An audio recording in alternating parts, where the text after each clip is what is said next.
Greetings and welcome to the People's Ascension. We are finally back for another game of Dungeons and Dragons. Apologies for the late start. That's what the finally means. We're here week by week. Usually, we're pretty good at not missing weeks, but I'm a little slow today. Taking a little while to get everything going. So bear with me while I put on my DM persona and my streamer persona and all that, getting myself together. Anyway, that's what we're doing today. We're playing D&D, right? I think that's what I have scheduled. That's what the note card says. How's everybody doing? We had about 20 minutes just to hang out and chat. So I hope everybody's still here and still looking forward to the show, hanging out. Okay, let's do some quick announcements week by week. Nothing changes all that much here. At least not yet. Let's see. Hey, Shavik subscribed again. Thanks, Christian. Yes, Mondays we hang out and play some games. XCOM mainly. Pretty much always XCOM. Tuesday, over at twitch.tv/Studio Tembo at 7 o'clock US Eastern Time. I will be playing some Star Trek Europa, some Star Trek Adventure over there with my friend Jeff Harvey, who is our Admiral and Game Master. Wednesdays is Wednesday World Building, where we get together and hang out, chat, discuss how to improve the world and better detail it. We had a really fun discussion last week that was ultimately non-productive, or very productive, but not actionable in game. We'll see. Designing very nuanced features of Sangket, the city that this group may be heading towards in the near future. Thursdays, I just kind of keep open for another hangout session. Right now, we're planning on playing some more Hades, thanks to our good friend Taylor here. It was fun playing that game last Thursday. But I'm always looking out for other things to do as well. Friday, I scrambled to get this game together, and now we're here. Okay, that's all I got. I assume everybody else is good because we're starting pretty late. One last announcement. We are, of course, affiliate status at this point. We have a nice little martini cup down over there where you can throw some bits in if you would like to cheer our cast on. If they do something cool, something you want to see more of, give us a shout. We also have our Discord and our Twitter linked down below, so you can come hang out with us and interact with the community. And of course, there's the Patreon. If you like what we do and you want to support our show, see us grow, see us get new content available, that would certainly help out. Anything we get from that is going to go straight into the channel. Of course, going into getting some artwork, getting some music, getting emotes and badges and all of this stuff. And then we will work towards expanding the channel itself. New shows, new games, yada yada.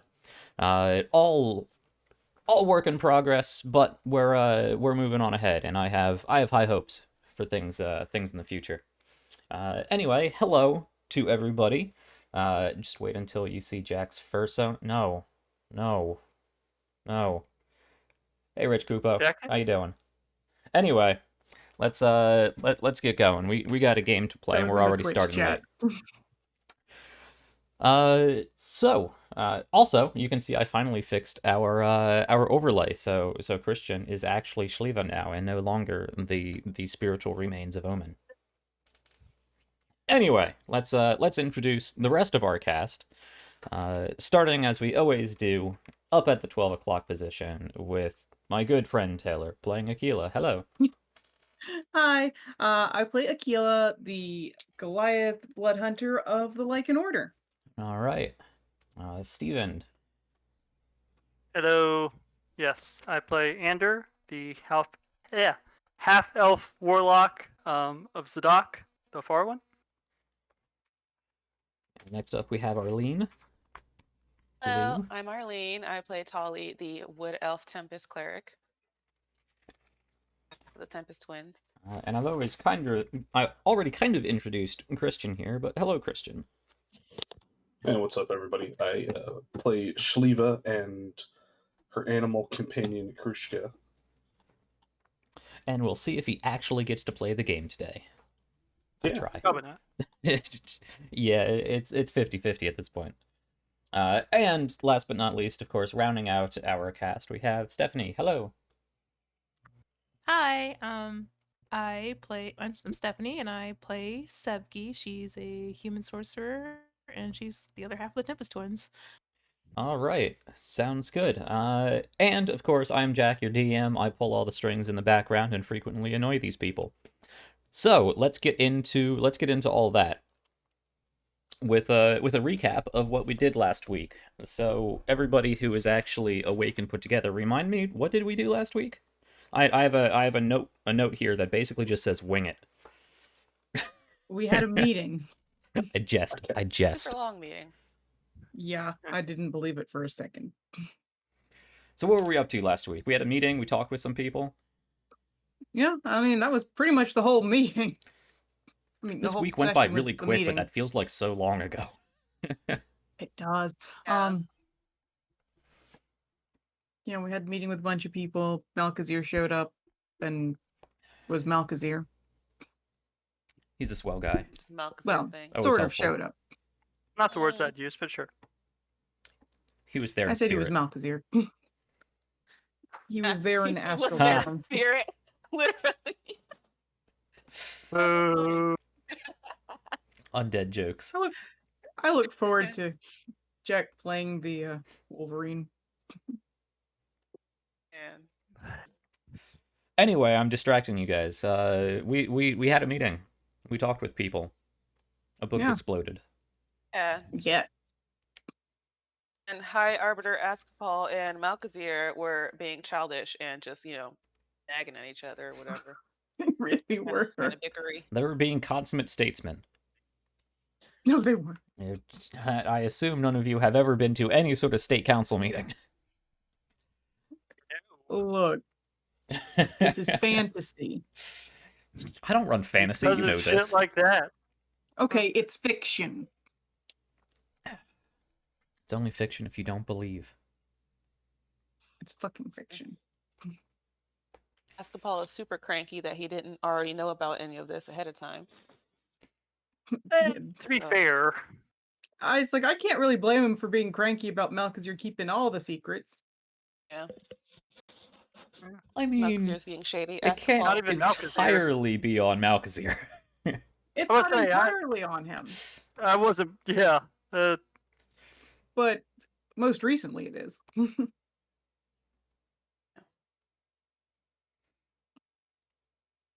Oh, we opened up those magic books. Yeah, that was the book explosion. Yeah, the first one was fine. The second Yeah. one exploded, and we almost killed the senator. Oh yeah, I'll say we. I guess technically it was Tali's fault 'cause she opened it, but in the her middle of book. defense, she did not think there was anything in that book. Which is fair because it had a No. magic aura on it, masking all of the magical properties.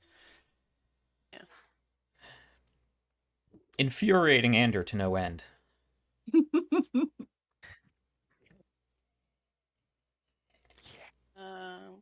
Oh, and we also showed them Sigana. And Sigana Yeah, is her somewhere corpse. between a corpse and a lich. Not quite a lich, not quite a corpse, something in the middle, She where definitely she's like corpse now. just dead enough. Yeah, now she's 100% corpse, yeah. but before she was like just dead enough. Yeah. So we learned from Malkazir that it's from a old ritual, and it's got like a different kind of technique to it. Yeah, because apparently he's made a more refined version of that. Yeah. Which, that certainly thrilled Askapal. I mean, in the course of however really long time it's been, there have been advances in that. Okay, I thought he sort of Whether he either pioneered a new veteran- technique or not, I mean, it's unclear. I mean, I'm Okay. sure he has, but I don't. He wasn't trying to boast that he designed a better version of this. Just that necromantic arcane arts has advanced a lot in that time. Okay. And then he went to decipher the book and came back and told us about a few like interesting names that were in there. And Tali was sus about him for some reason. Tali is very sus about him. Yeah, I see your comments about it where you're very sus. He's sus. He's a sus guy. Yeah. Some things he's hiding something. I don't know what it is, but he definitely is hiding something. Of course he's hiding something. We learned about the Chief of Thousands, who was the orc chieftain. Um, the seducer of Persicus, I think it was pronounced. Mhm. And reference to a tale about the Feywild or something, and the Tusk Lord of Or Limnus. something. Yeah, the Feywild. There's something about the necronymphs. Yes, that's what that says. Okay. I was writing too fast. Necro nymph. That's what it is. Okay. All right. And something about resources at the bottom of the Altemian Sea. I think I Yeah, gotten distracted which to get all the information on that. yeah, there was something about that, but I think no one was super thrilled about the idea of trying to get to the bottom of the Oh yeah, ocean. because of that giant turtle thing. Well, that's why we're Yeah. not thrilled about it. Yeah. Scary. Yeah. Oh, that would be cool. It's gonna be super cool when we finally do go, if we do go. Yeah, let's just keep ignoring that problem. I'm sure it'll deal with itself. Be fine. Yeah. Be It's fine. an aquatic animal. It's not like it can go on land anyway. That's you know? true. Yeah. It's not a real Yeah. threat to anybody. Yeah. I mean, No, there's no. Who lives in the ocean? No one. It's a threat to the fish, mean- and that's about it. At least for now. never mind. What I was wondering what isn't relevant. I think there was at least one more mention in Sagana's notes. I do not have anything else written down. There is. Not a big one. Yeah, if there is, I must have missed it. Okay. Did you mention the Tusk Lord of Linmus? She did. You did. Yeah, Okay. I mentioned that one at the end. Ah, okay. Yeah. I missed that. Okay, cool. Litmus paper. Linmus. No, there's no T. Linmus.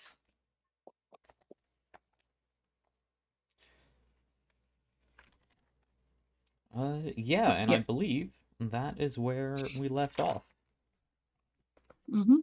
Yeah. So. All right.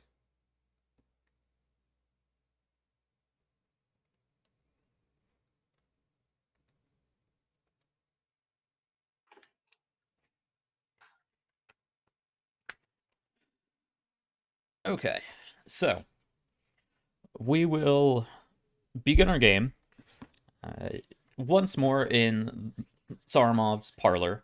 This time, no longer well put together and exquisitely furnished. This time, it is entirely disheveled and blown out because of a quite large and very powerful force wave that was warded onto one of Sagana's books. Let me actually bring that document up, just in case it is referenced again. So there is utensils and other such eatery thrown about the place. Furniture is knocked over. There's a weird sort of formaldehyde smell that is spreading through the room.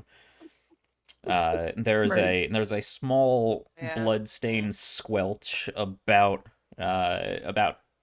third of the way up the back wall where the senator slammed his head hard on the wall when he was thrown back. Out. Yeah, sure. And the windows have been entirely blown out. But everybody, except Senator DeLacy, is pretty much put back together. We had a lot of good dexterity saving throws, and some quick thinking on. Everybody failed. All of you guys failed, and the NPCs did pretty good. All except Senator DeLacy. He didn't do very good. And some quick That help on the thinking. way. He's okay, right? Some quick thinking on behalf of our cleric and the High Arbiter, who is a paladin with his healing hands, his lay on hands. The meeting continued. Malkazir has just summarized what he's begun to look into with these books. You guys took about an hour-long break or so when he started to decipher the quite complicated cipher that was placed on this book. The other one is legible at this point, having been obscured not by a fancy cipher, but by a particular spell, which has since been dispelled.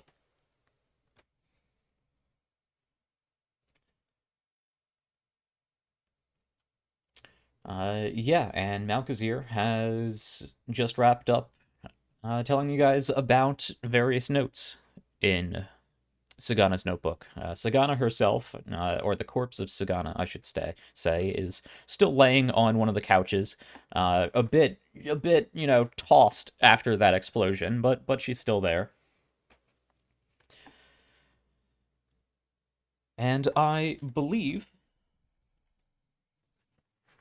we will throw this back to you guys if there is anything you would like to start off the tail end of this meeting with.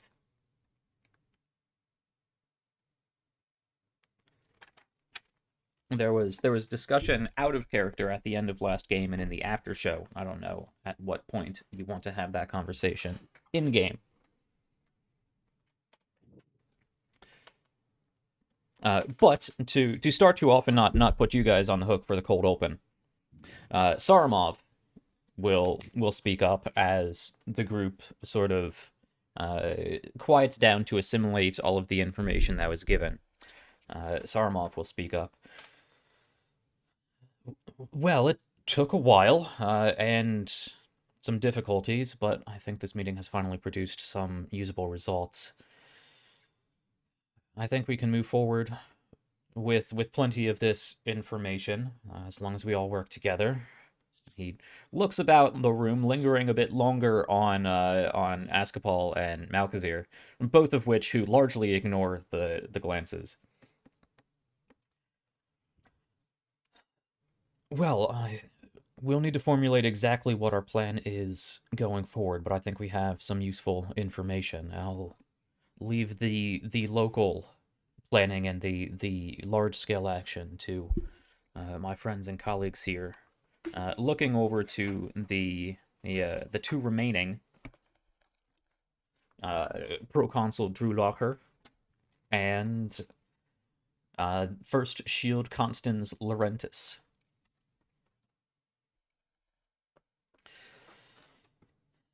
As for my organization, of course, this group here should be on the front lines, pursuing the, I don't know about the most urgent, but the most pressing of matters. We do have a few other teams. I haven't heard from them since the attack on Duepon, or at least not since the update that this team brought to us. But there are at least 2 other teams that can be used, probably locally. I will leave that largely up to your discretion, motioning towards you guys, as you are supposed to be their superior officers, basically. Anyone have any ideas on how to proceed? What do you want to handle?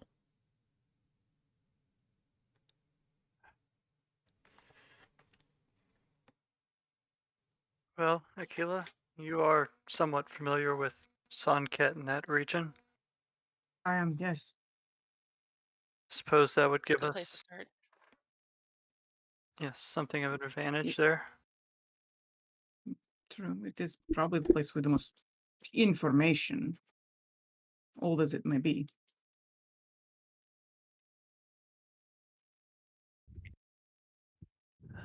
So I suppose that may be our next goal then. It is not unreasonable.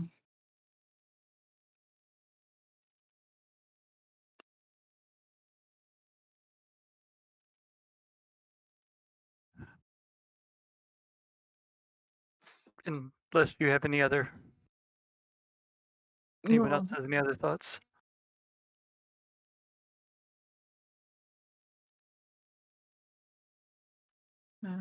Suncat seems like a good place to start. Yes. I hate leaving dangling threads, but don't seem to have any leads for Shael'uah at the moment, so perhaps pursuing something where hopefully we can stop them recruiting further lieutenants would be good.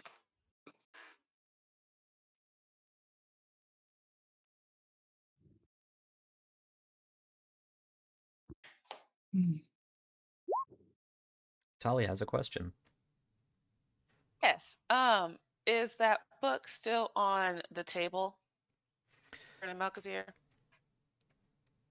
The book is sort of floating. The Sagana's notes are sort of floating in front of Malkazir as he continues to mainly pay attention to the book. The spell book is just pretty much just beneath that book on the table. Yes. Well, I'm just gonna go and grab those. Okay. At basically the same time, both Elisandra and Ascapol slam their hands down on the spellbook on the table, and Malkazir reaches out and grabs the floating book. Can he grab it? It Can looks like he? he grabs it.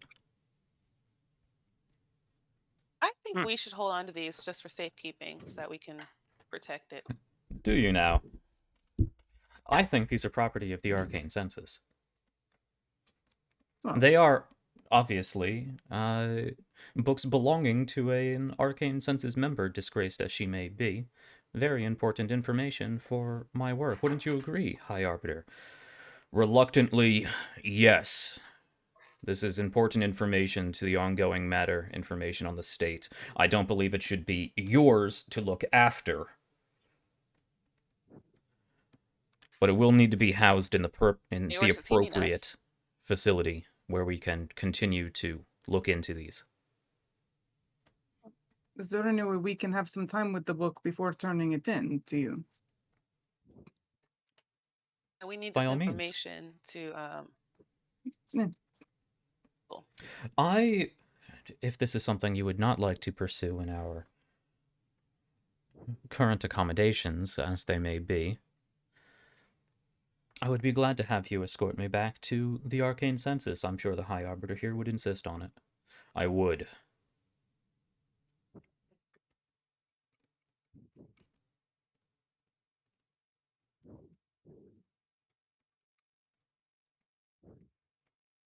we do kind of need it. So yeah, sure, I guess.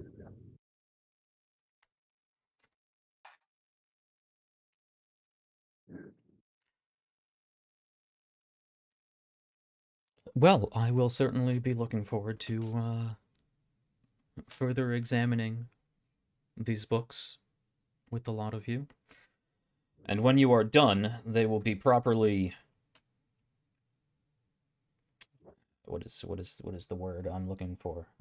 Properly housed in proper collections, not under your control. I am the head of the College of Necromancy. It is going to be under my control. It is a necromantic book.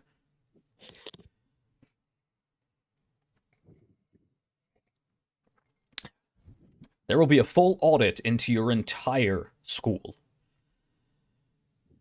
If you insist, but I think that will make my job a bit more difficult.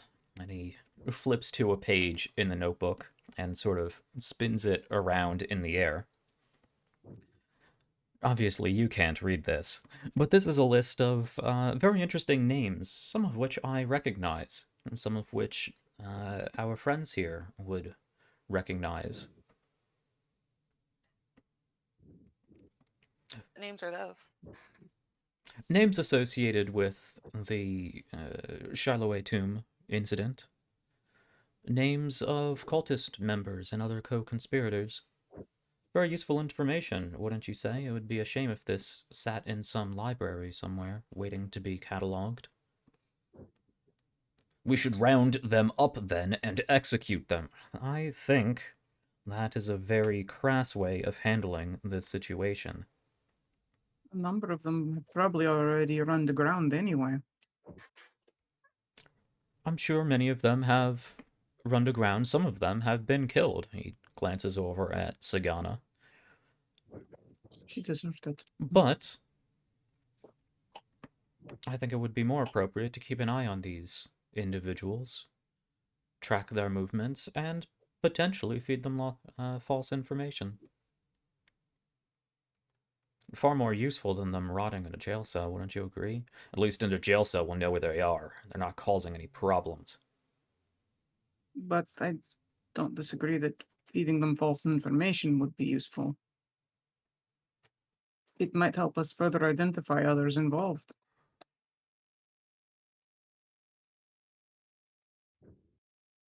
I don't want this entirely on him. I agree with you. If you're going elsewhere in the Empire, we need another one of your people to look into this. I will, of course, insist on having my own people stationed near the school, and anywhere else you deign to inform me of. Of course, I wouldn't think of keeping the Elogium out of the process.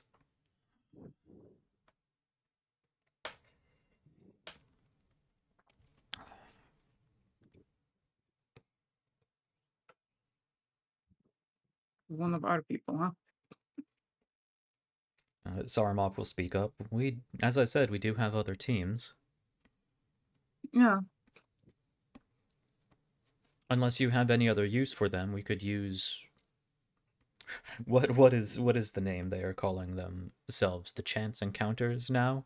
And your newest recruits, green as they may be, I wouldn't want to send them into anything too dangerous, but if we're dealing with Oh, I'm not recon... arguing that. My concern is that Luteth was apparently quite severely injured in the defense of Duepon. And Eula as well. I know, but Luteth is the one that is the wizard. Well, I assume you'll be heading back that direction. This is Sarmov. You can look into the state of things there and keep us informed as to how you think they may be most useful. Yes. If you're heading to Sanket, I may be able to afford you passage on a ship out from Duepon. May take some time for them to get in, but I know somebody. That would probably be helpful then, yes. That'd be great. Certainly be helpful. The other way is very long. Not that I know. But I've looked at a map.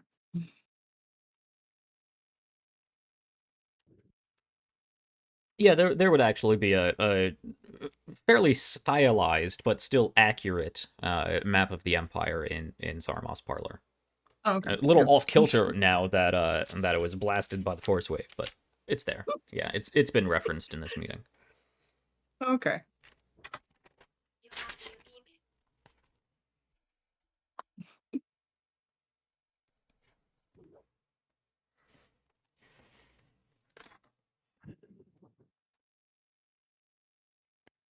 So, out of character. So, you guys were going to escort Malkazir back to the Arcane Census? Or I Yeah, guess... sure. If he needs an escort, why not? No, I was just trying to figure out. I was a little confused on that one just because it was... Us. No, because it was essentially Jack talking with himself again. I wanted to make sure I had the right person at that point. Fair. All right. Askapal was saying that you guys should keep an eye on Malkazir and deliver the book to the Carriquin census into the appropriate where it belongs. Yeah, I mean, I did ask to study the book a little bit.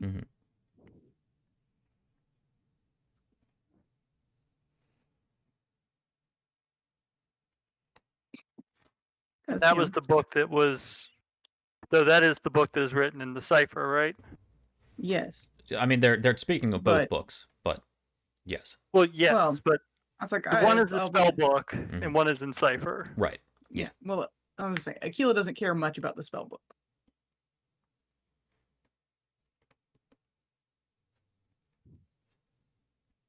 Okay.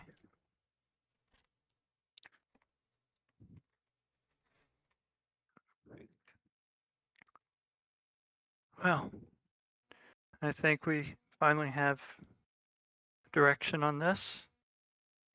Yeah. Hopefully we can get to Sanket and uncover whatever the cultiform's interest in this is before they are able to make more progress this time. Certainly hope so. Is there anything else we need to discuss, or should we start putting So what things in we're action? doing with Sagana? Oh, she will be coming with us as well. I suspect you'd say. No, it makes sense. We can get some more information out of her.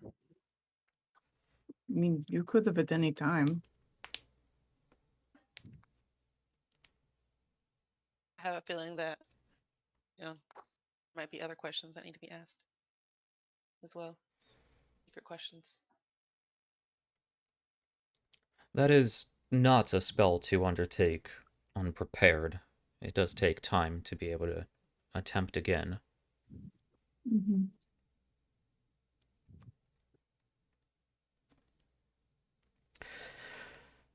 Well, Sarmov sits down and half reclines, a bit more relaxed. Now that things are getting back to the normal civil discourse that it was going to be otherwise. Inside of his somewhat destroyed room. Right.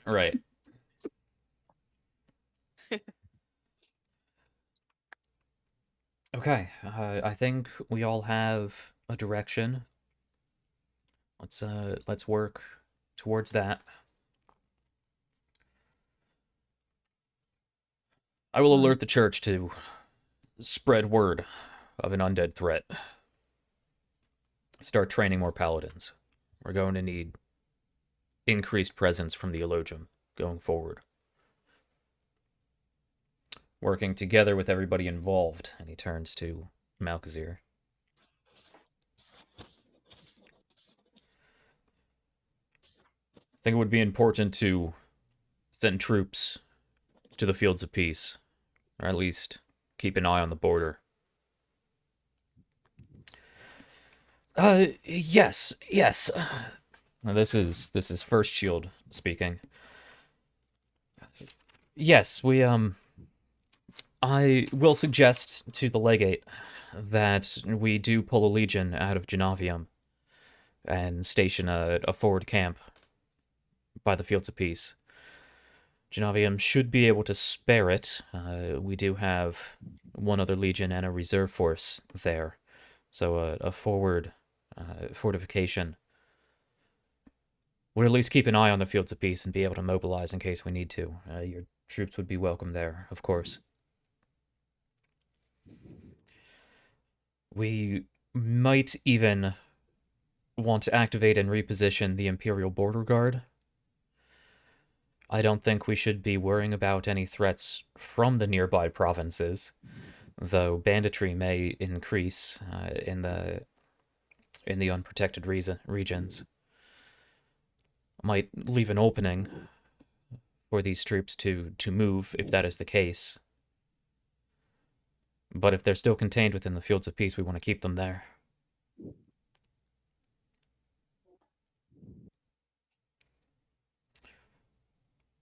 We'll hold off on forced conscription, but we'll try to increase a path to recruitment, offer some incentives. I think we'll leave it to he mentioning to where Senator DeLacy used to sit, and then sort of repositions over to Proconsul Locher. I'll leave it to you, and hopefully the senator will recover, seeing to maintaining morale and peace as we spread the word of this potential threat.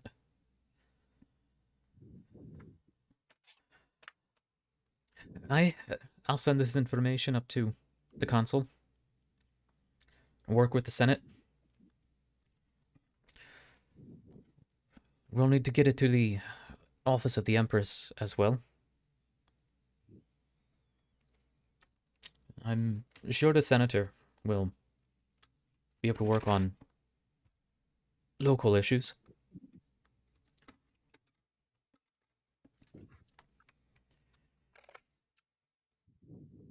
And I, of course, will be working with this fine team here to properly analyze and store such delicate information.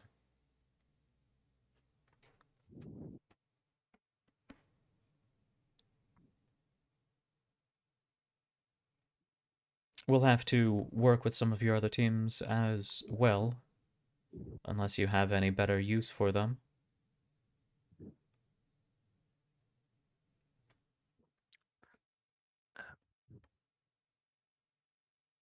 Nothing at the moment.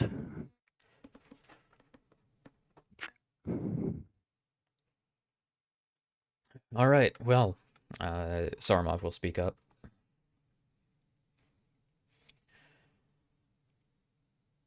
I suppose we should be heading on then. It is starting to get late.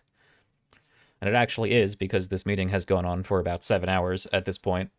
And it started around midday, so it is starting to get late. I would say just the camera will very quickly zoom through the disheveled curtains past the blown out window out to the backyard where Shael'uah is just finishing up her what is it, plant growth spell? Yeah. Yeah. Oh, God. So with her instructions using Speak with Plants as well, she has revitalized the Saramov's estate garden, the patch of grass that she dug up. It has a little bit of a mound to it, but otherwise the grass has grown over it. The bushes are full and healthy. There's flower beds of vibrant colors, attracting new fall time evening insects to them. It looks really nice, and many of the other nearby yards are probably equally as flourishing.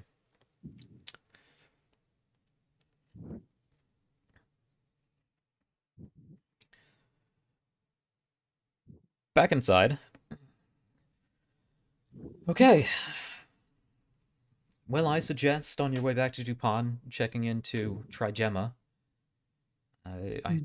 It was attacked, but from what I hear, it was well defended.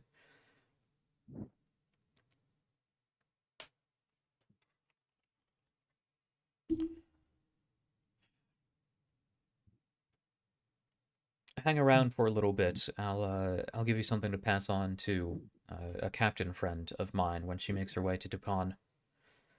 Might be a couple weeks or so, but it'll give you time to deal with Duepon, get your thoughts in order, work with the rest of us here to set up any of the local operations.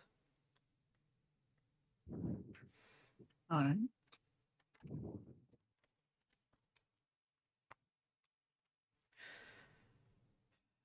All right. Well, I think this is as productive as we can be at this point. I think this was a good meeting. Thank you, everybody, for attending. Looking around his blown out parlor. You're expensive.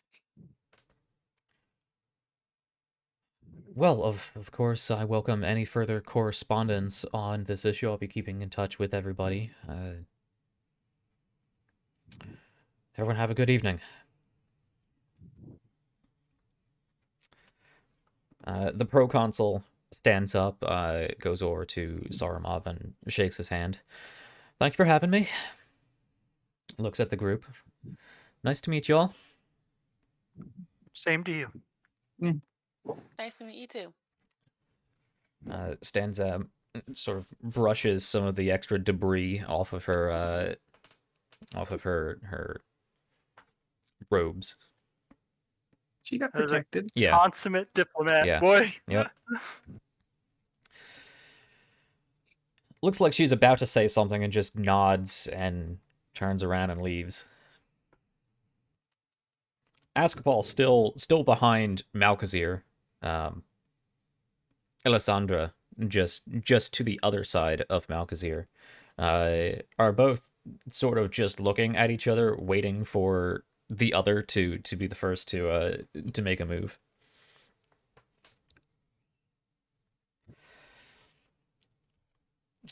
High Arbiter Askapal will look over amongst the group and actually focus in on Aquila. I want you and your people to make sure this gets where it belongs. Of course. And his hand still on the book, the spell book. Alessandra's hand still on the spell book starts to slowly push it towards you. In short order, Alessandra does look over to Malkazir, nod, and lift her hand off the book. And Malkazir does shut the book, and it floats over in your direction.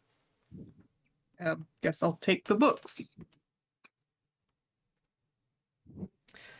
Really, Askapal, there is no reason for us to be so suspicious of each other. We're not going to get any work done. See to this matter. And him. He begins to walk out. Turns around at the Nobody retort doorway. For him? Hmm? I was at Taylor / Aquila. What? No witty retort for him?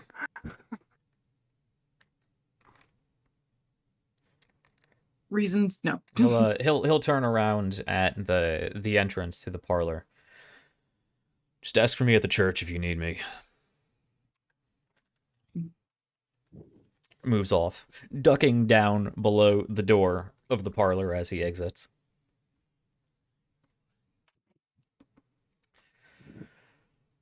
Well, should we be moving on?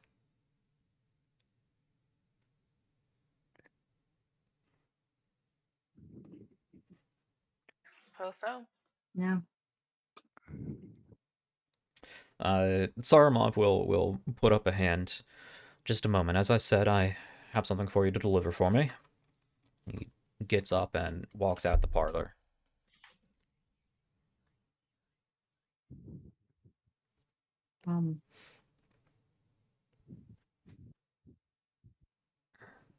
Wanted to hand one of the books to Ander, the one that's in cipher. See if you can get anything out of that. In the next 5 minutes? Just please try. I believe he Okay. did make his roll just before Malazir Yeah. started. Yeah, that's right. He did. Started, Okay. so he's not going to make any additional progress today. Okay. Fair enough.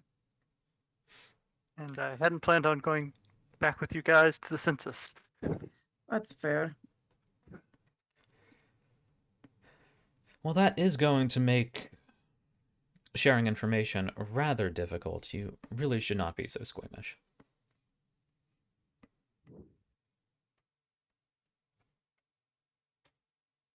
Okay, we're going with this. All right. Well, I've already had a look to it myself and wasn't able to get anything out of it before we came into the room. And frankly, Doesn't mean you couldn't. that blast caught me fairly well. I was actually going to take a rest after all of this. Well, if you insist.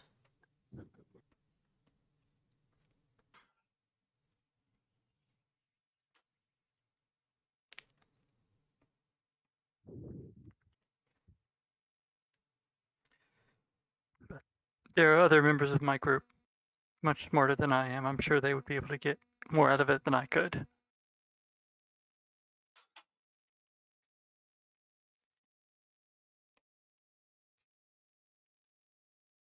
Let me just ask, with this meeting at a close, is anybody going to go get Shael'uah?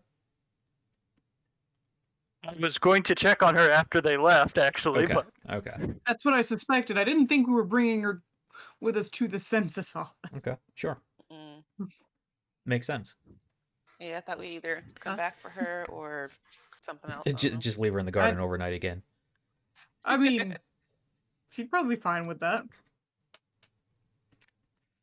Okay. plans. I was just waiting on things to progress. Yeah. A minute or so goes by, and Sarmov comes back with a small, very small but very nicely made wooden chest.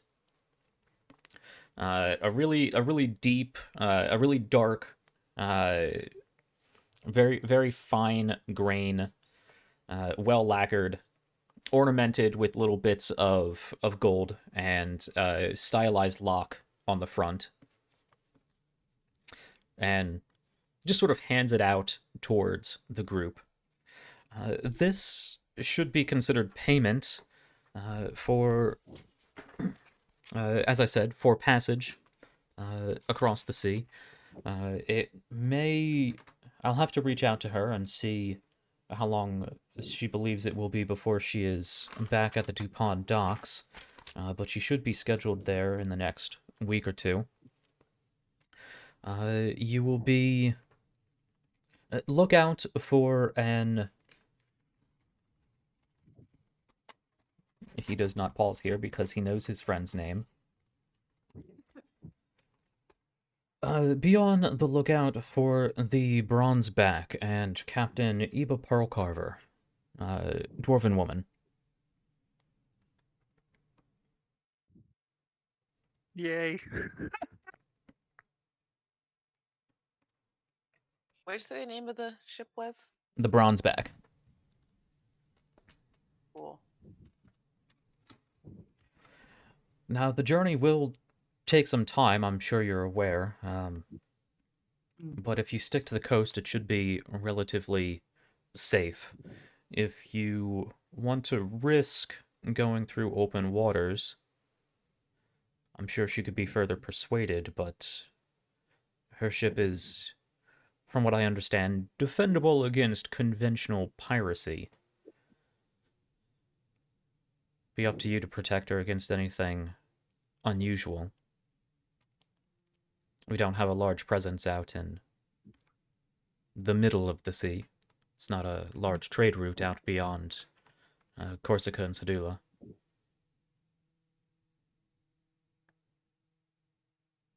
How long is the trip normally? He goes And I imagine over to Aquila his must have map. come the other way since they went into Neos Noah. Yes. So yeah, he goes over to the map of Altemia and you know, straightens it back against the wall. Where is... Did I not name it properly? Nope, not this one. Did put this in... I thought I made a handout of this. Maybe not. No. No? Okay. References the map. You could go down the Korsten Peninsula, make your way to Shael'uah, and then down to Sanket and make the journey westward. Or you could begin westward, head down Estia and the Ilistian Peninsula, and then make the journey eastward to Sanket. They're both about the same distance, really.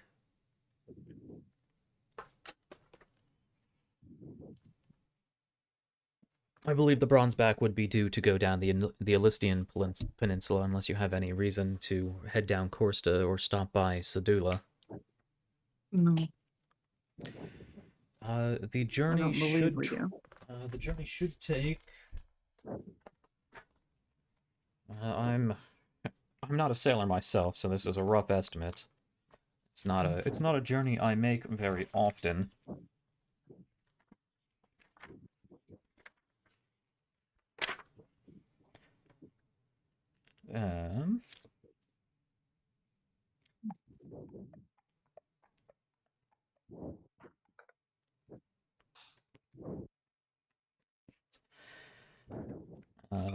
There it is. I need.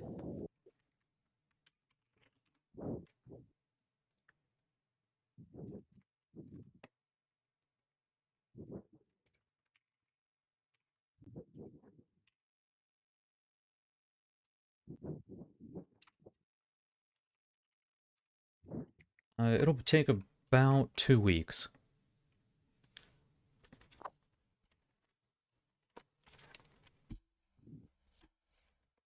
A rough Alright. estimate. Unless you want to Yeah. take any shortcuts or run into any problems. Or otherwise have any fancy tricks up your sleeves.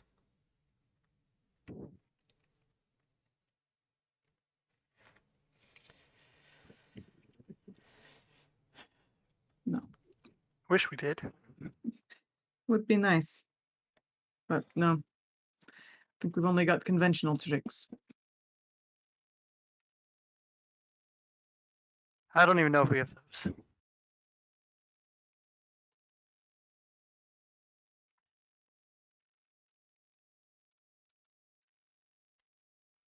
All right. Well, shall we be moving on?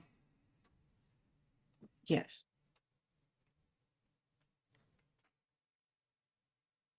I guess we go. I'm ready. All right. Ander hangs back. Mm-hmm.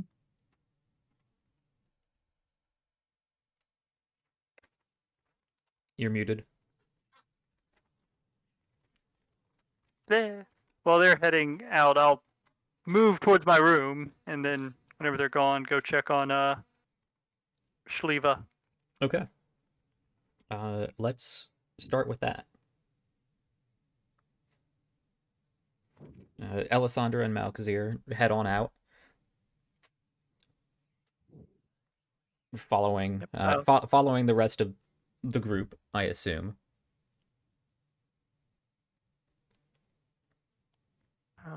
Yeah, head to the backyard. Or wait, were we starting with them or We're me? starting with you, yeah. That was Okay, getting them yeah. out of the room, and now we are focusing on Gotcha. Ander. Okay. Yes, I'll head out to the backyard. Check on our. Mention Sarmov. I'm gonna go check on our new friend. Right. Having not seen her all day, I'm somewhat concerned. Yes.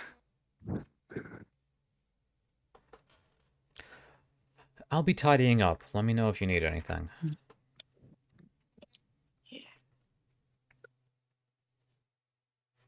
Will do.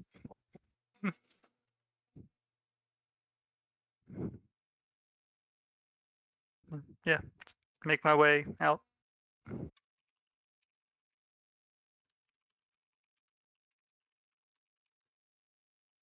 Okay, you head out into the backyard. It is deep into sunset at this point, the reds and yellows and purples playing across the sky, and it is a very lush, vibrant backyard with an estate garden.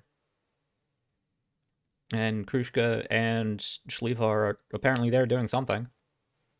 Yeah, I was actually going to say that he probably comes out into the backyard to find two giant badgers wrestling and fighting and playing with each other. Two? Yep. Shifting. Oh god, they're multiplying. And a yard which I guess you didn't come outside, did you? Yeah, No. you were out here earlier, but less to look. But yeah, there's two badgers play fighting in a in the backyard.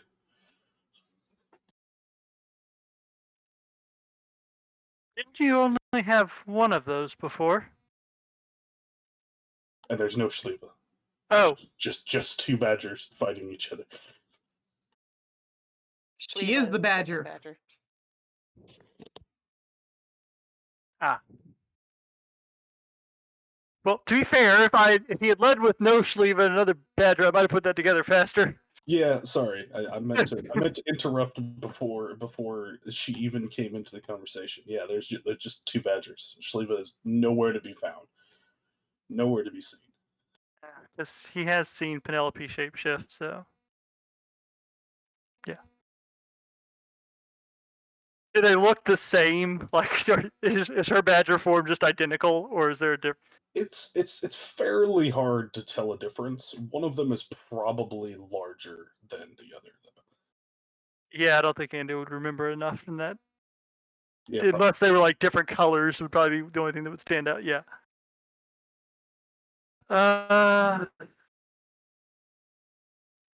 Shael'uah? Or one of you? yeah. Eventually, you see both of the badgers sort of stop growling and scratching and biting at each other, and they just sort of look up to you expectantly. One of them with like emerald green eyes, and the other one standing just a little bit taller.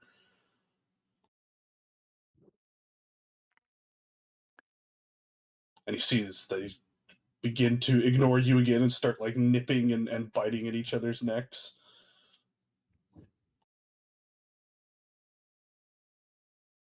Well, she seems like she's having fun. And the one with green eyes it just starts to walk up to you real quick, begins to sniff at your ankles, start walking around your legs. Since I don't remember if the Shael'uah's eye color was mentioned. Yeah, it was green, I think. Well, and I'm assuming that's why it was like he's emphasizing that. But honestly, I don't know if Andrew would have noticed that night once again, or that the so. And yeah, I'm guessing he probably saw the damage the thing did to the door. He's probably just like standing very still.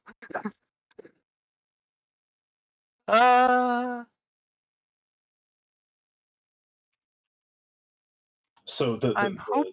the one that's snipping around your legs sort of stops behind you, and you see the other one slowly start to approach, and then run at you in a full sprint as it jumps up into the air, like right at you.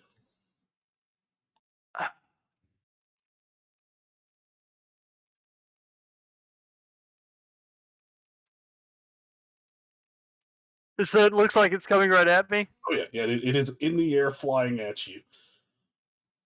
Oh.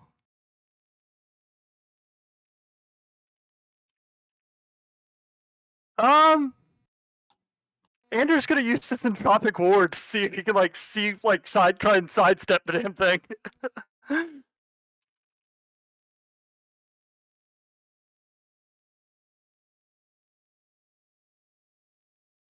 Like do his weird little half second into the future bit. Sure. Yeah. I mean, we can just play that all narratively. I'm sure. I was trying to just have some fun with it. Whoever which of you is not actually trying to inflict that doesn't actual hurt harm. So yeah, you. That's not an attack spell. I'm talking about the badger. I assume it's not actually trying to attack you. It's just playing with you. So you can use your entropic ward, which I believe originally it mechanically it's supposed to give them disadvantage. Yes. Yeah. But again, I'm assuming that. Well, let's go ahead and make this actually. Where is this feature? I'm just trying to give it some flavor to. Entropic Ward, protect against an enemy attack, makes an attack roll against you. You can use your reaction to pose disadvantage on the roll if the attack misses. Yeah, okay. Well, I'm sure this wasn't an attack unless Christian wants to specify otherwise. But For flavor, it is the pounce ability. the pounce that I ability, used. yeah.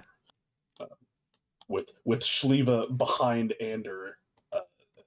I don't know if you ever played this when you were in middle school or high school, but somebody gets down on all fours behind them. Yeah, Mhm. to knock me over. Yeah. Yeah. That's what this is.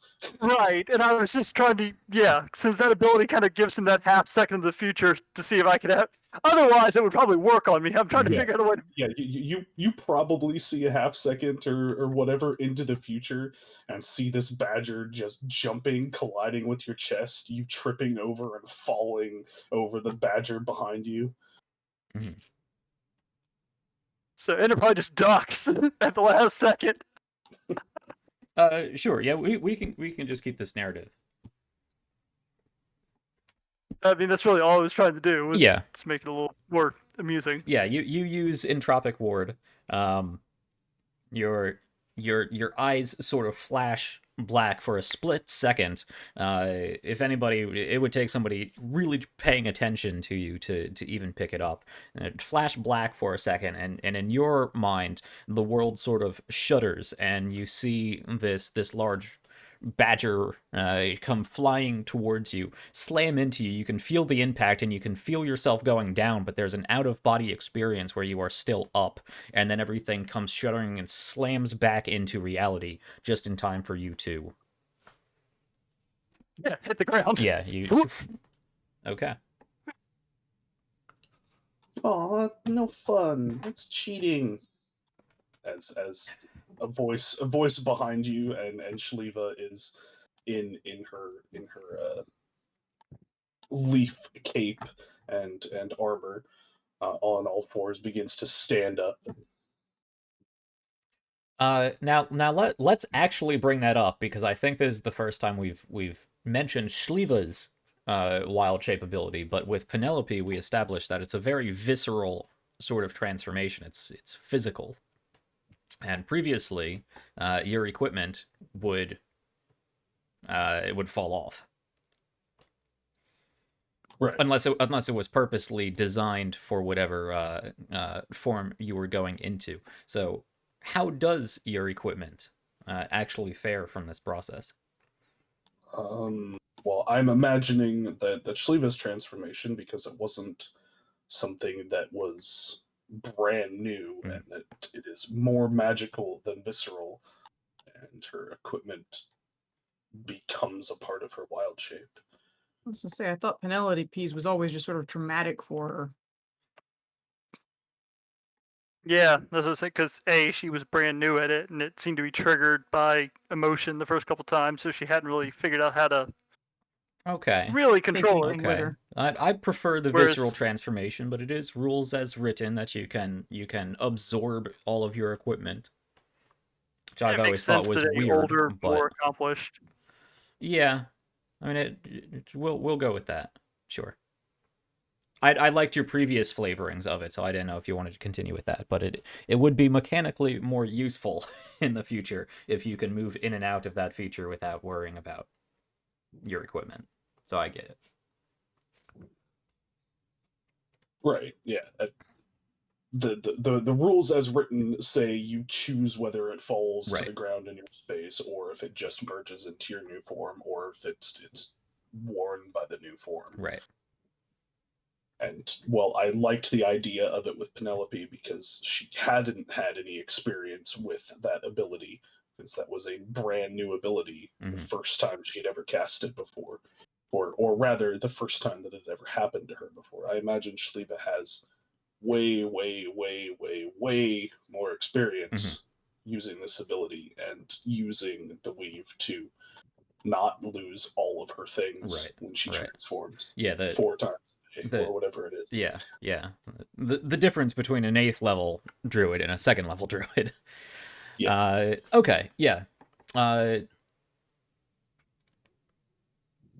Do you have a fancy flavoring for that? Her transforming? Yeah. Well, she transformed back for free without taking as a bonus Right. action. But no, it's just magical. And Anders on the ground, and he doesn't see it anyway. So Yeah. just sees actual Shliva standing up now. Okay, sure. Sure. I'll get you more flavor when it's People see it. Gotcha. and looks cool. Sure, gotcha. I kind of like that. Like, he just ducked and then, like, turns back around. Yes, well, I would You argue get to see that it when everyone else does. shape changing isn't exactly fair either. I just wanted to play. We just wanted to play. That's fine. Playing just because I didn't get hit doesn't mean I'm not participating. I just managed to get out of the way in time. Yeah, that makes sense.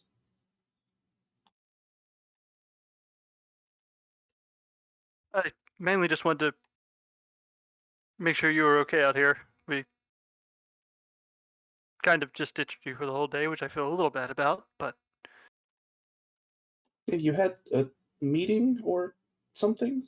yes, or something. I hope my plants didn't hurt anybody. No, I don't think your plants hurt anyone. Well, that's good. They were really loud. Yes. We picked up a book from a previous encounter with those undead you dealt with in Trigema. And apparently there was a fun little trap waiting for us. That was the noise. Well, one of the Oh, noise. yeah, that makes more sense. Plants don't Yeah, usually make noises like that. I would very much hope not. I thought it was weird.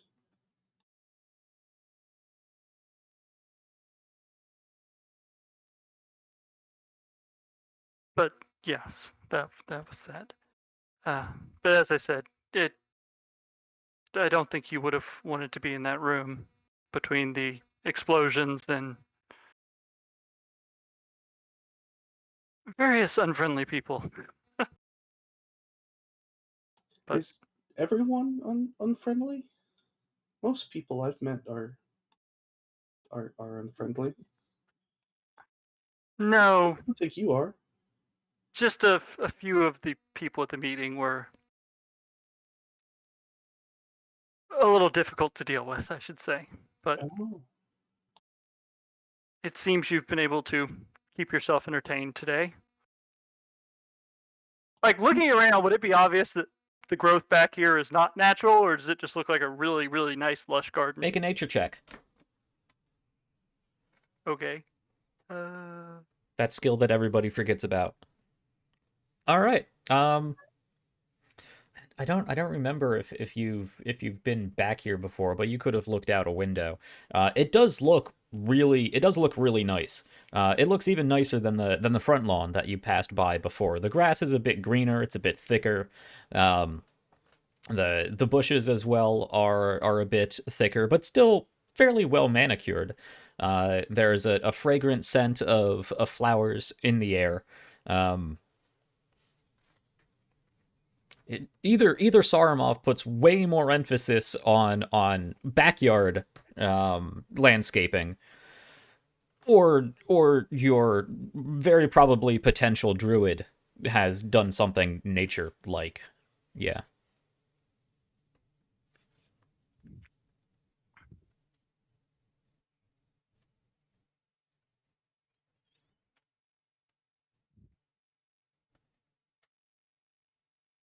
So are we going to keep looking for the undead things?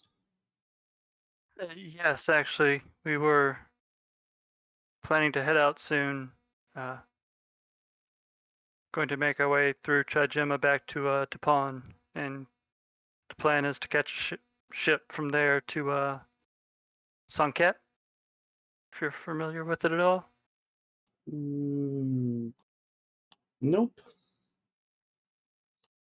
Yeah, I'm not particularly familiar with the actual place, but east, right? South. South. Okay. Fairly far, about 2 weeks travel south by boat. So we're going to take the river?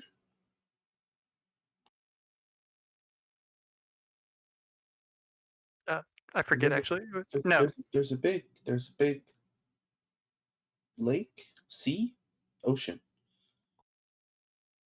Remember that. Yes, we would be traveling on the ocean or sea. I'm confused. Sea. Yeah. I don't know. Traveling by sea. Saramov apparently has a friend with a ship. Curious to see this. It's good that Sarimov has so many friends. Indeed. At least it should prove helpful dealing with all these undead. But, yes, I think as it was stated, if you wanted to accompany us, you're more than welcome. Clearly you have some, kind of looking around the garden, varied skills that I'm sure would be quite helpful.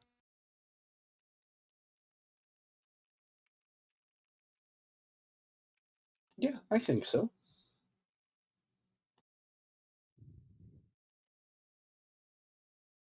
It sounds like fun. And the ship doesn't have that many people, right? Remains to be seen.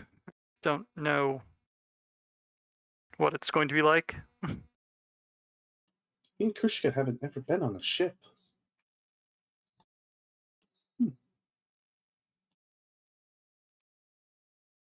What's it like? Well, this would have to be a much bigger ship to be ocean going than the one we've been on before, right? I believe you were very briefly on, and again, not the Took a little ocean, the river Altemian journey. Sea. Right. But you Even were. sea. Hmm? I know we did the. I thought it was a river. You did take a small ship down the river from Northern Race back down to Ludara, I believe, or nearby. I think That that's was the the one you're whole referencing. Achilles snow bit. Yeah. You It wasn't were just tequila. right. You were Makes very all sense. briefly on a seaworthy vessel taking you from Duepon to the other side of the river, of the Rousseron River, when you went to investigate the Sawagan problem. That's right.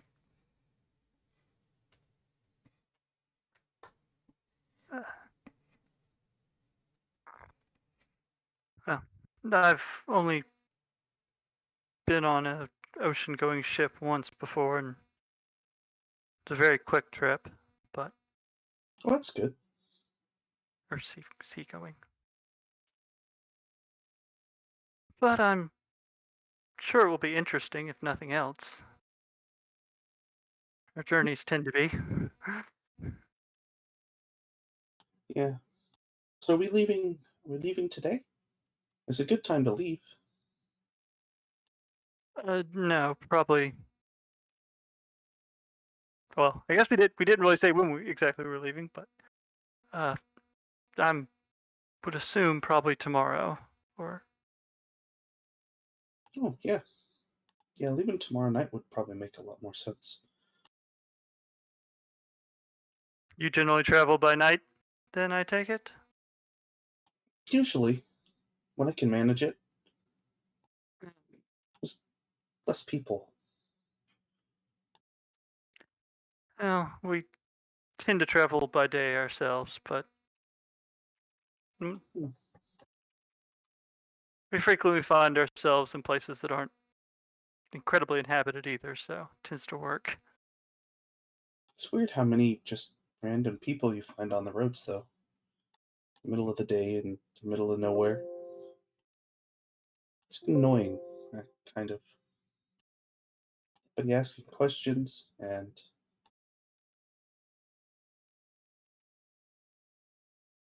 other things. Anyway, Well, don't worry. But we tend to avoid having to deal with any more people than we need to ourselves, so I think you'll fit in. Huh. Well, I suppose I'll let you get back to your playing. Were you camping out back here again tonight? um, hmm. Well, the one guy, Caluste, he yelled at me last time. Well, not really yelled. He seemed angry or disappointed. I don't think he liked it when we dug up a hole. Yes, I imagine he's not. I tried to fix it. It looks. I think it looks better. It gives more character to the yard. Can I actually see where the hole was? Or did she manage to cover it up pretty? It's covered up pretty well. I assume she sort of motions in the general direction when she's talking about it, or at least looks in the general direction. You can see there's a very slight mound. Very slight. I'd say you did a fairly decent job of repairing it. Good. Eh, it's the ground and grass. It all grows back eventually. Not Nor always. Yeah. This is true. Immediately thinking about the damn tree and race. Mm-hmm. Well, in this case, it's all grown back. And then some, I think. But, well, I'm sure we could find you a bed inside if you'd prefer that.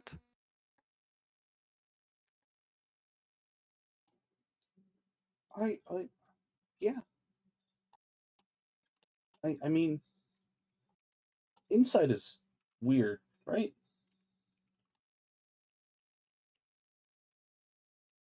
Hmm. Sure. It sounds like fun. Oh, this is going to be interesting. And I guess I'll go back inside and try and find Saramov and get a room set up for Shael'uah. Okay. Yes, that can be done, unless there's anything in particular you want to play out. Well, let's Ander tell Shael'uah to wait outside. Shael'uah and Krushka just follow Ander inside. In fact, Ander, I believe you were sharing a room with Tali, who is now, at least at the moment, not here. If you want to just take her there, there are only two, guest rooms in this house. Ah.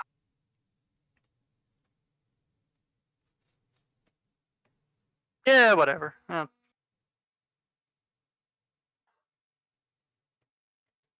Okay.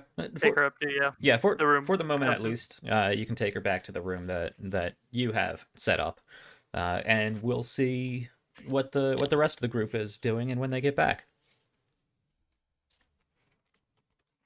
So, Akila, Tali, and Sevgi are walking with Alessandra and Malkazir back to Yes, Ander? Oh, I was just gonna say, I feel like this is once again gonna be one of those awkward trends where Ander ends up in a room with a female party member and everyone assumes something weird. Oh, it's going to get weird, but not in that way. First of think all, any it's of us- never gotten weird in that way. I was But gonna I say feel like I don't think any of the party actually assumes that it gets weird in that way with you. they just make jokes We about might it. just I make think one time pretty much. where- We'd yeah. make jokes about it, but nobody actually believes it. I don't know how to take that. I'm not sure we believe it if you actually got it on. Anyway, I think I know how to take that.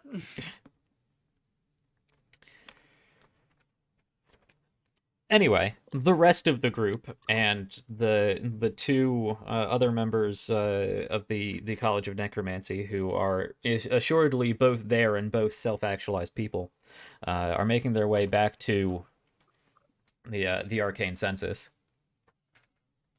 The Carquin arcane census, and as you know, Saramov, or not Saramov, Malkazir tends to prefer the office of the Genavian, the Genavium arcane census campus, but he does have an office here because he is the sort of dean of the college, the archmage of the college. Whether no matter which campus it is, he is the top of this college. So it's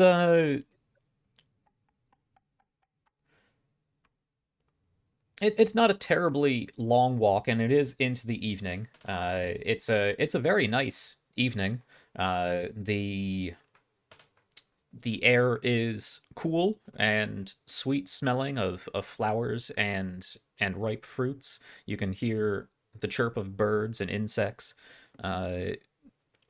amongst the low din of the crowds, and even passing by various estate gardens down into personal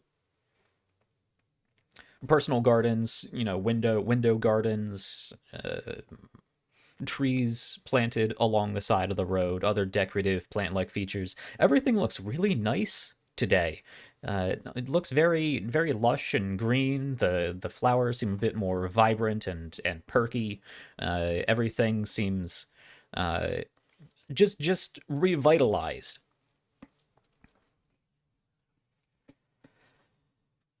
It's a short trip, probably a mile or so. So it takes you probably 10 minutes or whatnot to make the 10-15 minutes to make the walk to the arcane census campus. And Malkazir, being the archmage, is able to basically just wave you through.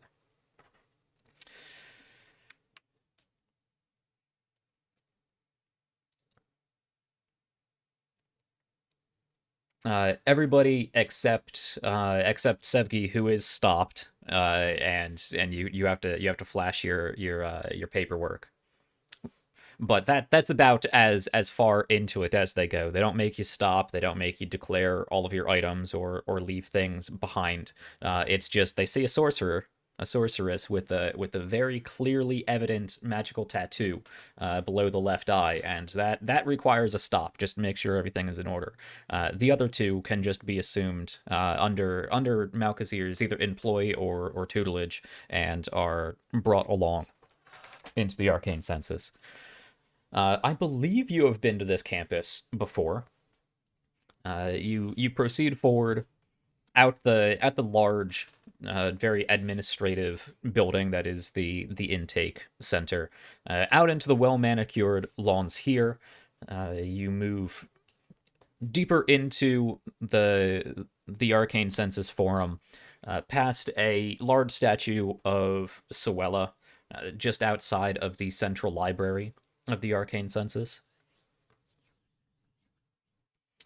You continue on past a few of the other colleges adorned in various motifs of their own schools, and make your way to the not oppressively ominous, but definitely more distinctly dark and necromantic section of the arcane census. The grounds are a little duller in color. The grass doesn't look as healthy.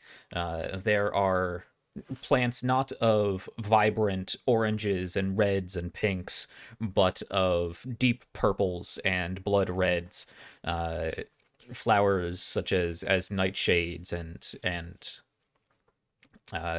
very crimson like roses or other potentially dangerous flora, whether it be poisonous or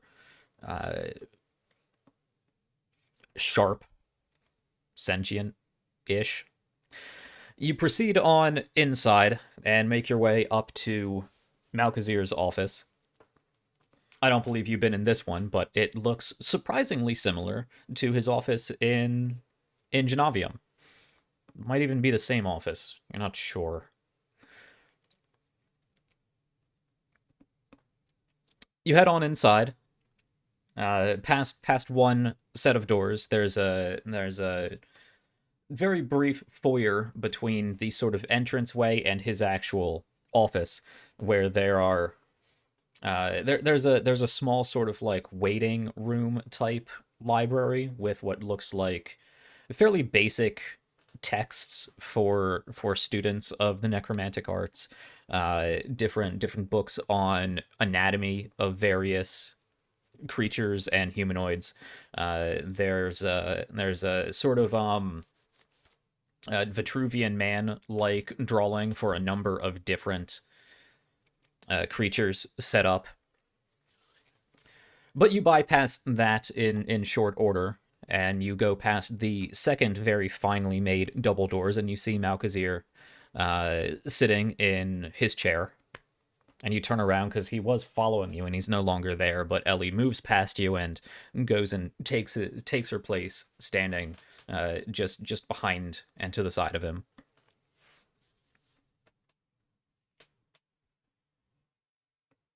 Well, welcome again. Please sit down, make yourselves comfortable.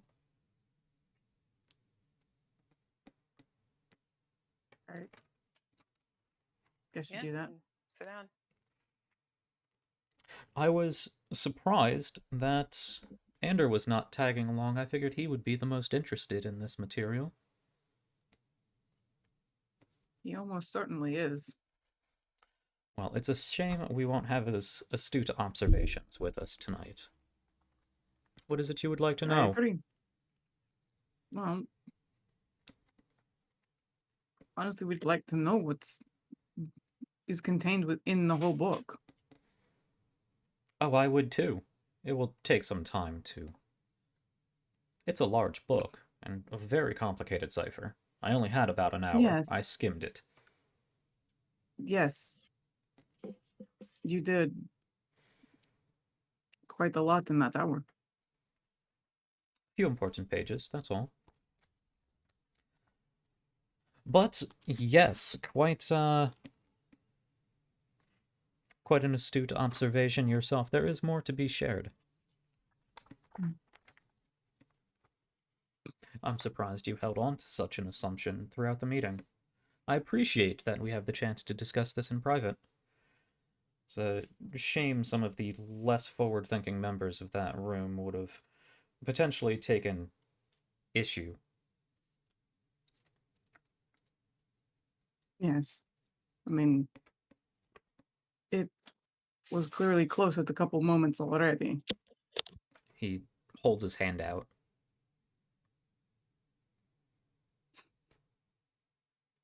Well, you can't read it, can you? I know. But how are we to know that you're going to give us everything that's in it? You don't. Exactly. But it's either you take my word on what I choose to tell you, or you don't get anything.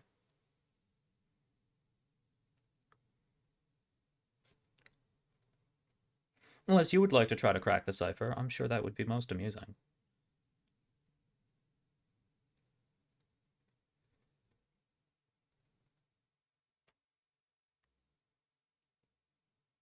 Need to be insulting about it. I'm well aware that it is not something that I would likely be able to do. Well, I'm glad we have that sorted.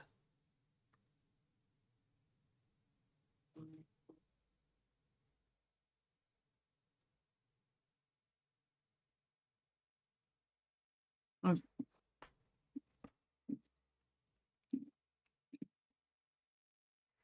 so glance over at Tali if she wants to say anything before I hand it over. Get like maybe a copy of it. You know, just Oh, certainly. I can do that.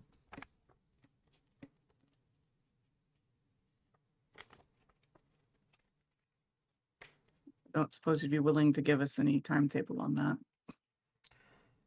That will take... I mean, it wouldn't be of the entire... I mean, the entire book would take some time, especially if you want a copy that you could actually read. But if you would We like the would like relevant a copy of translated it. pages, I can do that in about 90 seconds.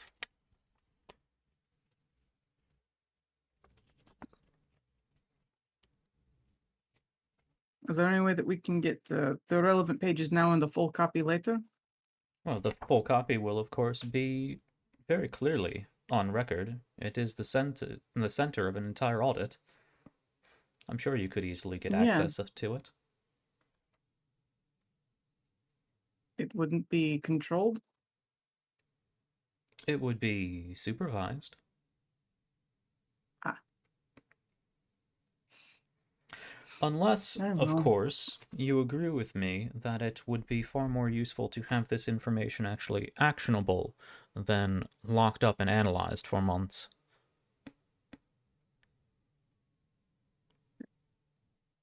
I'm not going to lie, I would prefer it be actionable.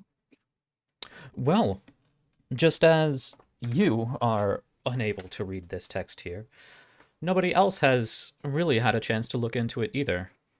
Copies can be made. Hmm. Additions can be removed or changed. The Elogium will have its audit paperwork. But we may prioritize certain aspects of that until it becomes unsensitive information.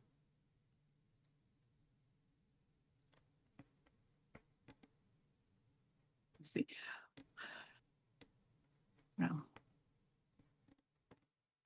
I don't think we're going to get much better opportunity than that, if I'm honest. I would think not. If the Eulogium had its way, they'd probably simply burn this book. It'd be such a waste. That I suspect they would.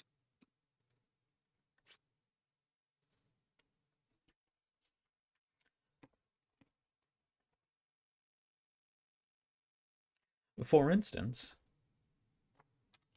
there is quite an interesting passage here that I've only briefly begun to translate, but Mhm. I believe there may be a way to provide some sort of protection against the necromantic energies of the Fields of Peace. Really? Information in this book would also be instrumental in me devising some way of detecting large surges of necromantic energy. Hmm. Should cut down the research and development of it by years. Now, That of sounds course, useful. I'm sure the Elogium would take issue with such leaps into the study of necromancy. They are very short-sighted when it comes to the practicality of these techniques. Biased by ancient moralities.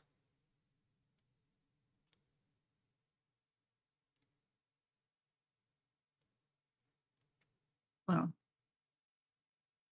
it's not as if I have the authority to stop you in what you want to do.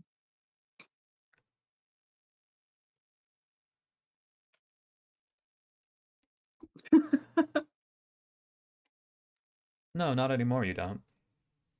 God damn it, he didn't need to. Wow, that was unnecessary.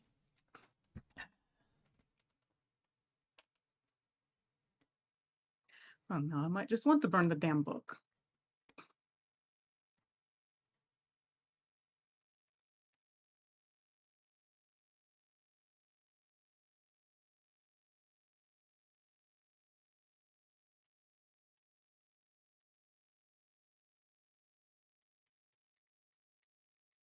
She's just gonna set it on the desk.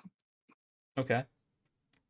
You take the book and set it down on the desk, and it floats up into his hand. Yeah. Oh, I know.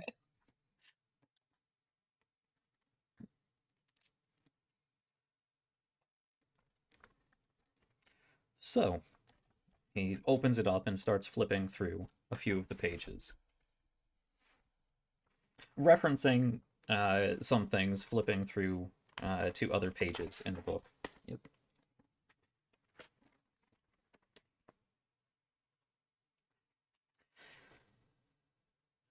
Now, as I said, I should be able to use some of this work to create ways of detecting necromantic surges from a distance.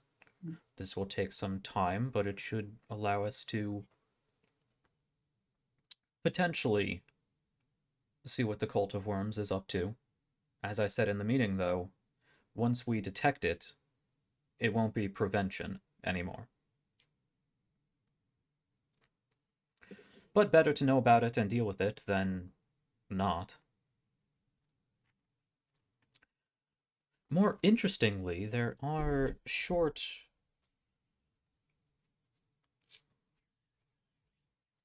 incongruous pieces of that ritual I mentioned that Sagana seemed to have been a part of.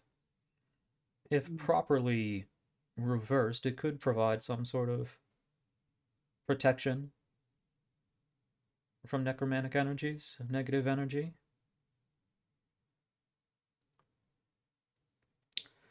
May take some time to work out the side effects. Depends on how urgently it is needed. Doubtful we'd be able to mobilize an entire army. But a small, well-trained strike team could make their way deep within the Fields of Peace. Future plans.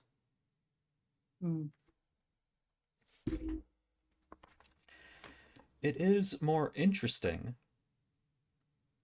it says here, that they do have plans to reclaim and expand the Fields of Peace using ancient magics. The likes not seen since the creation of the Forsaken Plains and the rise of Ghastraea. Now that is very interesting. It seems to be a sort of holy land for them. Doubtless they'd leave it unprotected, and certainly has something of interest within. Whether that is a remnant of the Etrians or simply a coincidental side effect of whatever devastation they caused. I'm not certain I believe in coincidences that big. I highly doubt the Etrians actually knew what they were playing with. I would doubt that as well. I'm sure it's not, at the very least, I'm sure it's not something they intended to do. Though, I No. tend to believe that most people don't want to blow themselves up. Some, though. Some, though. Try to stay away from the College of Evocation. They're a little twitchy.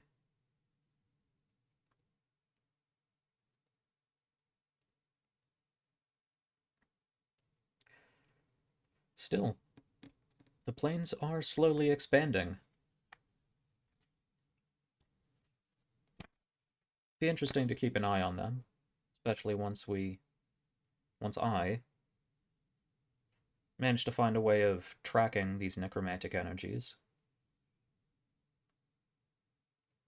See if it speeds up over its slow course of the last few thousand years. That would certainly be one way to solve the predation problem.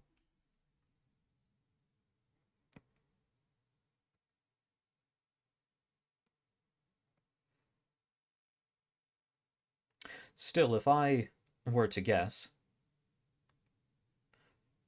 if the Fields of Peace are a modern-day Holy Land, then the Forsaken Plains could very well be the original.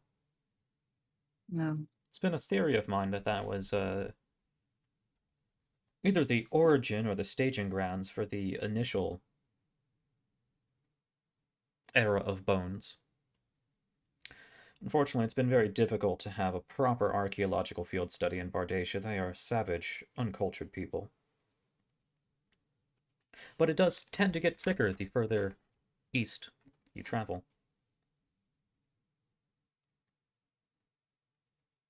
But quite inhospitable to the living. Oh, very. Very.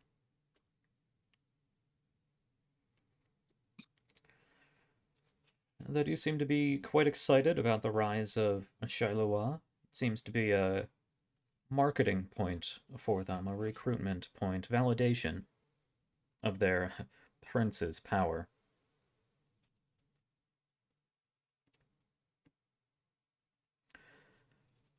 And only the first of many, it would seem. There may be more possible other targets in here as I continue to investigate, or, as I suspect, it is a decentralized organization, and you may have to find further information from other sects.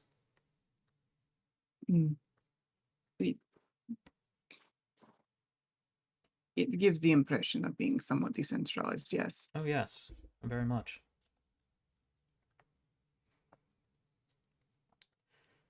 That... But that, as I said, could make it easier to manipulate them with Yes. this information. Well, you did not hear me disagreeing back there at Sarmov's. Good. Then we won't need to include the entirety of this list in the documentation we provide.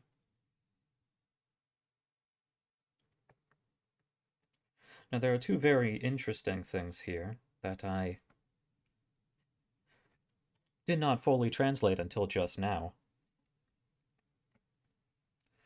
One is the mention of what I assume are two individuals, denoted simply as V and J in Jenavia, who apparently once had ties to the royalty of Villascava, have since denounced it, and are not interested in a partnership with the Cult of Worms. It seems they have reached out and were rejected. They seem quite upset on that front, and concerned that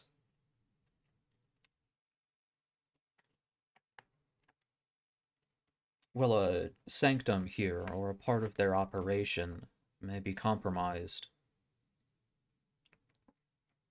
because of that disagreement. That could be useful. Yes. I don't know much about Villascava, I'll be honest. Not many do.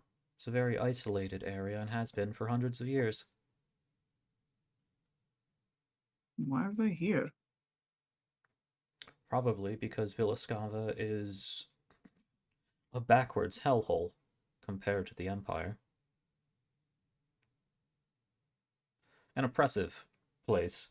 And seeing as they apparently have ties to the ruling family and are in disagreement of them, political exiles, whether forced or voluntary. Or maybe they're up to something more nefarious, but at the very least it does not seem they are interested in the Cult of Worms' agenda. They may not be in the best interest of the Empire, but the enemy of our enemy.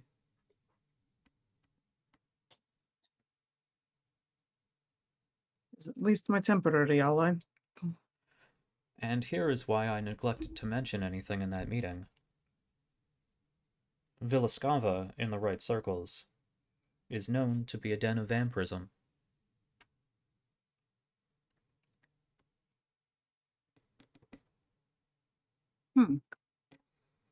Now, if the Eulogium knew that there was a vampire barony in the capital of the Empire,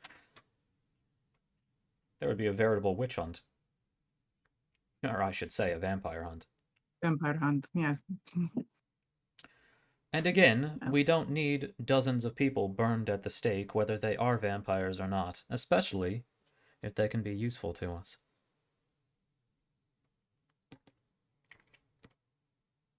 Not all of them are savage, mindless creatures. Depends on the blood, I assume. Hmm, It's been a while I since I've don't had know. the opportunity to work with a vampire. But it would not be a first. Oh no. Usually they're very uncooperative, at least at first. They come around. They are, after all, mostly undead, which gives me a slight advantage. Going to ask, how willing were they to work with you at the start? Oh, not very. There is also mention, though not by name, of some unhinged experimental arcanist of some sort. They seem very confused as to what it is he actually does, but there is research into the boundaries of life and death.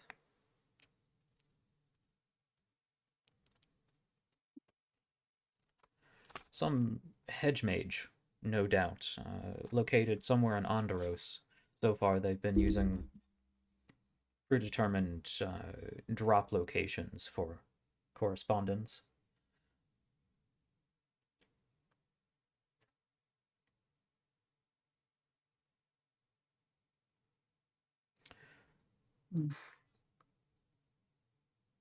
They've been working with the Cult of Worms. They seem to be funded by the Cult of Worms. Whether they've produced anything useful, I am not immediately evident. But given the ritual we've seen conducted on Sagana, and what is mentioned here, it could be similar.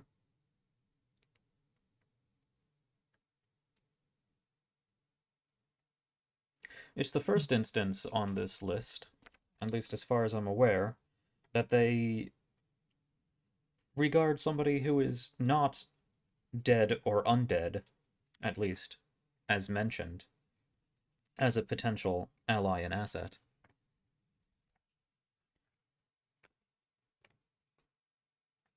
Someone they consider more valuable alive, Perhaps. at least for the present time.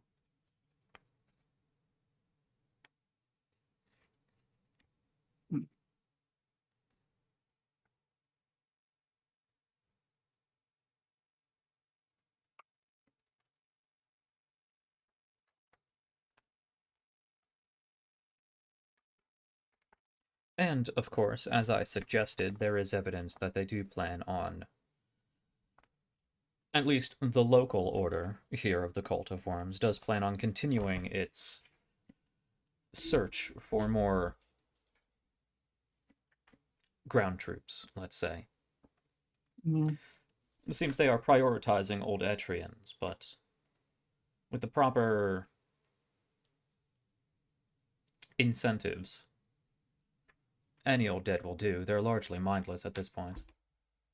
Yeah.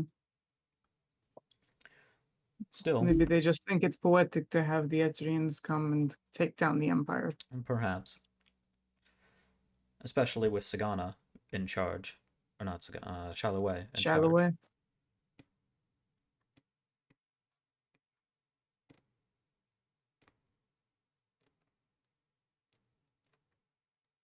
So there does seem to be plenty more to do here and nearby.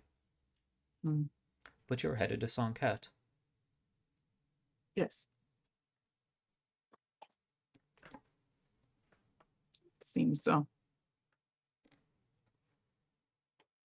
Now, unfortunately, due to the happenstances of that meeting, I'm sure our good friend Askapal would not be fully confident in my supervision of these matters alone. I'm pretty sure that he would rather have you not involved at all. Well, that's just not going to happen. Well, yes, I'm not suggesting that you not be involved. Well, you must put me in contact with one of your other teams, then. We'll have them deal with, foiling any of the local operations. All right. Well, at least one of them is quite chatty, so.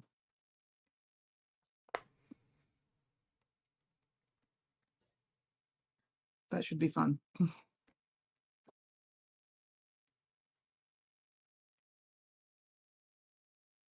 Well, it does seem at this point that we must get these books in proper order. And he holds his hand out for Mhm. the other book. Oh, yeah, sorry, that one she There we go. wasn't trying to keep. Okay. No, she wasn't trying to hold on to the spell book.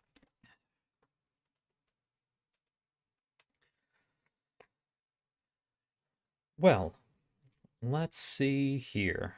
He takes the spell book and sets that aside. He looks over at Alessandra, who walks over to a bookshelf and pulls out a book, hands it over to Malkazir. He opens it up and flips through it. That'll work. Sets it down next to Sagana's notes. Places one hand over the other. One hand over one book, the other hand over the other book. Concentrates for a second. And the book pulled off the shelf becomes an identical copy, seemingly, to Sagana's notebook. He opens it up and it's blank inside. Opens up Sagana's notebook, puts a hand just above the first page, and a quill floats out from behind him and positions itself on the second copybook. And he closes his eyes and moves his hand as if he's writing very quickly, and you see the pages of Sagana's notebook begin rapidly flipping all the way front to back, and you see the quill rapidly scrawling out the same information in the copybook.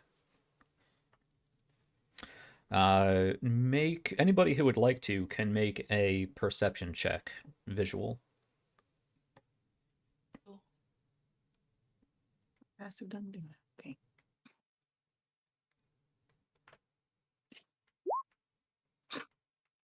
No.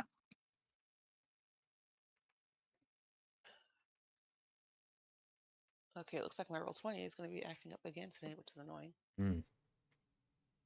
Yeah, took a second for mine to come through. Oh, there it is. I don't see it. You said perception, right? Mm-hmm. Okay, Twice as good as mine.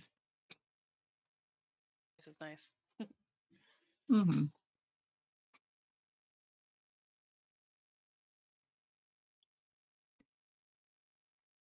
Okay. Everything looks in order. A minute or so goes by. Probably a little more.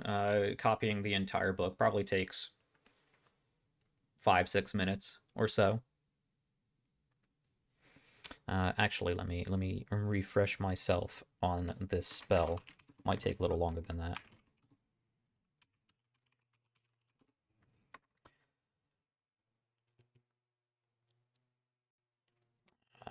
Come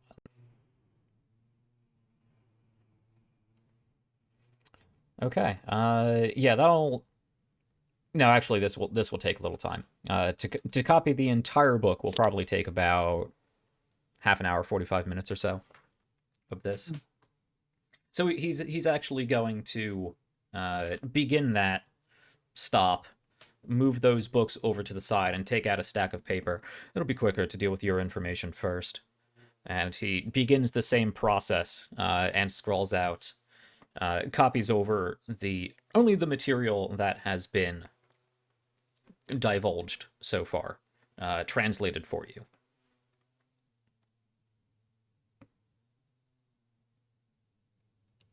Which is only like 2-3 pages or so. Yeah.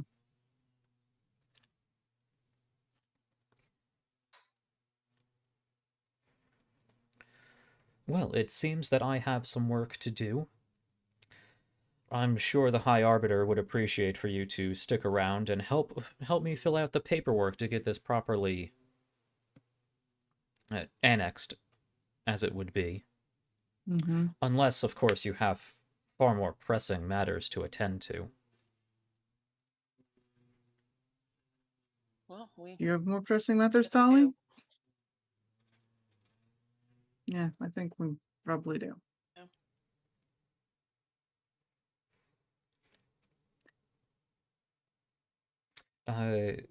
Well, whether it be a misunderstanding or matters unforeseen, I'm sure the High Arbiter will understand and trust that I was able to get this information properly cataloged for him. Pretty sure he won't.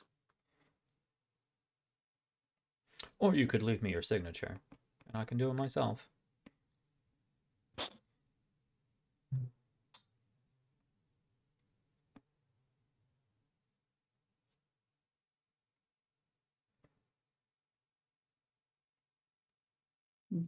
Look over at Tali again.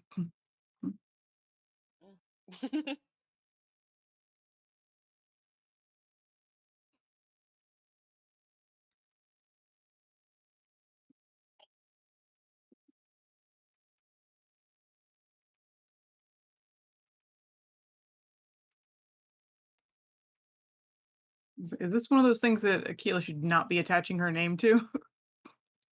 Um,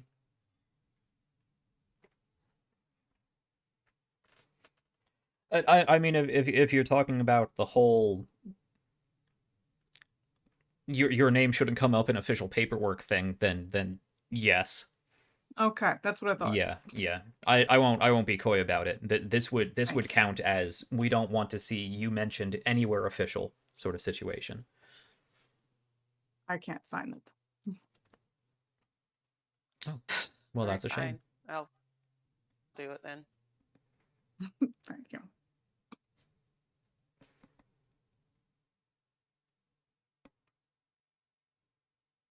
Well, And I go ahead and sign it. okay. Well, I will see that all of this information gets to where it belongs then.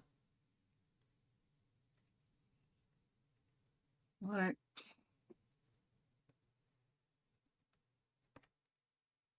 Thanks for the copy. Of course. I hope it proves most useful. Well, it's already given us some direction, so that's a start. Well, Tali, I believe you know how to contact me if there is anything else. Yes, I can do that. From where she gets the answering machine again. Well, this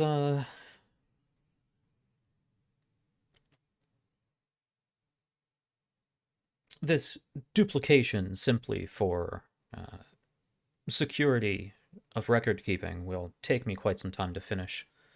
If there's nothing else. Yeah, that was, I guess, everything. Akila, anything from you? No, I mean, we can see ourselves out if you want. Have a pleasant trip back home. Yeah, bye. Mm. And just, I guess, head our way out of the office, just awkward exit Okay. style. I assume you're heading back to Saramov's place for the evening? Yeah. Yeah. Okay. You guys can make your way back there with no trouble. That didn't take too terribly long. You can meet back up with Ander and Shael'uah. Give Andrew the page we got from Mhm. Malkazir. I couldn't remember his name suddenly. Here.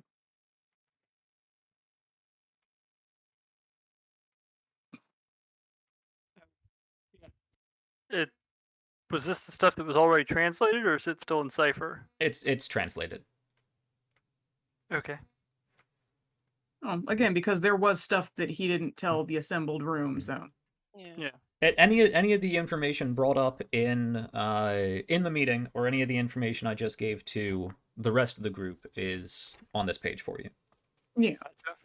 But like I said, this is just, passing it on to Ander. Actually, That's what we you have so far. the pages, actually, when he creates them for security, he is actually going to place an illusory script over them and give you the keyword, Okay. so that to anybody else it just looks like a grocery list. Huh. And you hand it over to Andy, and you're like, "Why do we need so many tomatoes?" And It's like it's a long ass grocery list. yeah, Like tomatoes. Jeez.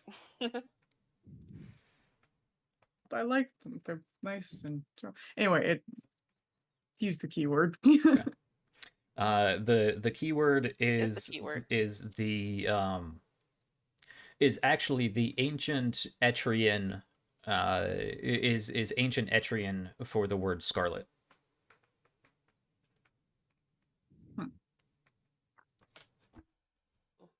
I think Tali's the only one who might know that. Yeah.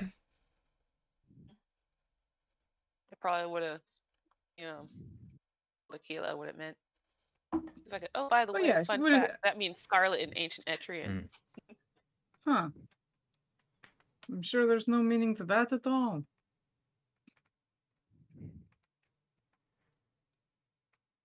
I wonder if scarlet is the person, or just his favorite color. I think purple's his favorite color. More of a light lavender. It's still purple. Mm-hmm. It's a specific purple, though. Yes, it is a specific shade, but it is still purple. Anyway. But yeah, unless I'd give the pages to Ander. Okay. Yeah, I guess Andrew will read through them so that he's up on everything. Mm-hmm. Yeah.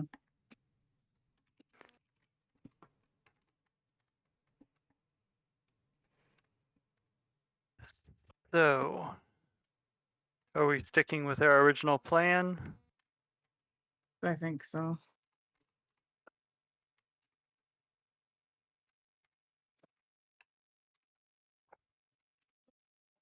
Oh, so that means we're essentially going to be throwing the chance encounters to him then.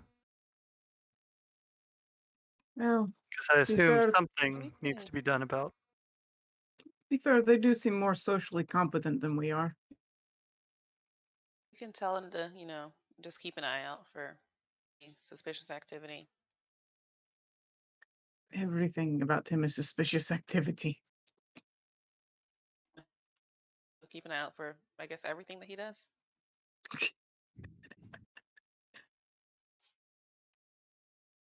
I suppose first we need to find out what condition they're in. Yeah.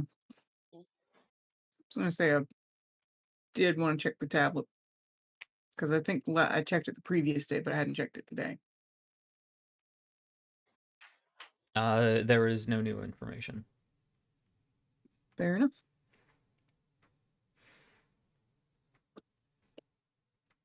So, are we heading out in the morning? Yeah, I think so. No point in just hanging around here. Do you Someone think they know certainly- that we have this notebook? What? You think the cult knows that we might have this notebook? Well, if it's decentralized, then maybe some of it, but not all of it. Yeah, I was just. And who knows? They might just hit they me might that- be pretty certain that we cannot break that cipher. Besides, we don't have it anymore. True. And the original is not going out where it can be easily accessed.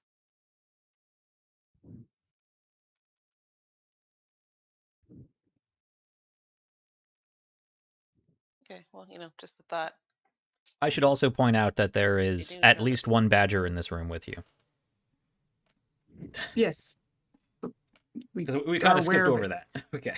Well, I mean, we are aware of its Well- existence. It was in the house last night up Mhm. until, went outside.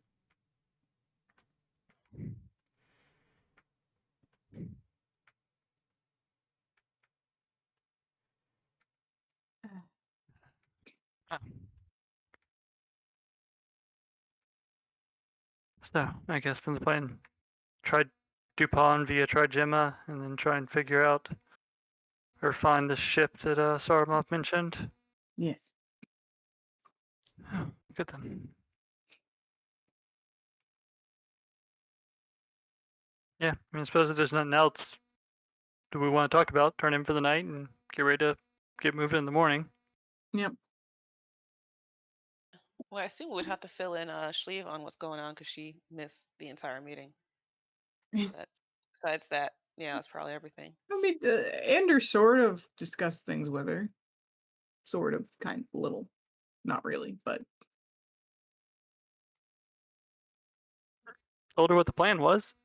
yeah. Okay. I was, well, but would ask Shliva if she's coming with us, though. Because, remember, Keela, Tali, and Sepki weren't there for that conversation.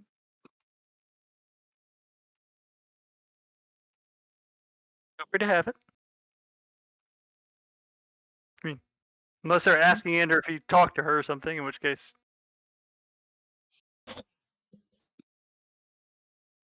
So does the ship pick us up, or how does that work? What do you mean? It's like the ship will dock and we'll get on it at that point. Ooh, what's a dock? Um, it's a place where ships come into the shore. Oh,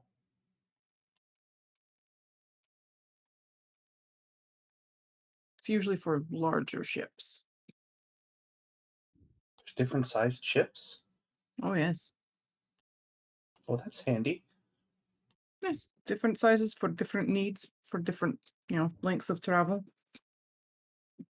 Why am I the ones explaining this? You seem really knowledgeable about it. I've been on ship 30 times in my life. Oh, that's a lot.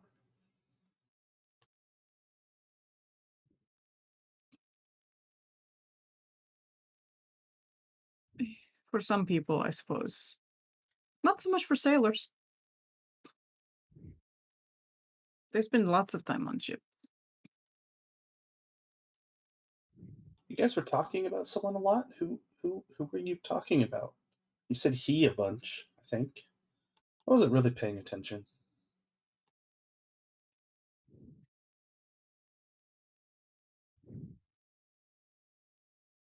Suppose that was when we were talking about Malkazir. I guess.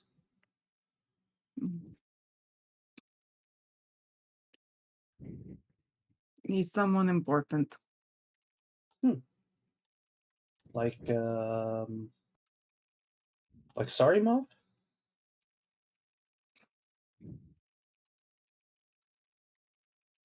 I think He's he's actually very more important different than from. I was going to say Sorry he's very Mob. different from Saramov. Well, I'd imagine most people are pretty different from each other. Well, I yes. just meant generally. No, again, it's like he's thought of very differently from Saramov. Okay.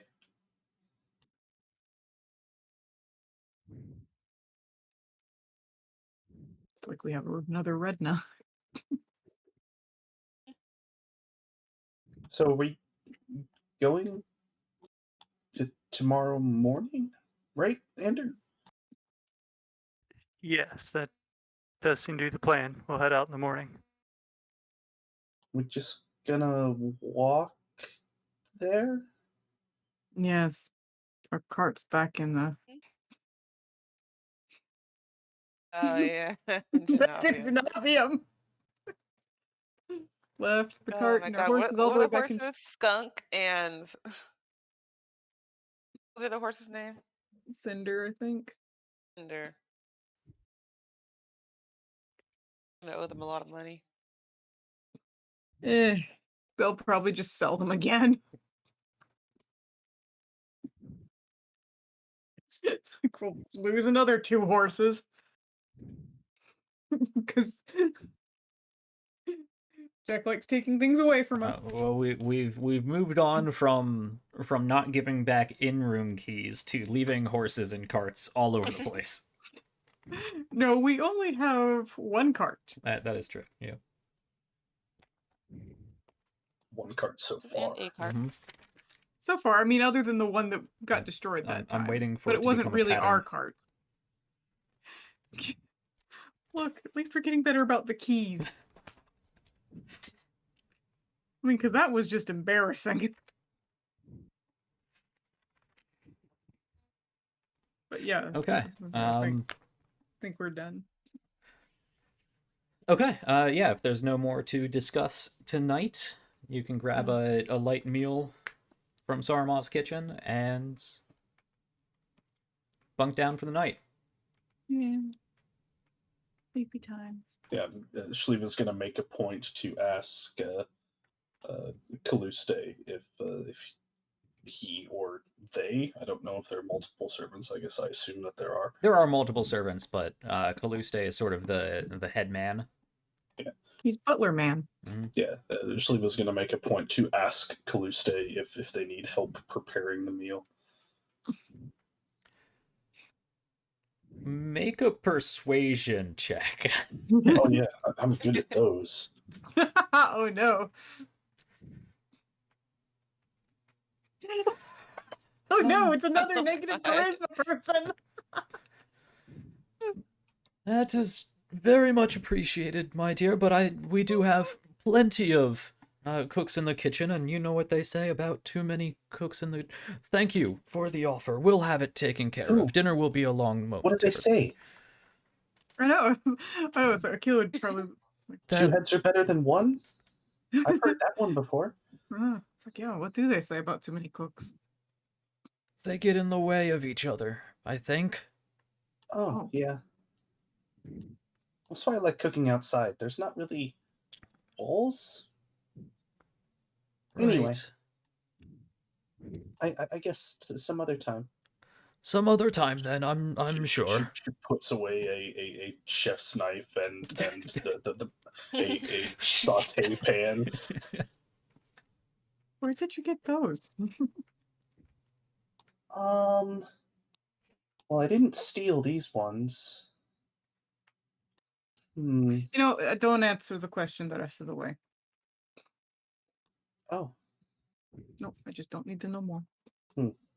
Talking to people's weird, huh? Krushka on the head and starts... Honestly, I agree with that. Krushka has a fancy throw pillow in her mouth and just is...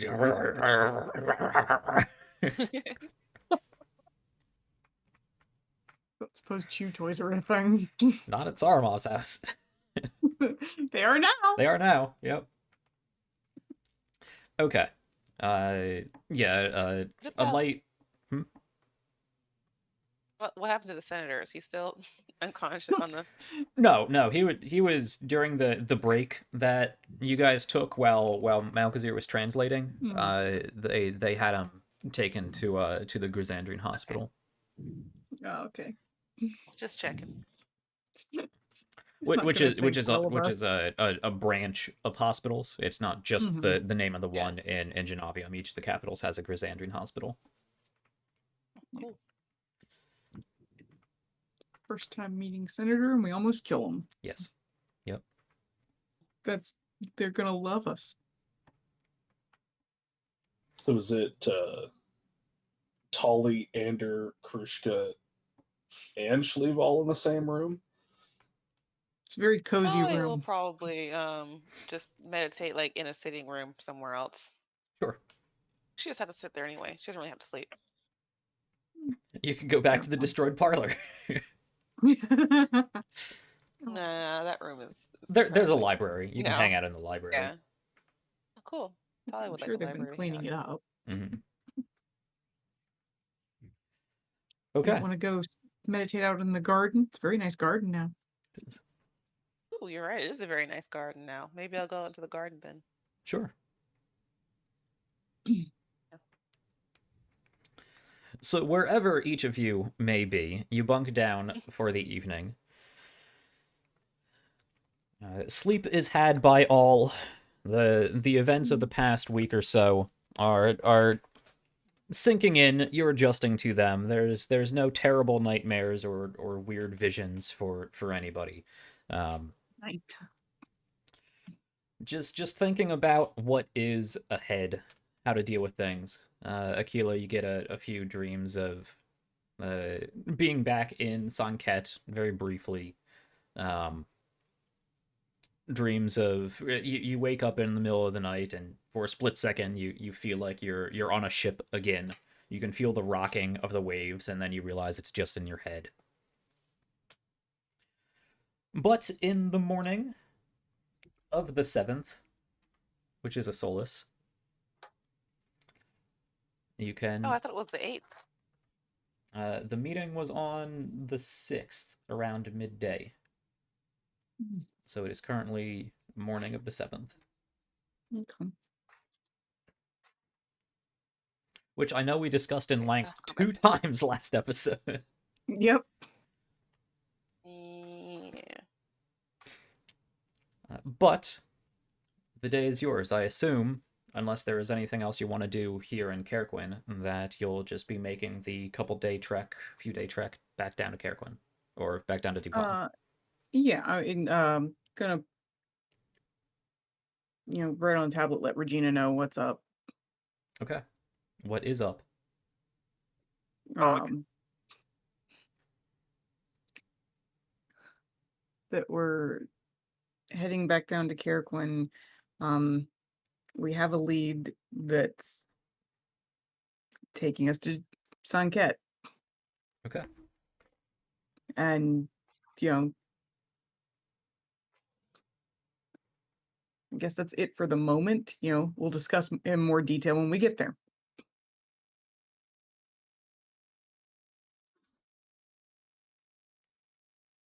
Okay.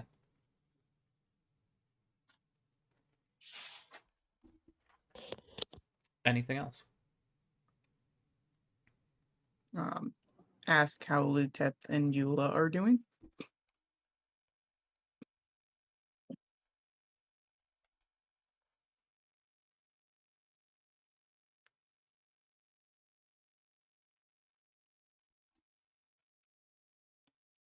I guess that's it for right now.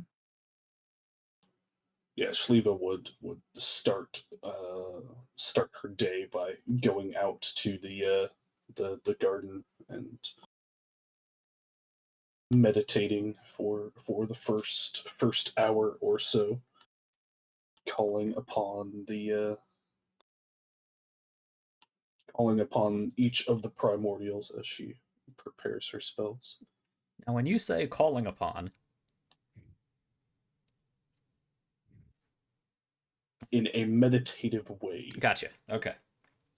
Not going to be screaming from the back of his. I didn't know if you were like druidically dancing around the backyard, just like invoking the names of the primordials. At least to start the day, she's a little bit more reserved. Okay. My goodness. Presumably, there was some rhyme or reason to her teachings and studies, at least initially.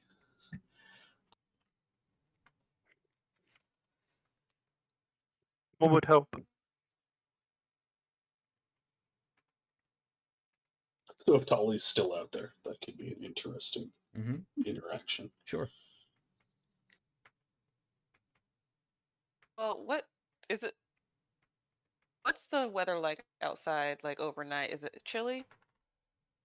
No, it's almost fall, right?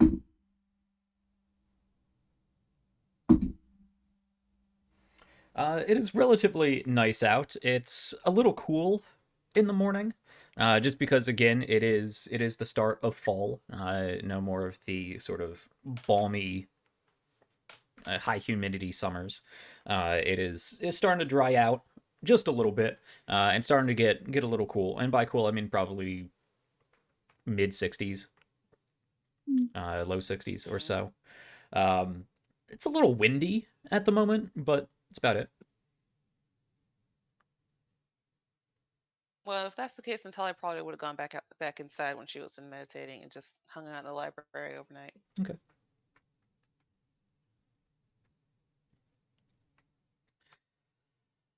So the group of you can get together, grab your things, and head out of Carequin. Now that may be complicated a little bit by a giant badger. Yeah, if Shliva knew that we were leaving today, but she made sure to find out yesterday. Yes.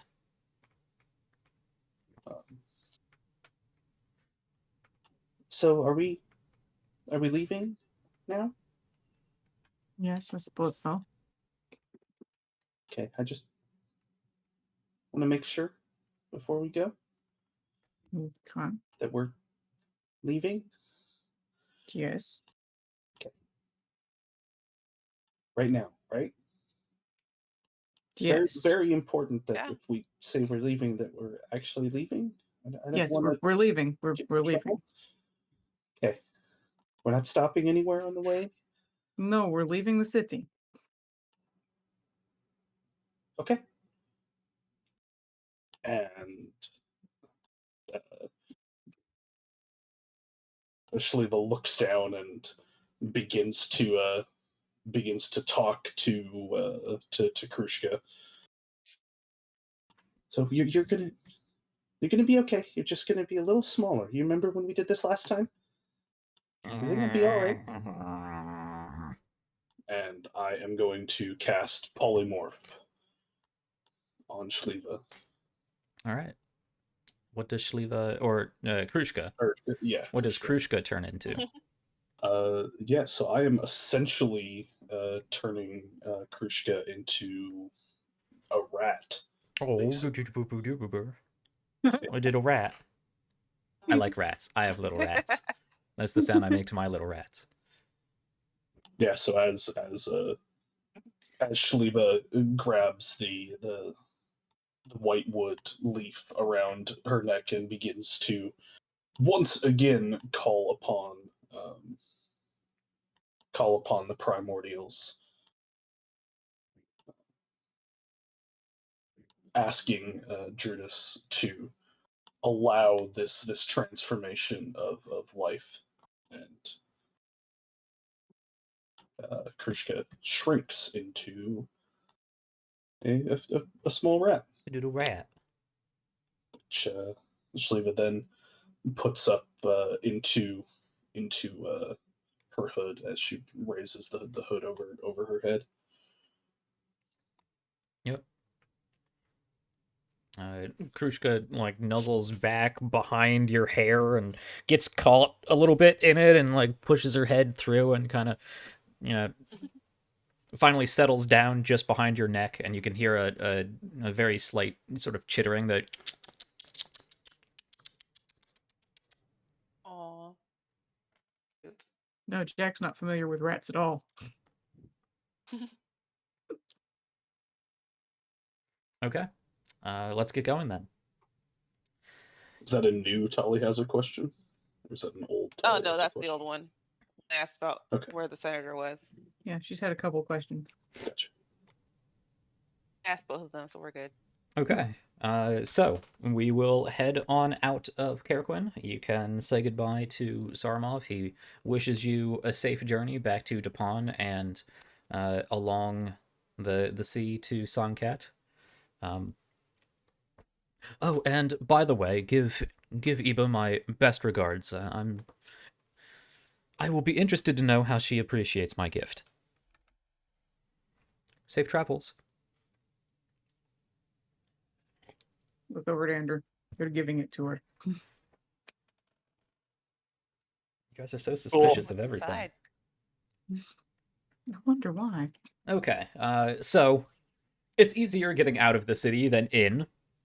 Mm-hmm. So you guys can make your way out of the city, and let's go on a quick break as the party begins their journey back down to Duepon. Wait. All right, let's take a quick 5-10 minute break, whatever we may need.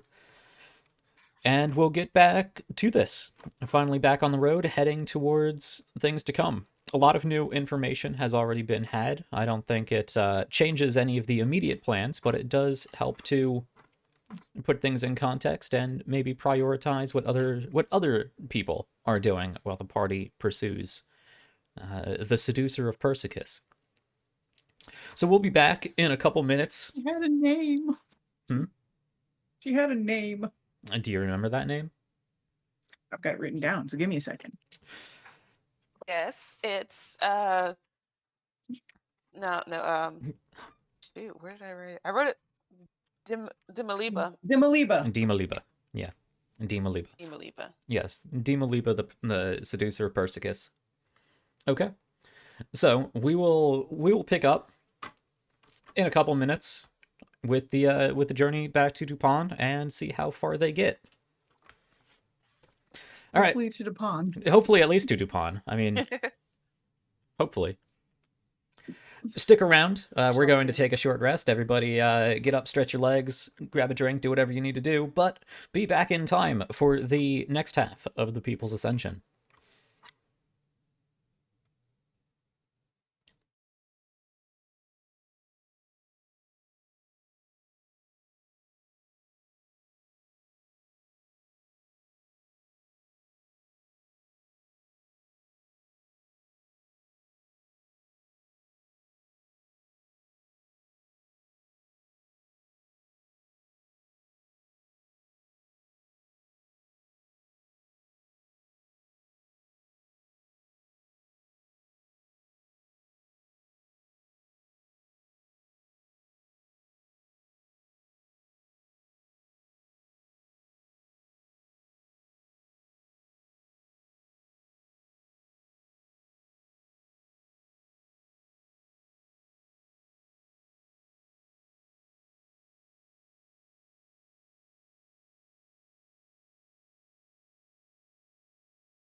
Look, everybody, I found Krushka.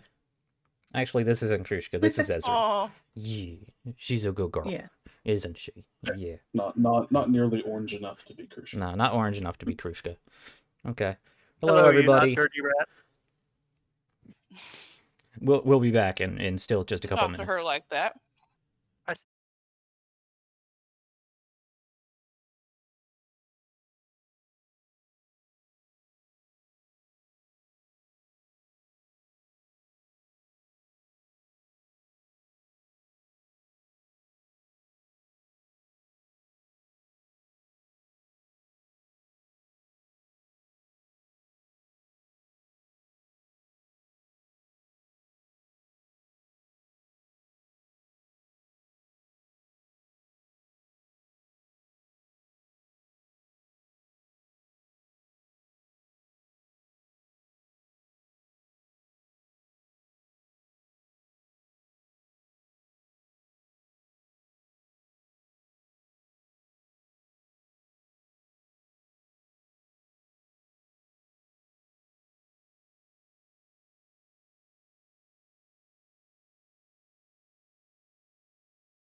Hello, everybody. We are back for our second half of the People's Ascension. So, let's see. Where were we? We were just leaving Cairquin after having a rather lengthy meeting with Saramov and a few of his associates. We settled on basically what everybody was going to do, whether that be dealing with the military or the public or putting together, um, paladin orders to go out and help hunt down undead as they are risen and become more of a problem, and what this group will be up to. Currently, that is simply heading back to Duepon. Apparently. So let's jump back in, and I'll leave this largely up to you guys, because once again, the road between Duepon and Carquin is a relatively peaceful one, barring any ancient undead warlords popping out of the ethereal to harass you. So it will They'd care at this point. it will take, because you are simply on foot. Let's see, 1, 2, 3, 4, 4.5 days or so to make the trek back to Duepon. Okay. In that time, not today, but tomorrow, you will be making your way through Trigemma, if that means anything to you. And then it'll be a straight shot down the riverside of the lower Rousseron back to Duepon. So I will leave it up to you, since you have time, especially with a new member of the group, if there is anything you would like to do on this journey. Seeing as travel time is the bulk of the amount of time you guys will spend together, getting to know each other.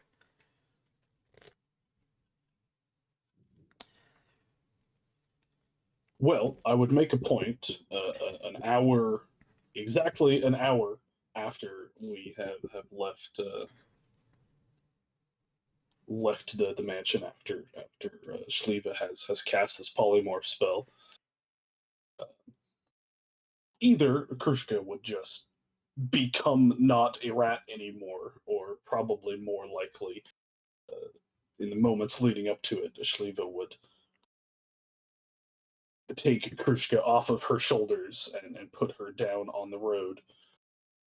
At which point, a very small rat becomes a very large badger. I was waiting for the giant badger to just come exploding out the back of Shael'uah's hood. It'd be funny, but No, it would make more sense because you know what you're doing. Yes, a little rat becomes a giant badger. It'd be funny, but as Jack said, he's not running a comedy campaign. Doesn't mean you can't have moments of comedy. Mm-hmm.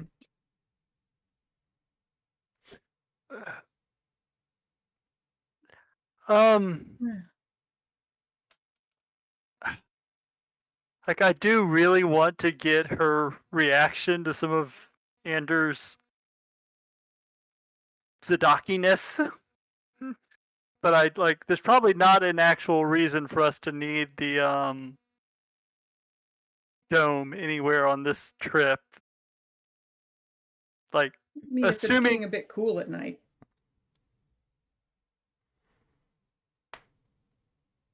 did we is it cool enough to be like cold, or just kind of like 60 degrees sort of thing? It's probably low 60s. This is flat, kind of open plain, right? Yeah. I mean, Yeah. in a tent, especially if you're sharing tents, because usually those are 2 people to a tent, and I assume you guys have, at least basic travel blankets or sleeping bags or whatever it may be. Yeah. You won't be terribly Mhm. uncomfortable. On the open plains comments more, that makes it hard to hide the Yeah. dome. Yeah, I know. It's just one of those. It's like last time we didn't do the bubble, we got ambushed. Yes, well. No, it's fair. It's your spell. Do you really want to explain to passing travelers what the hell that is? Or passing guards or anything? A wizard did it. It's like a hill to me. It's a very I small one, well, or a boulder. It is only inky from the inside. From the outside, you can make it look like whatever you want. within reason. You make it whatever color you want. Yeah, whatever color. Yeah. I mean, it's Well, one thing to that's hide it when it's in the woods or something, or there's a lot of visual. As camouflage works, there needs to be something visual for it to kind of disrupt. Mhm. An open plain, you're still just gonna see a bubble that kind of. Mhm. I don't think I have anything like during the days traveling, but I assume it like the first night we set up camp. Redna's gonna like make an appearance because we're gonna be out of the city, and he's Mhm. probably been cooped up for a couple days inside Sarma's place because No, they're don't gonna be really out, need be out. don't really need to bring up. I'm willing to roleplay as much or as little as you all are possible. So I'm an open book, but we also don't need to spend 4 hours RPing the however many day session between. Mm-hmm. So let's just cut to the first night. The first night setting up camp then, unless anyone else has anything Sure. they were going to cover during the day. No, just Nikhil would probably be trying to study up on their survival stuff. Still trying to get that proficiency. Right. Remember, we're walking this whole time. Yeah, but in the evening. Yeah. Oh. In the evening, once you guys set up, you can work on. Yeah, no, I'm your not saying stuff, like yeah. while we're walking. I'm saying in the evenings. Right. Gotcha. Cool. Yes. So after being cooped up for a little bit, Redna does probably spend the majority of the first day's trip just sort of hanging around Ander. It's not until later when camp is set up and it's dark out that Redna really comes out and does anything significant. There's still a little bit of a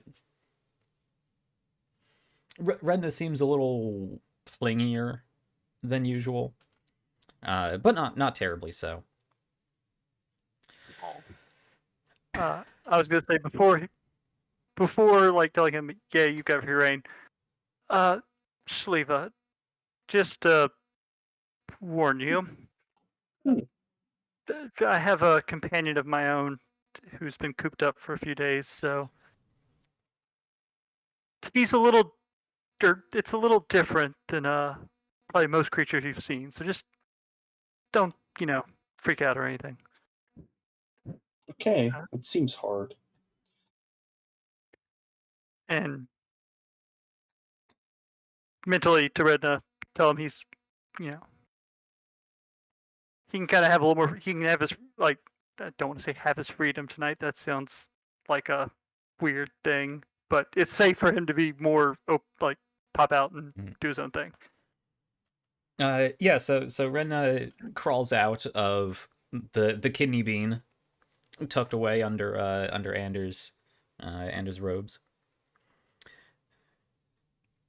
Redna comes out looking like a six-legged, three-tailed rat with about a dozen eyes or so that go from the tip of the snout all the way down its back. Sort of scampers up the shoulder, down, kind of climbs down the front of him, and scampers back up to the shoulder. Shael'uah, this is Redna. Redna, Shael'uah. She'll be traveling with us for a while.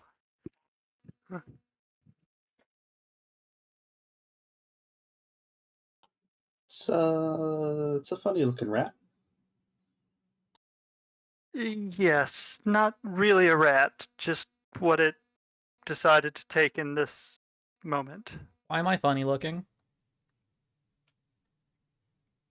You know that's not how a normal rat looks, Redna. We have studied these before. I wasn't going for funny. You're different than a normal rat. But then again, you're not a rat, so it's fine. Renna's rat ears sort of balloon out to much larger. Now I'm going for funny, and they wiggle. And that would, yeah. That is funny. That's actually one of the better jokes written. Sweet. No, he's growing. He's He's learning. learning. He's learning comedy. I like it. So what is it? If it's not a rat and not a rabbit? I am not abomination. You Shael'uah hear in your mind. That about sums it up. Yeah, I guess. They're usually bigger than that. It was a gift from my patron. I don't really know exactly. We're hopefully one day we will figure out exactly what it is, assuming it's not something Stock has created. Kind of saying that to himself under his breath. But it's a friend, and Redna has proved itself quite capable.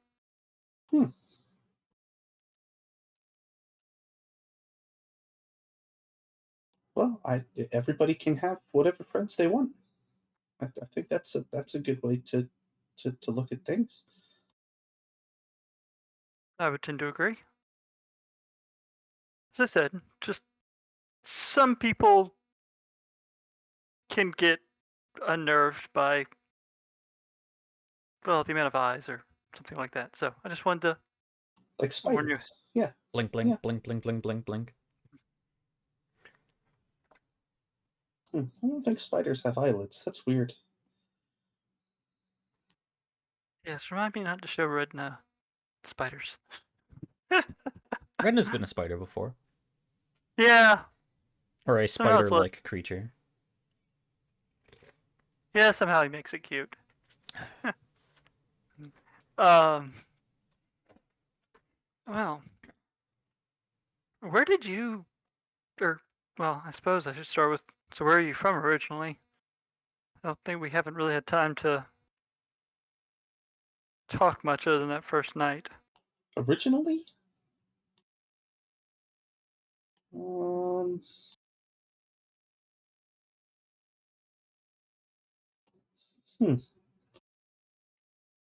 Remember a few things. I don't know exactly. It was a I think you call it a farm. Yeah, but there were some friends on that farm. They were.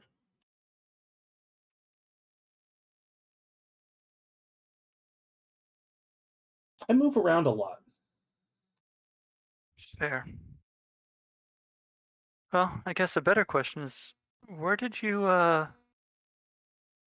pick up your talents and skills as shape changing and all that? That's not a very common ability. It's not. I've only met one other person who could do it before. Hello. 2 other people that could do it before.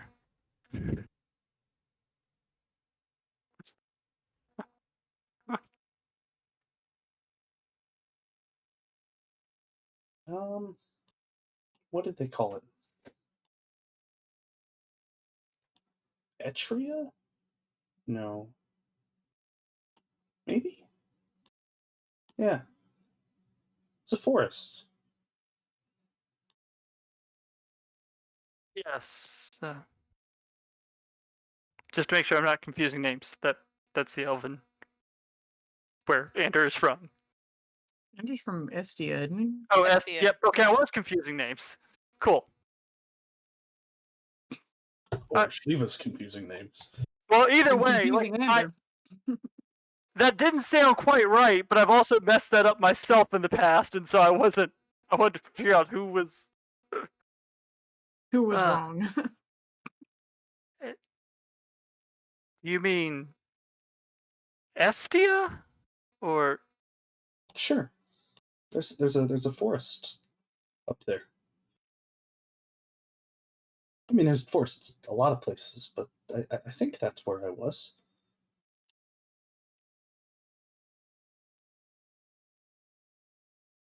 Druidism is just as illegal in Estia as it is anywhere else, right? Yes. Because yeah, okay. So not something that would have heard of. Andrew, go ahead and make either an Arcana or a religion, or not either an Arcana or a history check.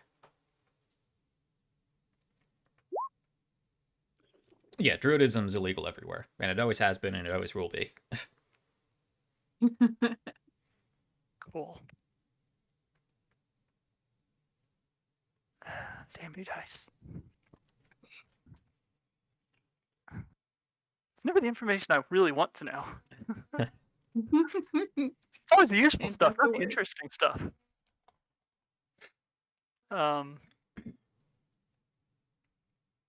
Yeah.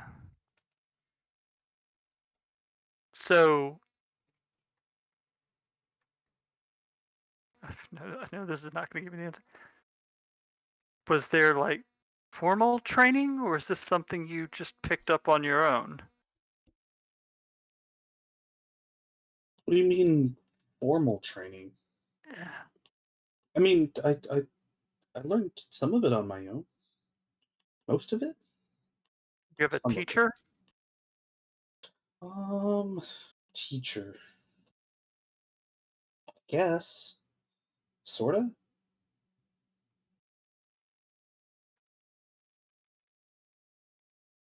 Oh, okay. You said you traveled a lot. Any Yeah. especially interesting places you've been? Lots of interesting places. Mostly around here though. She kind of looks around. I think everybody calls this part Jenavia, and then there's the swamp place. I think people call that race, and Etria est. What's the difference? Estia, Etria. I've heard both. People are weird. Yes, I would go with Estia. Hmm. Etria might bring up some issues in Jenavia. Hasn't so far, Huh. but I don't really talk to a lot of people. Yes, you did mention you tried to avoid them. Hmm.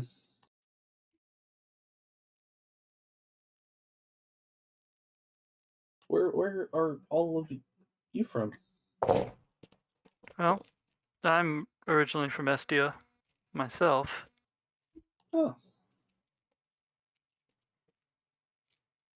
Did you ever go to any I'm from farms? Corsta. Ooh, Corsta's fun too. There's a really big forest there.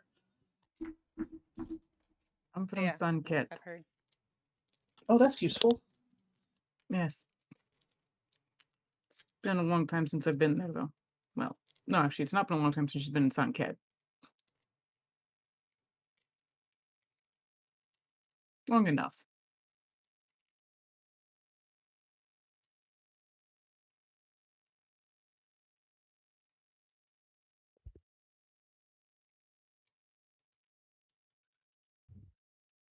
Well, I suppose now that I've attempted to grill you, was there anything you wanted to know about us since we're going to be traveling together for a while?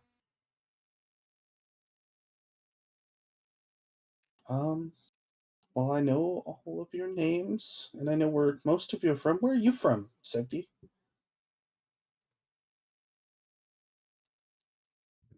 Oh, I'm from I'm from Ballhest. I don't think I've heard of that one before. What's it like? The forests there?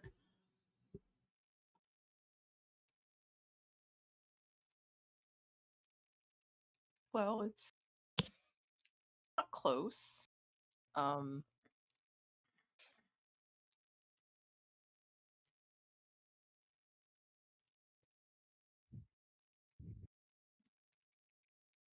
There are some forests there, but it's very different. It's a lot more I don't want to say tropical, but definitely hotter, more arid type of climate. Different forest, not as sprawling, or different kinds of trees and whatnot.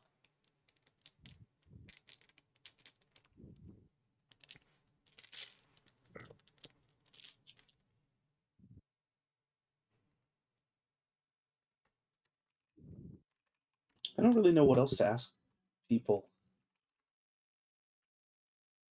Well, I suppose that'll do for now.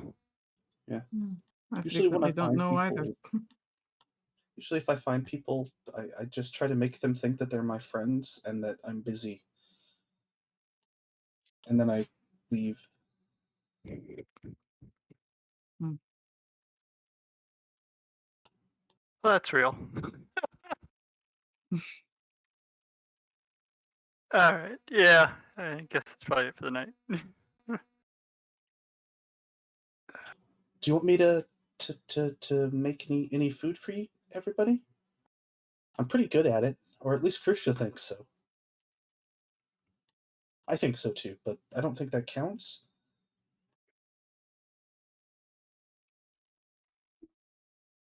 I'm gonna make food anyway. Feel gonna free to say- have some. I suppose you can.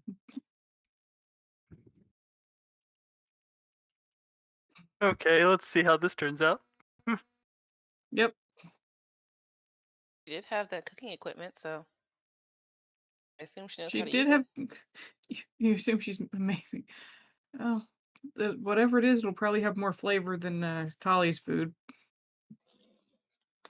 Well then. Well, because spell Yeah, but literally it's says it's pretty nourishing. flavorless. Oh, I Yeah, it says know. bland, but it's nourishing, so better than nothing. Yes, it is. It's very much better than nothing.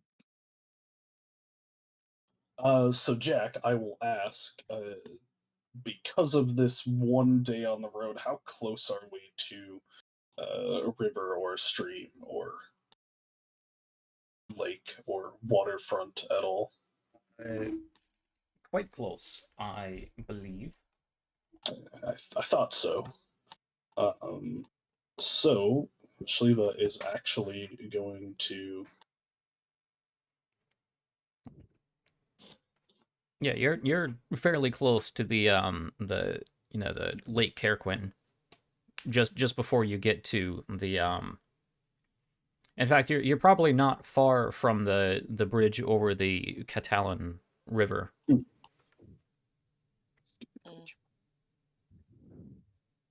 So yeah, Shael'uah and Krushka are going to go off for a little while, specifically to try to catch some fish if she can, but also to like gather herbs and stuff to make some food. Okay. That she They would probably volunteer used to the help last if of it. Leave a letter. Sure. I would Yeah, volunteer if to help. you, Yeah. if you want to come with me, I only have one fishing pole. Doesn't Ender have his fishing hook? Yes.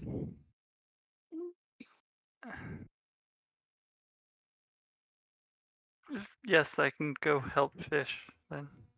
Well, Andrew, you don't need to go anywhere. You say go fish, and the hook goes on its own. Well, fair. I was going to try and keep it somewhat at night. How far away did you say though? Um, And Sending a hook flying out of eyesight still doesn't seem like the best idea. I mean, out of recognizable eyesight, sure, but you can see the shore of the lake off in the distance, probably 400 or 500 feet away. It's not super far. Fair. I can take care of the fish And up to like half a mile at the most. and send the fishing hook out.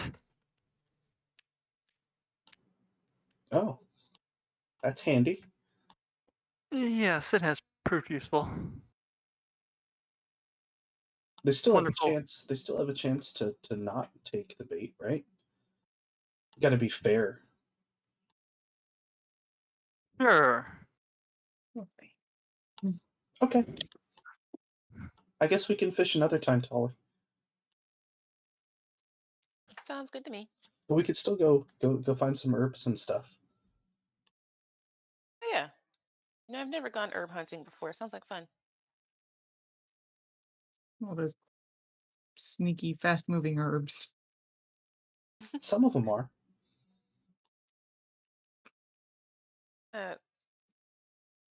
Actually, you know what? I kind of guess I'll find out. Okay. How about, just for funsies,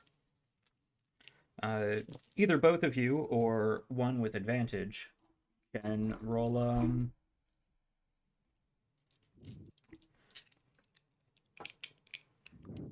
nature check. I will let Shael'uah have advantage because my nature is not very good. All right. Boom.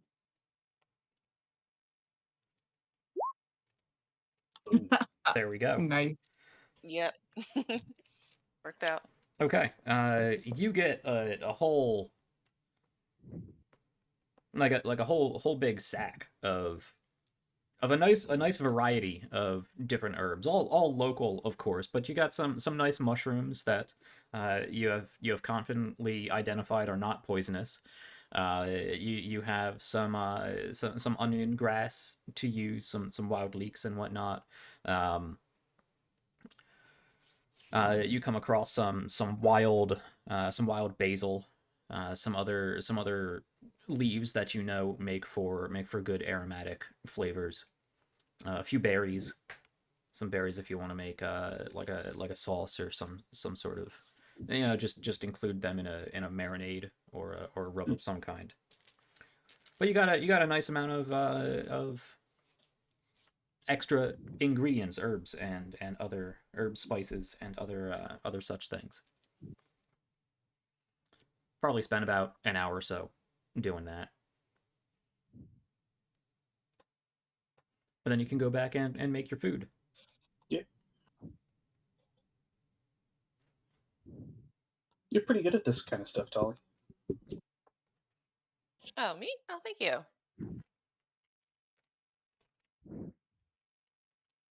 How Actually, are never done it your before. vines doing? It's been a little while.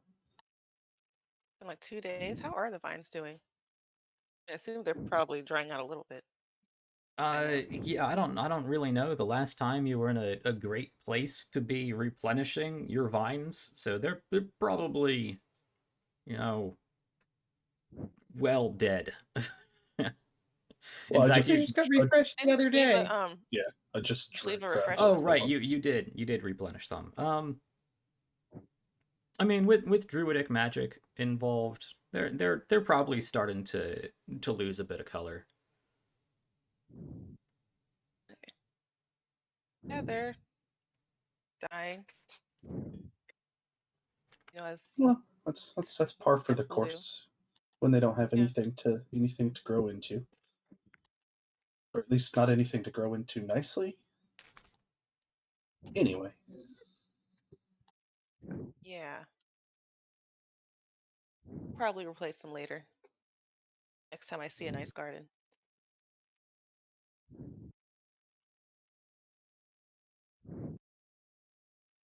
Yeah, and I'll go back to camp and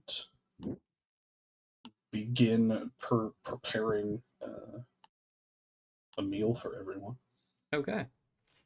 Go ahead and I mean you're gonna get it regardless, but just to see how good of a meal it is, go ahead and roll me a cook's utensils check.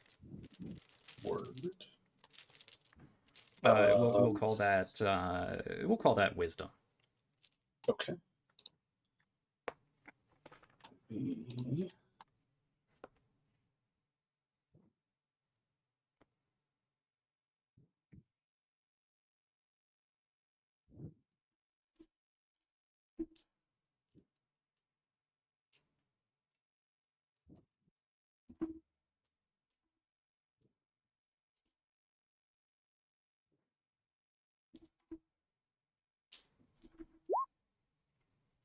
Okay. That's par for the course. Uh, yeah, I mean you have good Okay. ingredients, so it's not like, and you were gonna get it anyway because it's it's part of your abilities, but it's no feast. It's not like a gourmet restaurant meal, but it is. And Shael'uah, you can decide what exactly you prepare if you would like, but it is filling, it is tasty. It's definitely food on the road, camp food, campfire food. But she does better than you guys usually manage to do. Usually manage edible. Yep, it's got some good flavor to it. It's filling. Mhm. It's enjoyable. And Christian, you can explain any further benefits if you would like. For a long rest, it doesn't really matter. Right. Cool. Yeah. For purposes of this, it's going to lapse the moment that we take a long rest. Mm-hmm. But yeah, everybody gets some extra hit points. You feel more full. Cool. But yeah, like I Let's said, practice it's instead. gonna disappear. Probably we get more hit points. Are you making extra treats? I'll probably do that in the morning. Okay.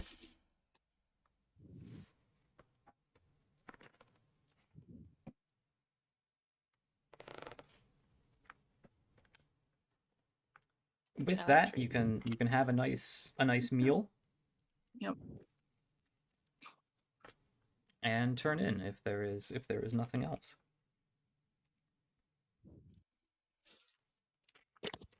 Sounds good. Yeah, I think that's good for Cool. one evening. Yeah. So the night. Probably keep our usual watches Sure. just in Yeah. case. Yeah, fair. The night comes and goes. Nothing all that exciting happens. In the morning, you all get up.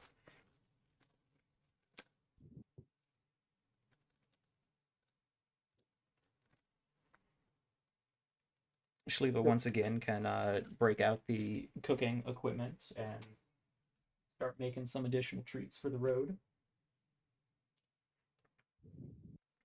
I think this is the best we've ever eaten on the road, aside from that one time with the Ursicopia.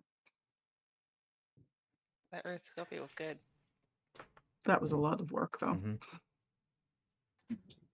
The mention of an Ursicopia Jack, does that Yeah. trigger anything? Is that something Roll. that I know about?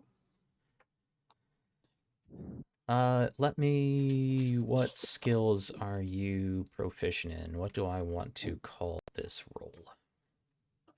Of animal handling, medicine, nature, religion, I thought we survival. found someone with medicine. Go ahead and make me.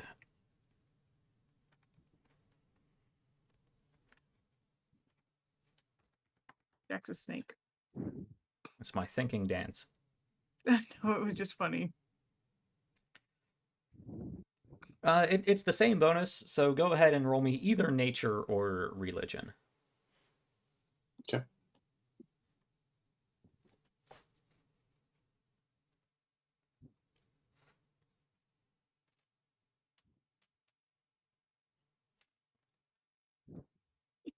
Okay. With a 20.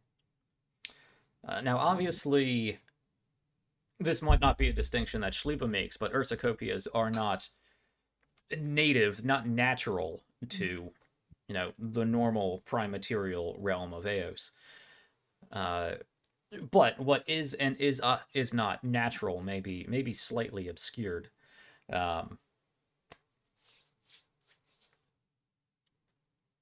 you've probably heard tale of an Ursicopia.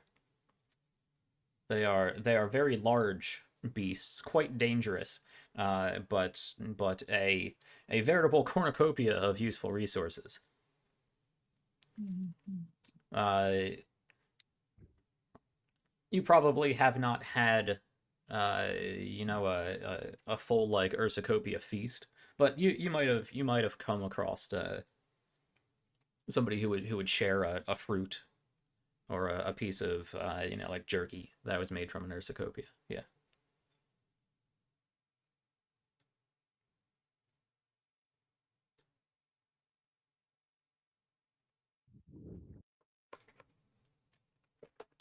Yeah, that seems like a veritable.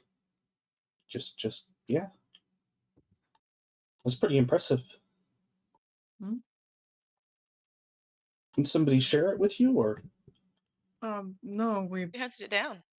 we somebody went running off into the Feywild. It was a sign from Arcalich. I couldn't ignore Yeah. it. Yes, yes. We ended up having to fight it because it attacked us. well, it probably defended itself. Um, don't know what it was defending from. We weren't attacking it. If you're in its territory, or if its cubs were around, or maybe it was just hungry. That's possible.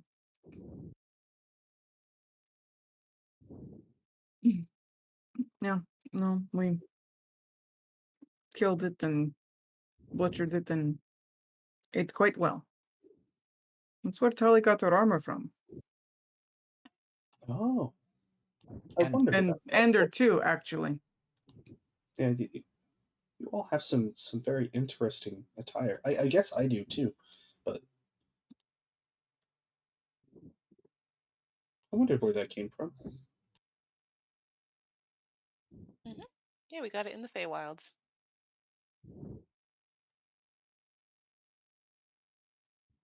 Yeah.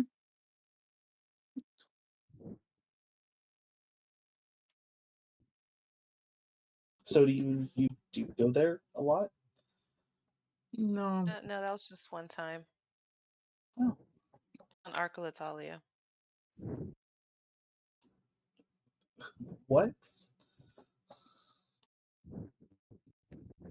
During It's not your real name or anything, is it?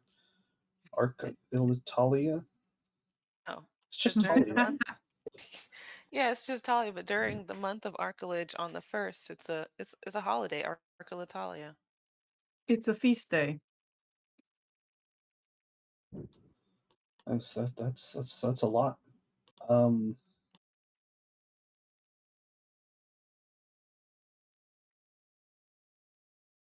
I feel like I recognize the name Arcalich. Sounds Yeah, familiar. One of the that's Genavian gods. yeah.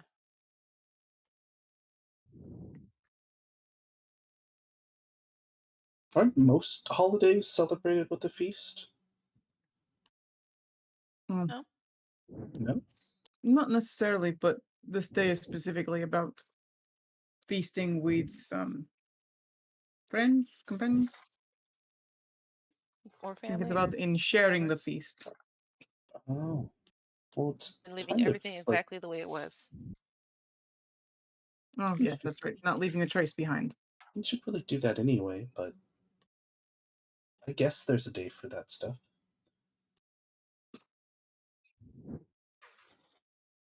Anyway, I'm glad you like my cooking so much. I Yeah. like to do it. I've been feeding myself in Krushka for a while. Sometimes Krishka? other people. I think Krishka has eaten well. Let me ask, actually. We don't need to go into exactly what you prepared, but is this a vegetarian meal, or are you carrying around some sort of preserved meats of some kind? Well, that was what the fish were for. Right, fish, of course. You got fish. Mhm. Come on, Jack. Continue. No, Shael'uah is decidedly not a vegetarian, nor is Krushka. Hope not. That would be one sick badger. Yeah. I mean, technically they could live off of roots and berries, but certainly Technically. need insects and rodents and birds in their diet as Mhm. well. But Anyway, still not really vegetarian then. no, no.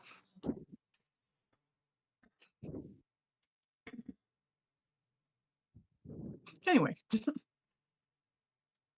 Well, shall we get back on the road then? Yeah. Even you all Let are. me pack some things up. Notice that Yeah. I was like, Akil would help her.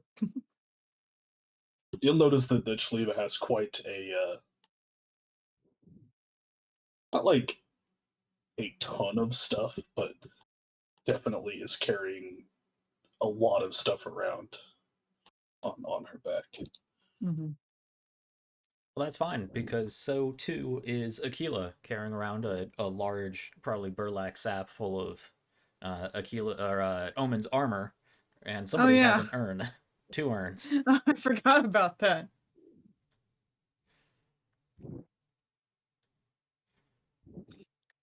I completely forgot about Omen and his remains. Hmm. We got Omen with us. And not just in spirit. In corpse dust. Okay, so you pack up your camp. I'm sure Shael'uah does a good job of revitalizing the earth that you had disturbed, cleaning up after each other. You guys can continue your journey. Now, today's travel will bring you down past Trigemma.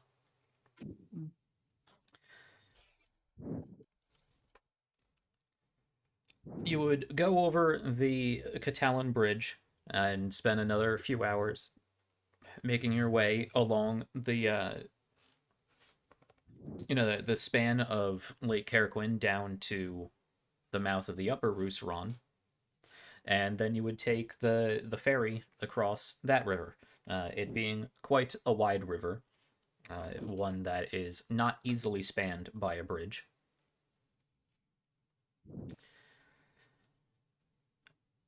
It takes a little bit having to wait for the ferry barge to show up and begin taking you back. It usually runs fairly frequently, but you have to wait probably a good hour and a half or so before it shows up this time. You can make your way across the Upper Rousseron River and into the very small village of Trigemma. You couldn't even really call it a town. It is, in fact, not even on really any map of the province. It is just a little community of a half dozen at most different families, very small. There looks like there's a small farm that is probably just enough to keep the local population stable.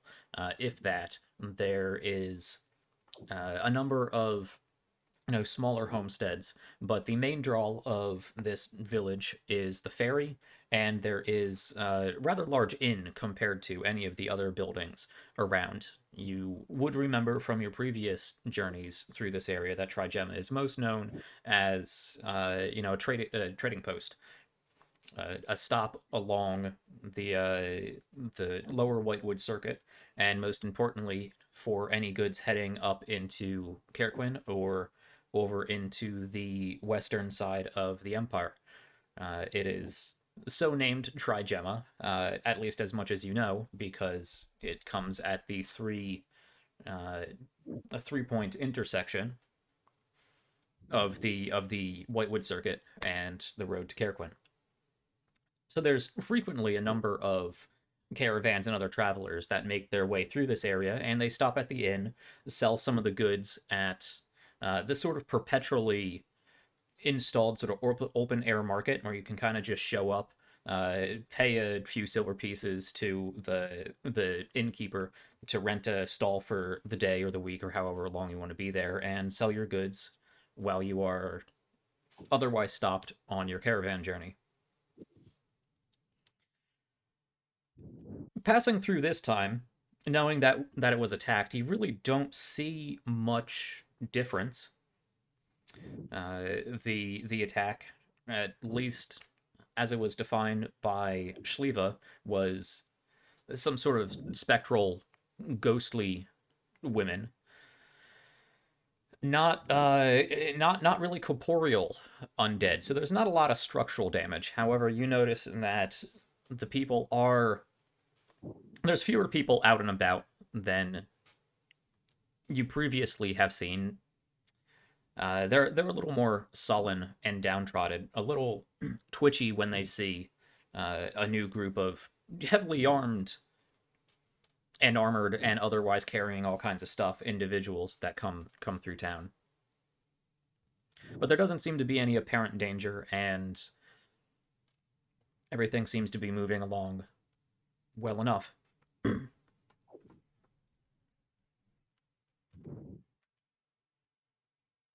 You can easily continue your journey just passing by unless there is anything in particular you would like to do here.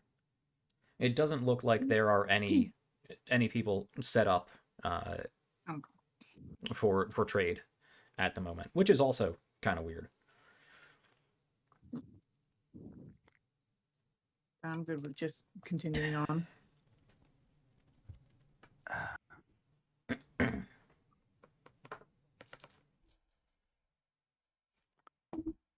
Yeah, I mean,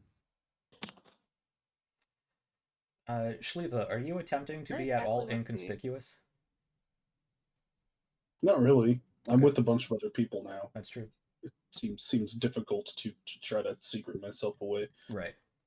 And normally probably I would have just flown over the river. Right. Yeah, you probably didn't take the ferry before, Nope. which is why the boatman didn't say anything. But as you are passing through the village, there's actually a young boy a bit of a ways off, down closer to the farm area, and you can just make out this little boy shouts out, "Hey, there's that lady with the weird dog that saved us! Hi, lady!"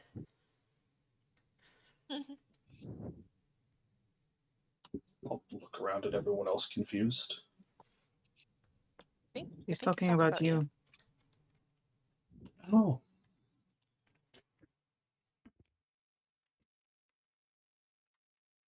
I just sort of Say hi back. put my hand in the air and sort of wave it around a bit.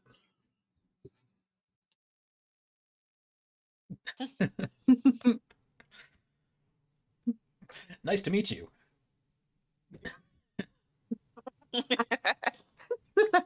Anyway, if that is all that will be, we can continue on.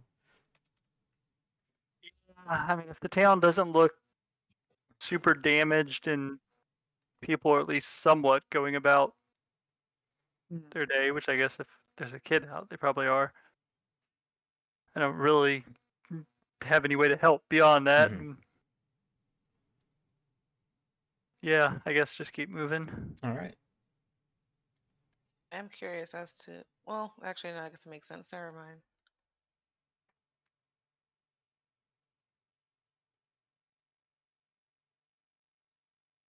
Okay.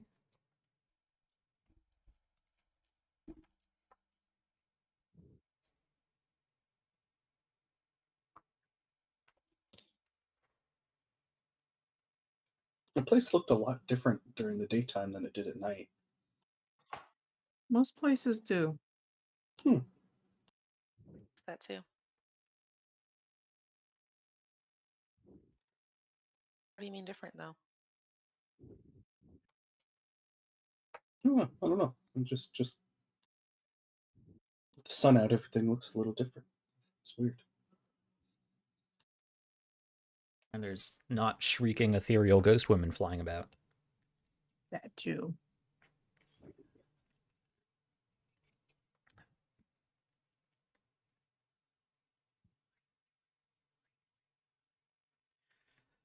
So another day's travel goes by. At this point, you are down past any notable landmarks. Unless you have any reason to stop, we can fast forward until we get to Duepon. We've had some good roleplay at this point.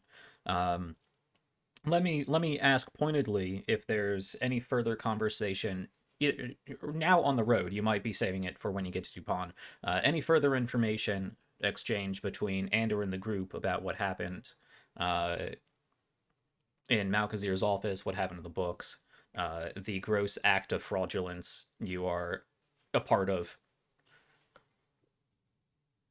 Well, if you say it like that, it sounds bad. It was bad.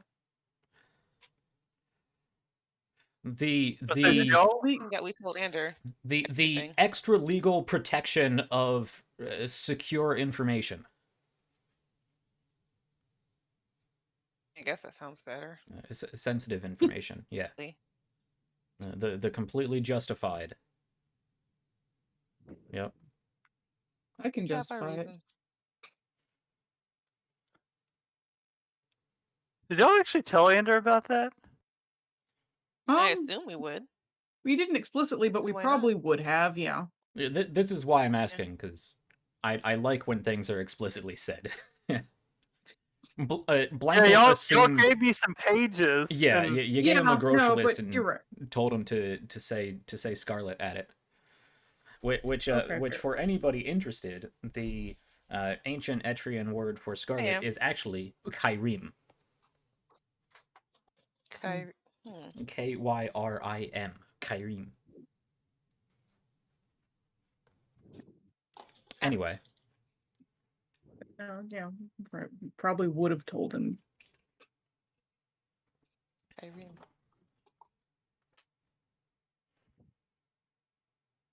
Okay. They said that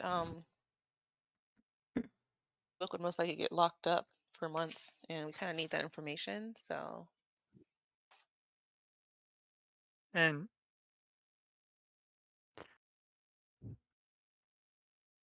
he's proven so willing to give us that information in the past. well, I I mean, he was gave us hoping that some. being amenable to him might encourage further cooperation. Huh. Better late than never, I suppose. Just either we let him Oh. decipher it and give us some information, possibly, or it gets locked up for months and we don't get anything. Fair. And frankly, I couldn't care less either way who has it. I wasn't I going mean, to have to an extent. between those two. Yeah. It seems to be 6-1, half dozen the other. Yeah. I'm just surprised, Oh, mainly. If that comes out that you had a hand in that, my name's not on it anywhere. yes, because that will really matter in the long term. Only if it becomes an issue. Which, you know, Given he has recent he events, has I am surprised. he has every reason to not want it to become an issue either. I don't disagree, and I don't think it's likely. Like I said, I am just surprised.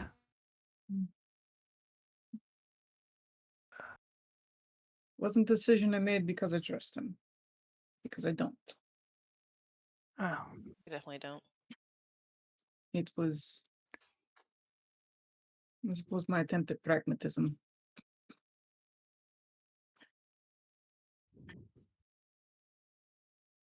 oh, hopefully it works out. I It's a hope good- so. It's a good approach to take. I'd hate for you to be soured on it.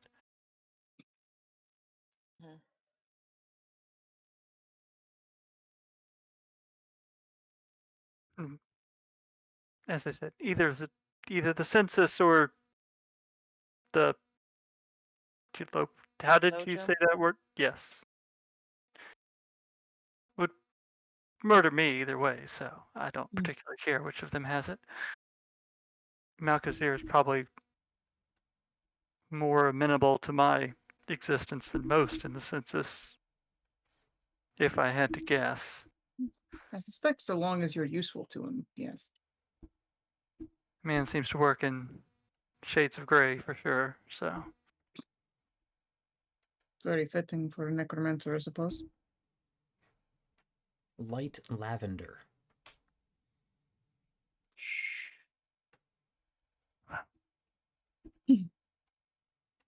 Either way, it's done. And wish I Yep. could have gotten my hands on that spell book for a little bit, but oh well. No. I was, It's debatable whether she even has anything I'd want to use in there. Even I have No. my limits.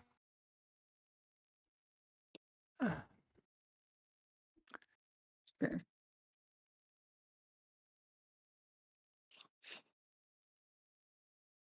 Who's she? You talking about that weird zombie lady? Yep. Yes. Mhm. Yes, I had wanted to get her spell book on the off chance there was anything useful in it, but probably for the best. Mm. We're not That's all. given the time. Well, that's the last thing I need anyone to find me with. I mean, Yeah. I would think, all right. I won't. In addition to everything else, also having a spell book that belonged Oh, to see, me. I was just going to say murdered babies, but Okay, let's keep going to Duepon. hey, if you hadn't kept going. Oh, speaking on believe I Oh, yeah. might want to, keep it on the down low with your abilities. Why? We've already Well, got 2 other illegal magic users there. but I mean, Counting Ander. be Counting careful. Ander. Oh. Illegal? Hmm. I'm confused. Well, apparently the people that run Jenavia like your kind of magic or Anders. Yes, they're not fond of So druidism or, warlockism. well, making pacts with fiends and far ones and, anything outside of the established order. It's all political, really. Yeah. So you just might want to be careful who you cast spells around. Mm. Yeah, So that I makes should know. sense. Guess if it's a bigger place, usually if I have to deal with more than one person, I just avoid it. 2 people I can manage. More than 2, it gets difficult. Well, the pawn is smaller than Kerquin. Well, that's good. And there's probably a lot fewer people there right now. A lot of them evacuated. Yeah. Huh. That's smart. Yeah.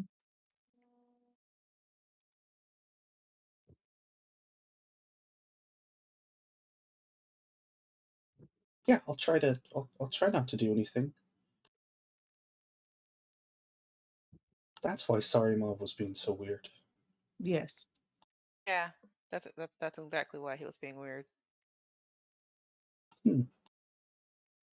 I mean, he seems a little odd in general. Not in a bad way, just That's not how Little normal odd. people act. to be fair, I'm not sure I know what normal people act like. I guess he's acted different to you guys, but kind of. Not really. I don't know. He's not an unpleasant person. I guess that's true.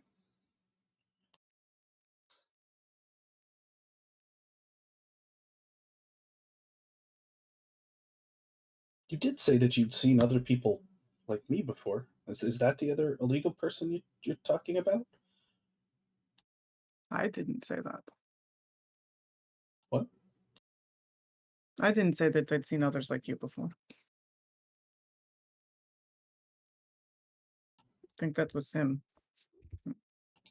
Right. Sorry.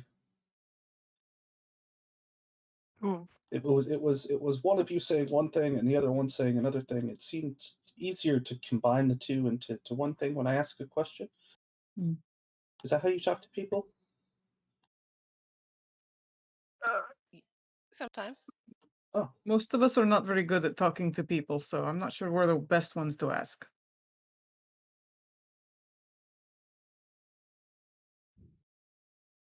that makes sense.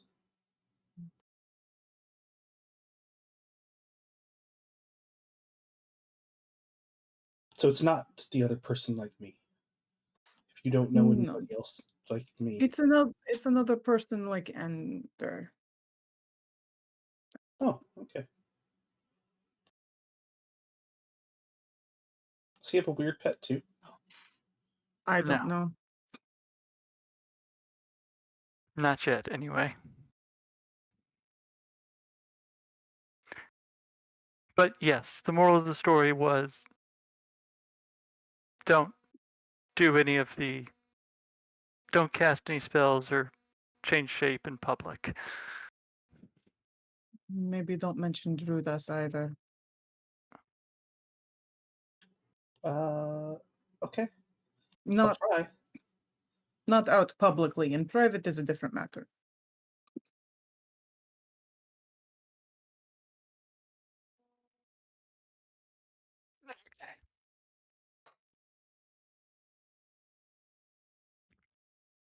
Well, unless there's anything else. That was all for me. Yeah, did want to check the tablet at some point since I wrote a message. Okay.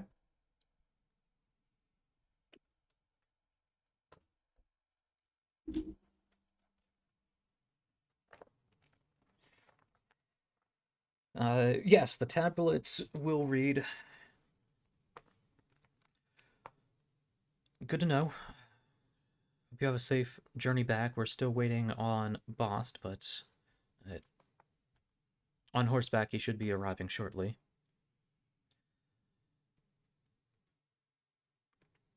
I look forward to hearing whatever it is you have planned for Sanket, and I suppose everything else that must certainly be going on. The guild hall is coming along fine. There's some minor damage that we're repairing. It shouldn't take too long. The rest of the town fared fairly well as far as structural. Not the best spirits. Eula is doing more or less okay. A little sore, still getting herself together. Luteth took a more serious injury. She should be recovering, but we're not sure how much mobility she'll retain. Her arm was practically crushed. We have both Dr. Talon and Kedrif working on remedying her as best as possible, but it's ongoing. We'll talk when you get here. Safe travels.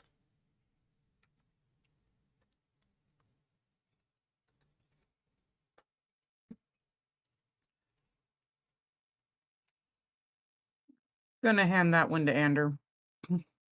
So he can read it too.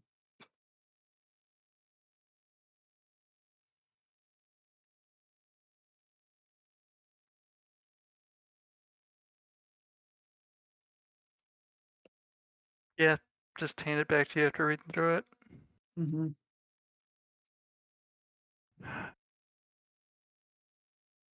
She rolled really bad on her massive damage con save. Hello, Spoons. And the rest of Hard Knock Dice, thanks for the raid. Thanks for tagging along. We got about an hour left. Just in time for bad news. Just in time for bad news. And Anders, maybe sort of kind of almost girlfriend. It seems her arm got crushed, and the doctors are taking care of it, kind of, hopefully. Also, talk about just a way to confuse the hell out of someone in the middle of a Like, conversation. Hello, Spoons.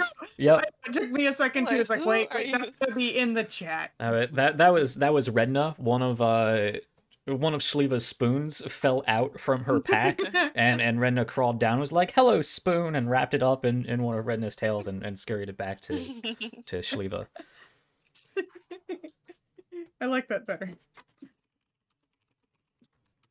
Yeah. All right. So yeah, aside from that, I think we're just heading on our way.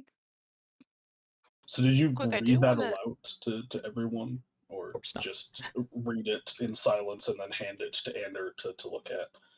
That's Akila is not inclined to read out loud, at least at first.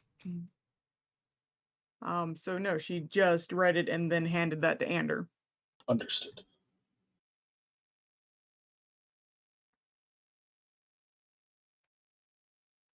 Okay, so Ander and Akila are passing notes in class while the rest of us move along. If there's anything earth-shattering, we'd definitely tell them. Not earth-shattering, just arm-shattering. Dude.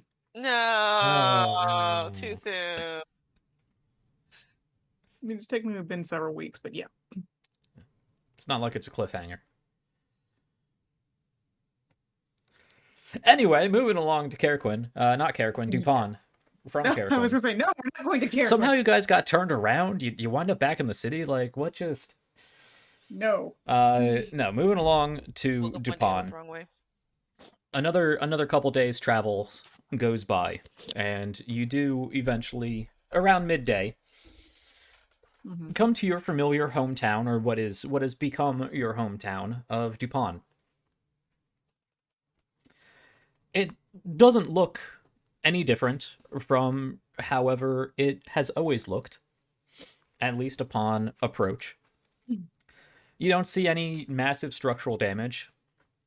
You know from reports from Regina that this town was under attack by Shael'uah's undead forces, numbering around 400 or 500. But from what you could tell, there was no siege equipment or anything like that. Largely ground troops and some flyers and casters and whatnot. On your approach, of course, you are coming in from the north.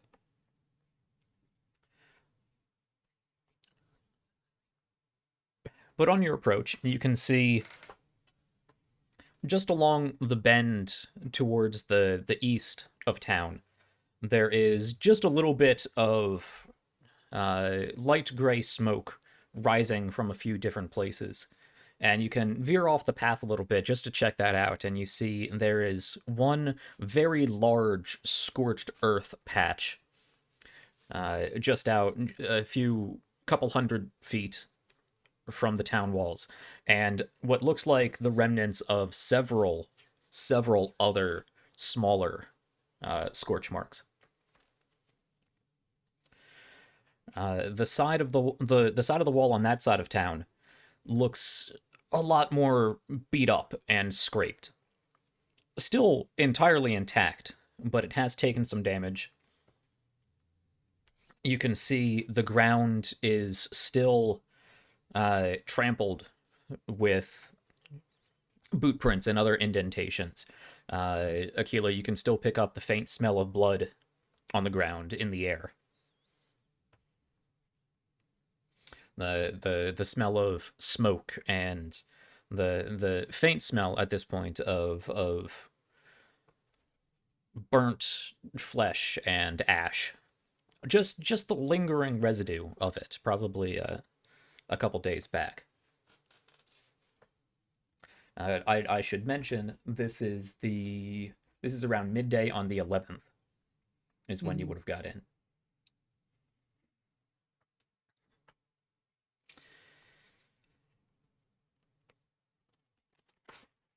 And what day of the week is that? A lutus. Lutus, the Okay. 11th of Damascus. Cool.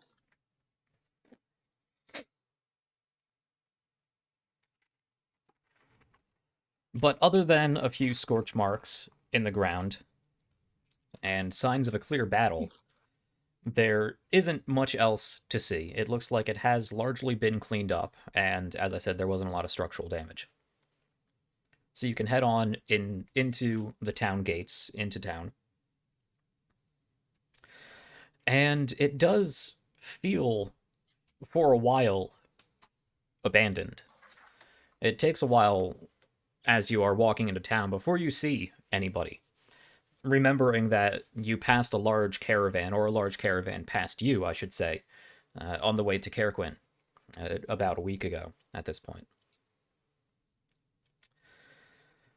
There's very little movement out and about. You do see people largely just going about their day as best they can. There's not a lot of interaction with people between each other or even with you unless you choose to wave anybody down. They'll sort of notice that you're there, take a double take, maybe a little surprised until they recognized who you are. But just like Trigemma, if similar to Trigemma, if turned up a little bit, more than a little bit, the people who are left in town look sullen and downtrodden. Not defeated, but definitely shaken and probably in mourning. It's a stark contrast to last year, when at this time the town would have been in full swing in their preparations for the Delendis Festival. Not this year. Not this year.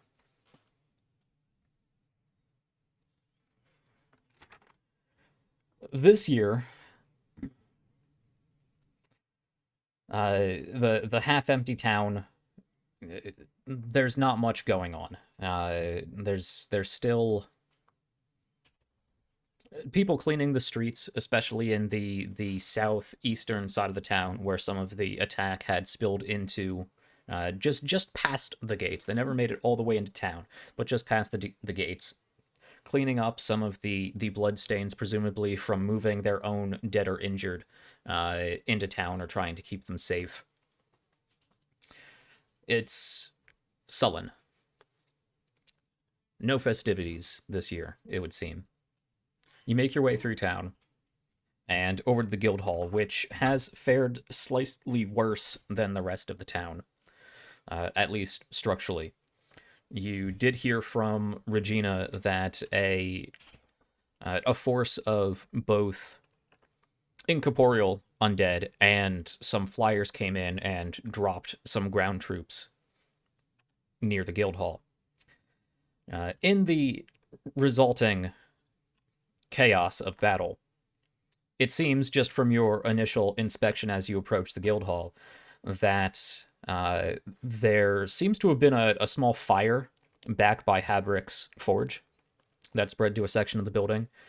And when you get into the guild hall, you notice that a large section of the I believe this is the correct word.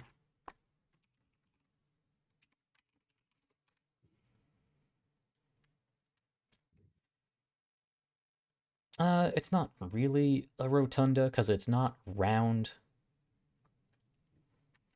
I always forget that word. The balcony, the inside balcony of the second floor that looks down on the main guild hall. A good section of that has collapsed. Veranda?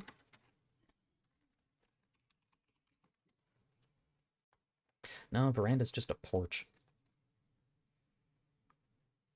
Doesn't matter. Mezzanine. Mezzanine, that's it. Mezzanine.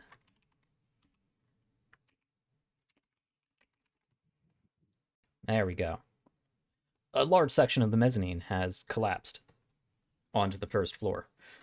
You can see there are scuffs and scrapes and burn marks all along the floor, ceiling, walls of the guild hall. As you come in, it takes a little bit for anybody, of course, Regina to at least initially greet you. You would also see that windows have been destroyed. Some bursted in, some bursted out. There's still some glass laying about. It's been about a week, so a lot of the area has been cleaned up. But looking about the place, looking for these small pieces of evidence for what has happened, trying to put this all together, you can make out some of these small details. A clear sign of battle.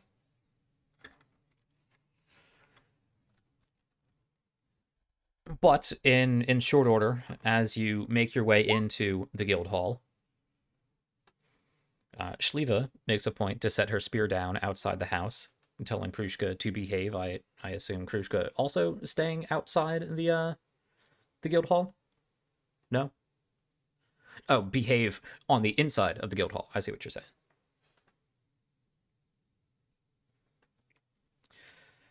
This would, of course, be the first time that Shael'uah is seeing what should be very I don't want to say terrible, not terribly ostentatious, but still quite opulent compared to the rest of the surroundings. A very nice large guild hall for this guild. However, it's seen better days. But you get inside, you take in your surroundings.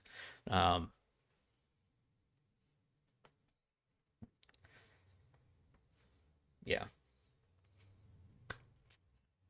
Waiting in the center chamber, just taking a look around, as you are making your way further in to try to find somebody or go about setting your things up. Regina does come out of her office. Good, you're back. I take it the way back was fared well enough. Quiet. Good. Good. Did boss make it back? Yes, I believe he's currently resting. No, it's fine. Not many in at the moment. I believe Eula is upstairs. Luteth and the doctor are over in Miss over in Jimzia's building, lab, if you want to call.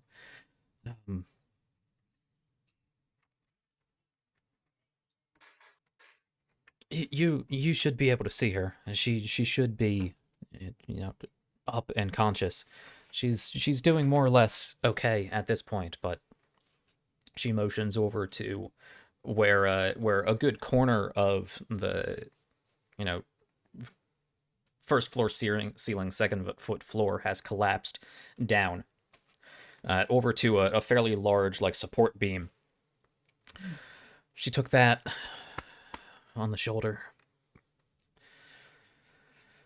We were considering amputation, but the doctor's pretty good at surgery. He's not sure she'll have the same range of movement, but she should be able to keep it as long as it doesn't get any worse. Breaks that bad can be difficult even for magic. Without the doctor to set it all in place, it could have been bad.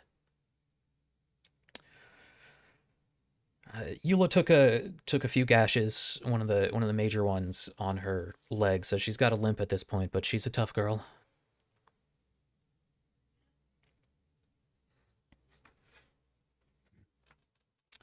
Sorry, I'm throwing a lot at you at once. Come on in and set your things down. She looks over your shoulder, Aquila, and sees the large clanking bag, obviously of pieces of plate armor.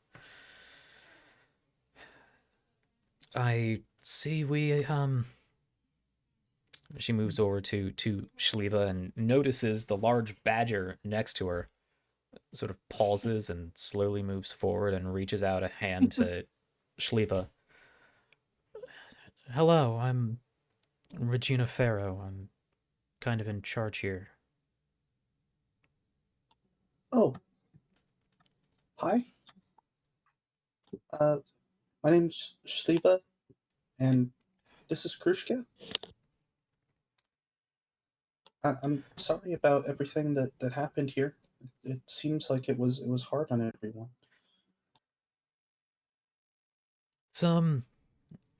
It's difficult when problems come home for you. Usually we go out and seek these problems. It's difficult when they come to us. But most of us made it out more or less unscathed.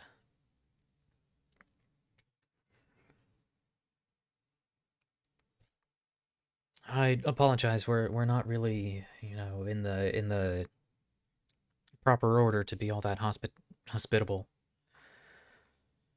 But you seem Sorry, Mav and Caluste. We're more than accepting. I understand. right. Well, we do still have some rooms available upstairs if you'll be staying with us. We'll need to have a conversation, motioning to the whole group at this point. Go ahead and set your things down. We'll have a discussion. Feel free to go about and talk to people. I believe, like I said, Bost is resting. He wanted to get back as quickly as possible. Habrick's out. He's actually using the old forge in town after the last incident there. Just helping make tools and nails and various things. Mainly, I think, just keeping himself busy. There wasn't a lot of structural damage, but I think people are taking the time to busy themselves with presumed maintenance or renovations. We might have something else for him to do. Okay. We've dealt with the dead at this point. There was some fight to it, but we eventually convinced everybody that we should burn the bodies. Try to be as respectful as possible, but we also had to get it done quickly, so there wasn't a lot of time for acceptance or mourning. And I think more than a few people in town are... I don't want to say they blame us, but they're not happy. It'll take some time for us all to recover.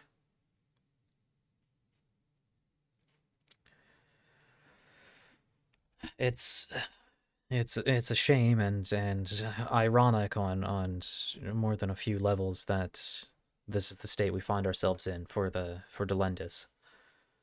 I don't know if any of you are in a state to do anything about it, but morale is certainly an issue around here.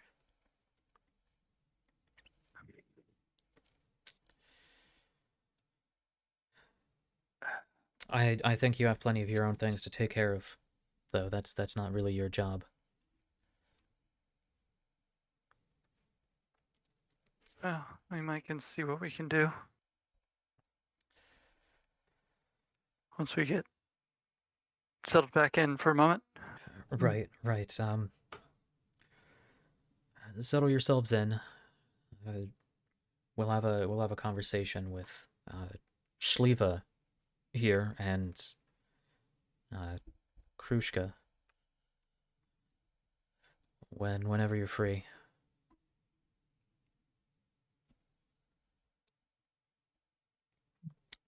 Let me know your plans for Omen. I feel bad he was caught in the politics of everything that was happening when you left.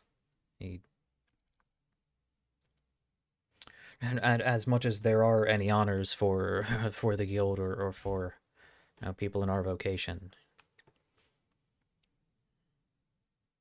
he was one of your team. He was a member of the People's Ascension, whether he had an armband or not. He should I have. gave him mine. Good.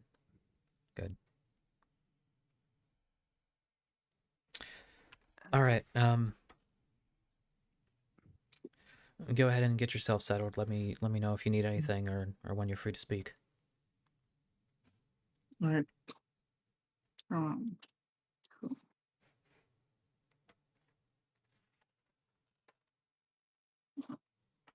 Akila wants to go put her stuff up and then go see Eula. Okay.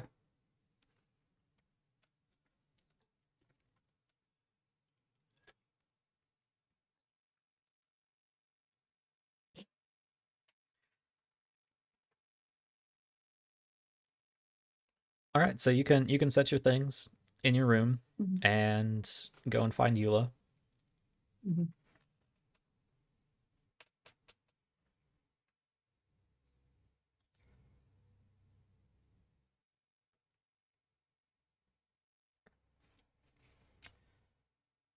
Yes. So Eula is upstairs in her room.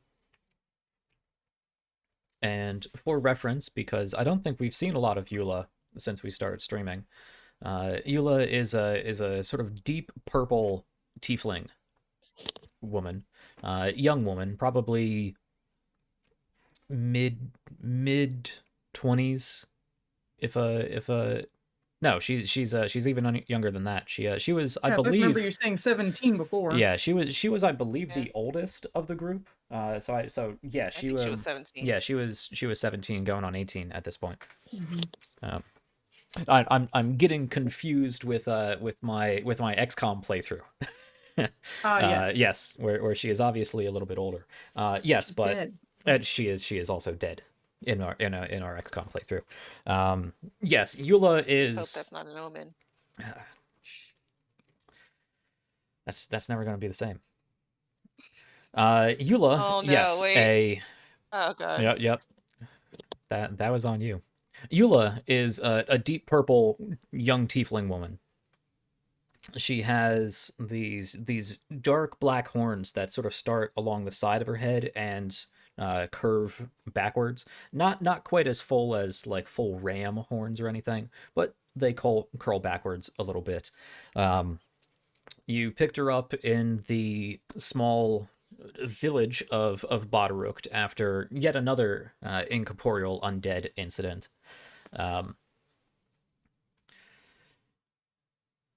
She usually has fairly rough cut, very natural sort of clothing in rough leathers and furs.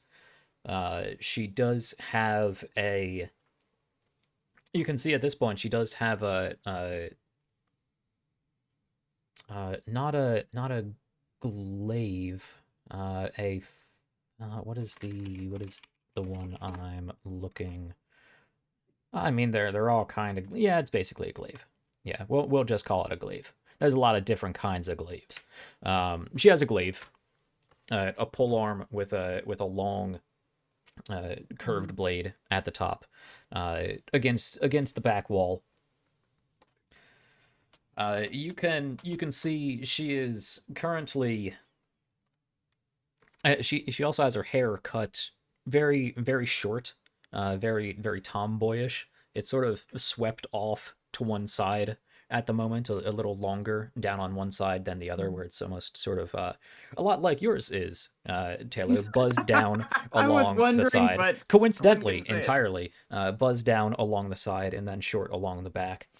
And she is in her room at this point. You knock on the door and she, come on in. I'm all right. I'm all right.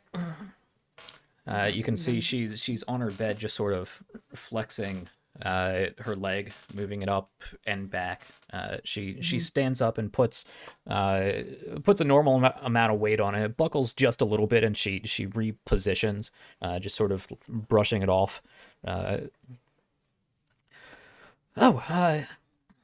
back. Good. We just got back. But, it's kind of a mess here while you were away. I heard. I heard you had your own mess, so I guess it all works out. Yeah, it was a bit of a mess all around. What do you want? I came to check on you. Oh, I'm fine. It's nothing. Uh-huh.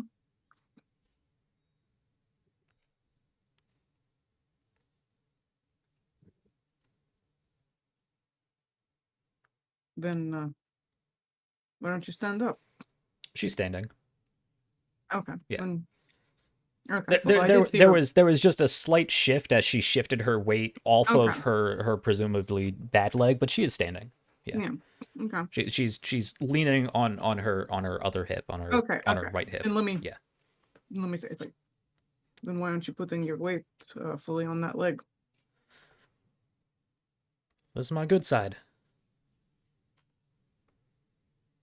Don't lie to me.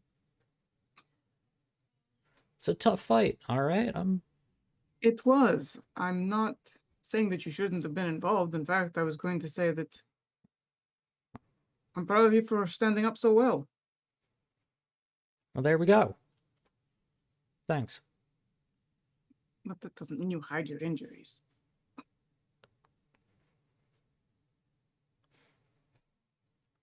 No reason to showcase it. No. But pretending they're not there isn't helpful either.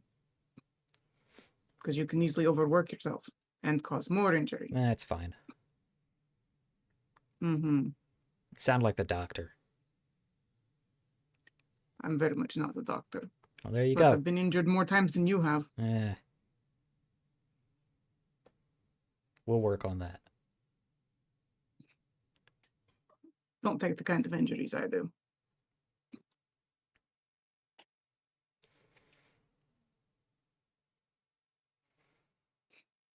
So tell me your version of what happened.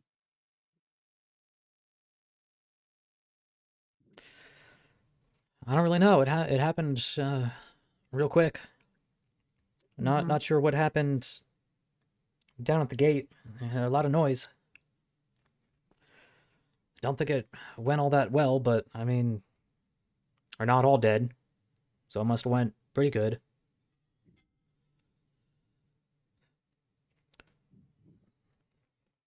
They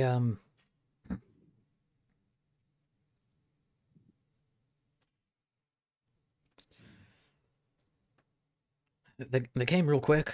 A few spectral creatures. Not the same ones from before. Sort of looks down, just slightly traumatized before she shakes it off. Only so much I could do about those. I also had some, I don't know, flying horse things or something. And, you know, your standard, you know, corpses. Handled those well enough. One of them got me, but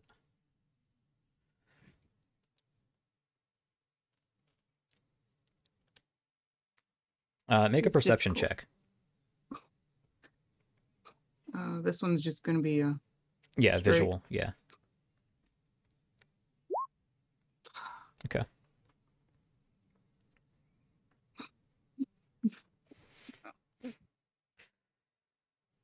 Yeah, You know, don't worry about me. I'm fine. You should go see Luteth if you want to see anybody.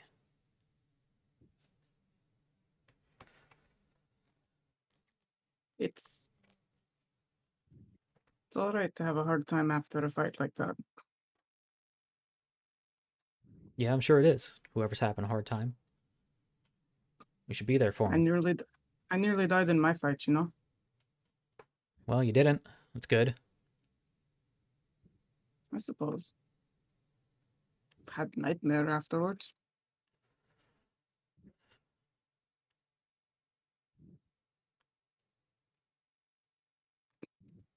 It reminded me of a long time ago. Not the last time I nearly died. Last time I wasn't able to help those around me. Last time I was really afraid of something.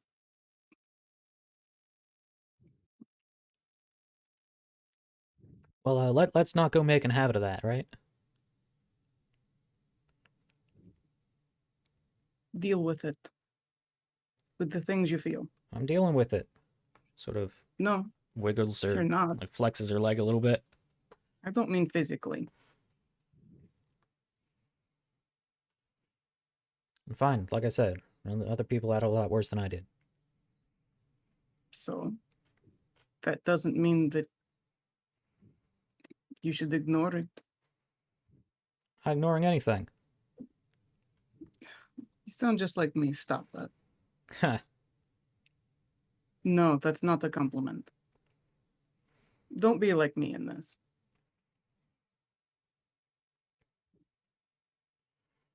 Be better than me in this.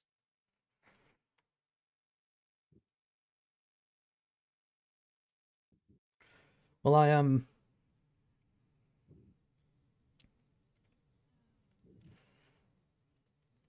think I might have picked something up from all that.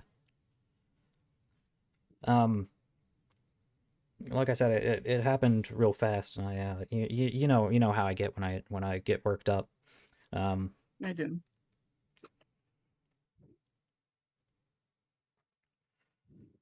Uh, uh, this is gonna sound ridiculous.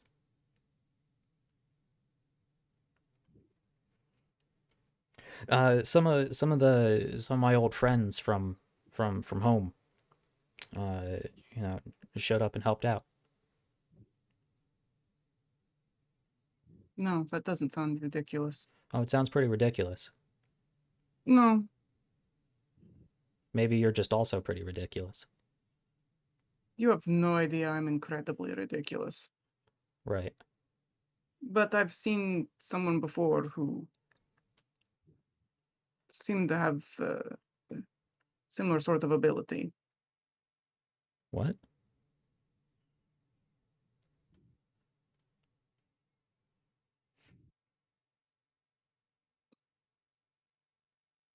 Eh, I don't doesn't matter. mean it clearly matters to you. I mean, we'll see if it happens again. There was a lot of, weird ghosty stuff happening. It's fine. Mm-hmm.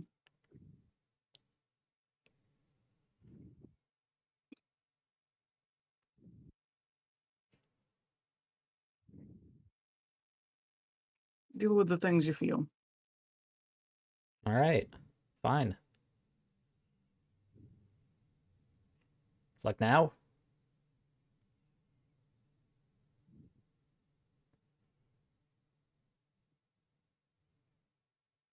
What do you want? I want you to stop putting on a show of being strong. I am strong.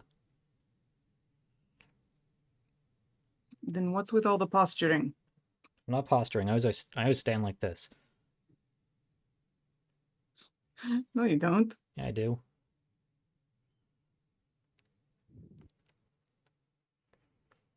Hey, you're gone a bunch. You don't know how I stand. I traveled back from race with you, and I've trained with you. That was a long time ago. Not that long. Yeah.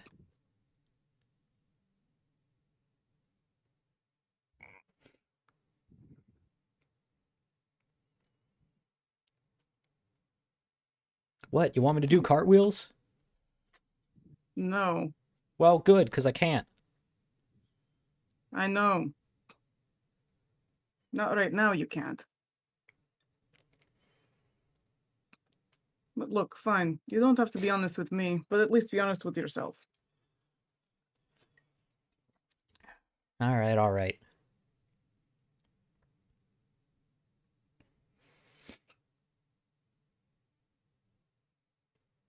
And don't push yourself too hard in recovery. Yeah. Wounds tearing back open is not fun.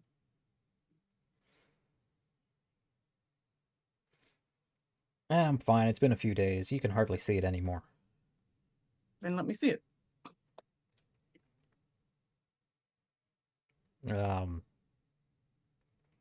Okay.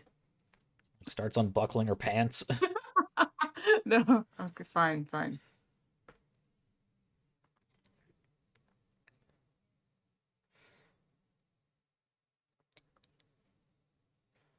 I didn't All know if right, it was what do you somewhere she want? could lift up a pant leg. No.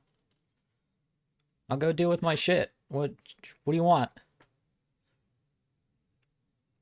No, that's it. I wanted to make sure you were all right. All right, I'm all right. I'm not convinced, but Do you want to come in, sit down? I can make you some tea, maybe a crumpet or something.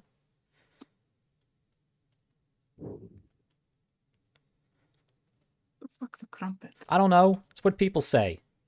I don't make good tea either. It's all right. I don't like tea that much. It's just what everybody around here seems to drink. I'll leave you. Like I said, deal with your shit. She's All gonna right. leave.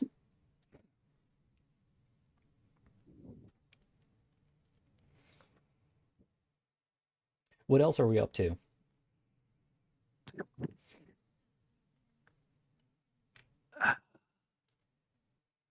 Yeah, I guess Andrew's gonna go check on Luteth.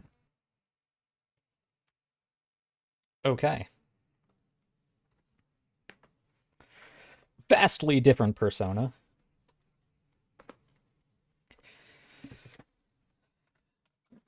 Personality whiplash for Jack. Yeah, really. Krishka was gonna go find the elf girl that introduced her to the party.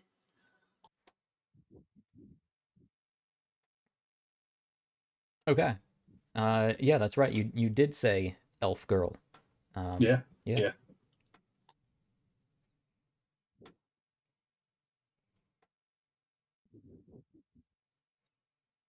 It's Lilir. Lilir.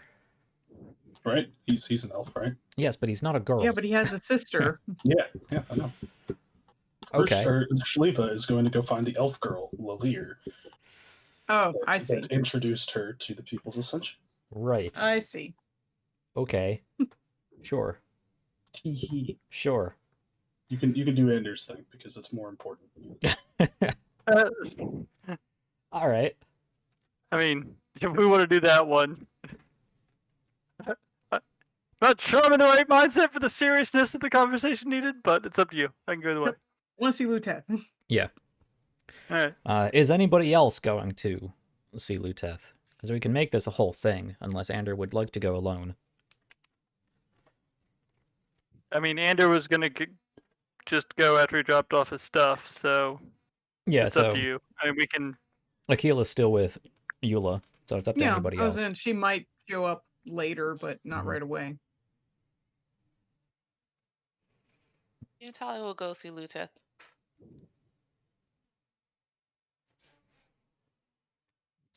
Sepki, anything from you?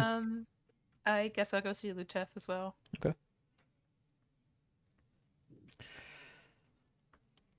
Okay.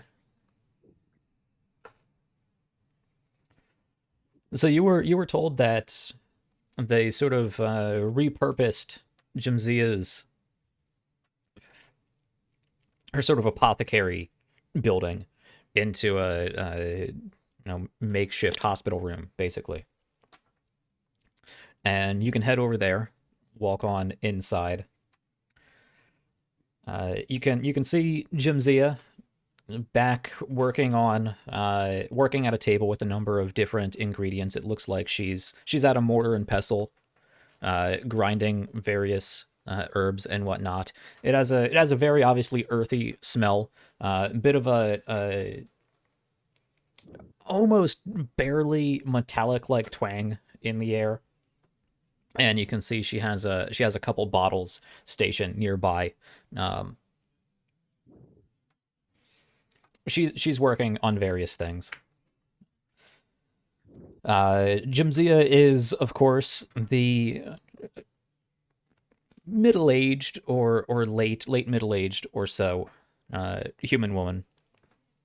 This long graying black hair that comes down past her shoulders. Fairly simple garb. She does have very prominent sort of crow's feet around her eyes. Looks like a very compassionate woman.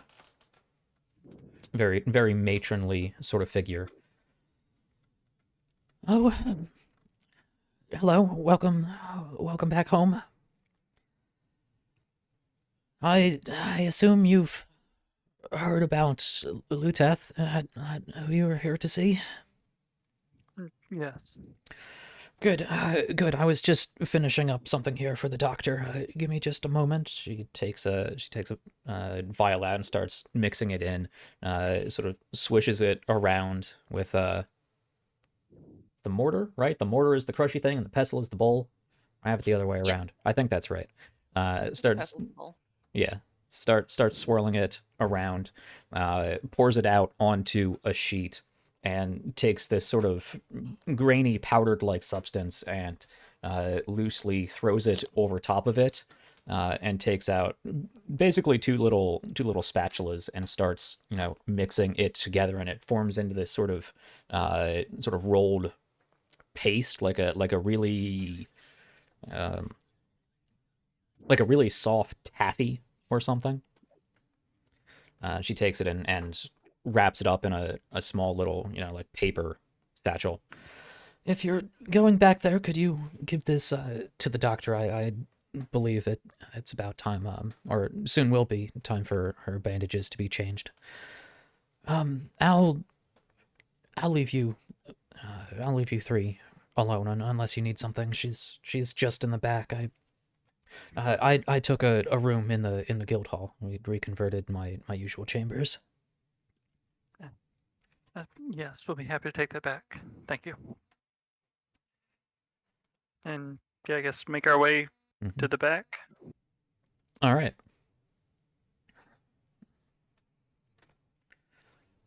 Yes. You can head on back there. And I don't think anyone has seen. The mortar is the bowl, and the pestle is the smashy thing. All right. I will remember that. Mortar, pestle. Okay. Yes, where was I? I don't think anybody has seen the doctor before, right? Nope, not yet. Okay. Never got a chance to. I was training. Oh, the doctor, right? Never mind. I was talking about Jenavia. Forget. Yeah. You've seen Jenavia, but the doctor Yeah, who was doing some mentioned. training in her. Yeah. Let's see. Do I have? Well, let me throw this into our Discord chat. Let's see if I can bring up the good doctor here. You walk back into this room, and it's the curtains are drawn in the window. It's rather dark back here. It looks like it's lit by a single candle at this point. Well, one by the bed and another one over on a desk that has been set up on the other side of the room, and you can see a rather pale, also probably fairly old elven gentleman. He has a waistcoat on Not a waistcoat. He has a vest, like a waistcoat vest on. Pretty He sure looks those are largely the same thing. maybe.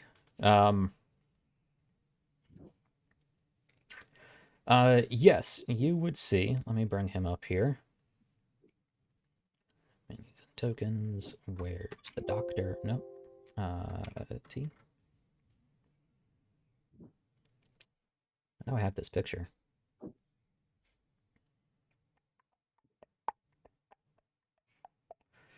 We'll not worry about it. We'll go with a regular description here. Yes, you see the doctor. He is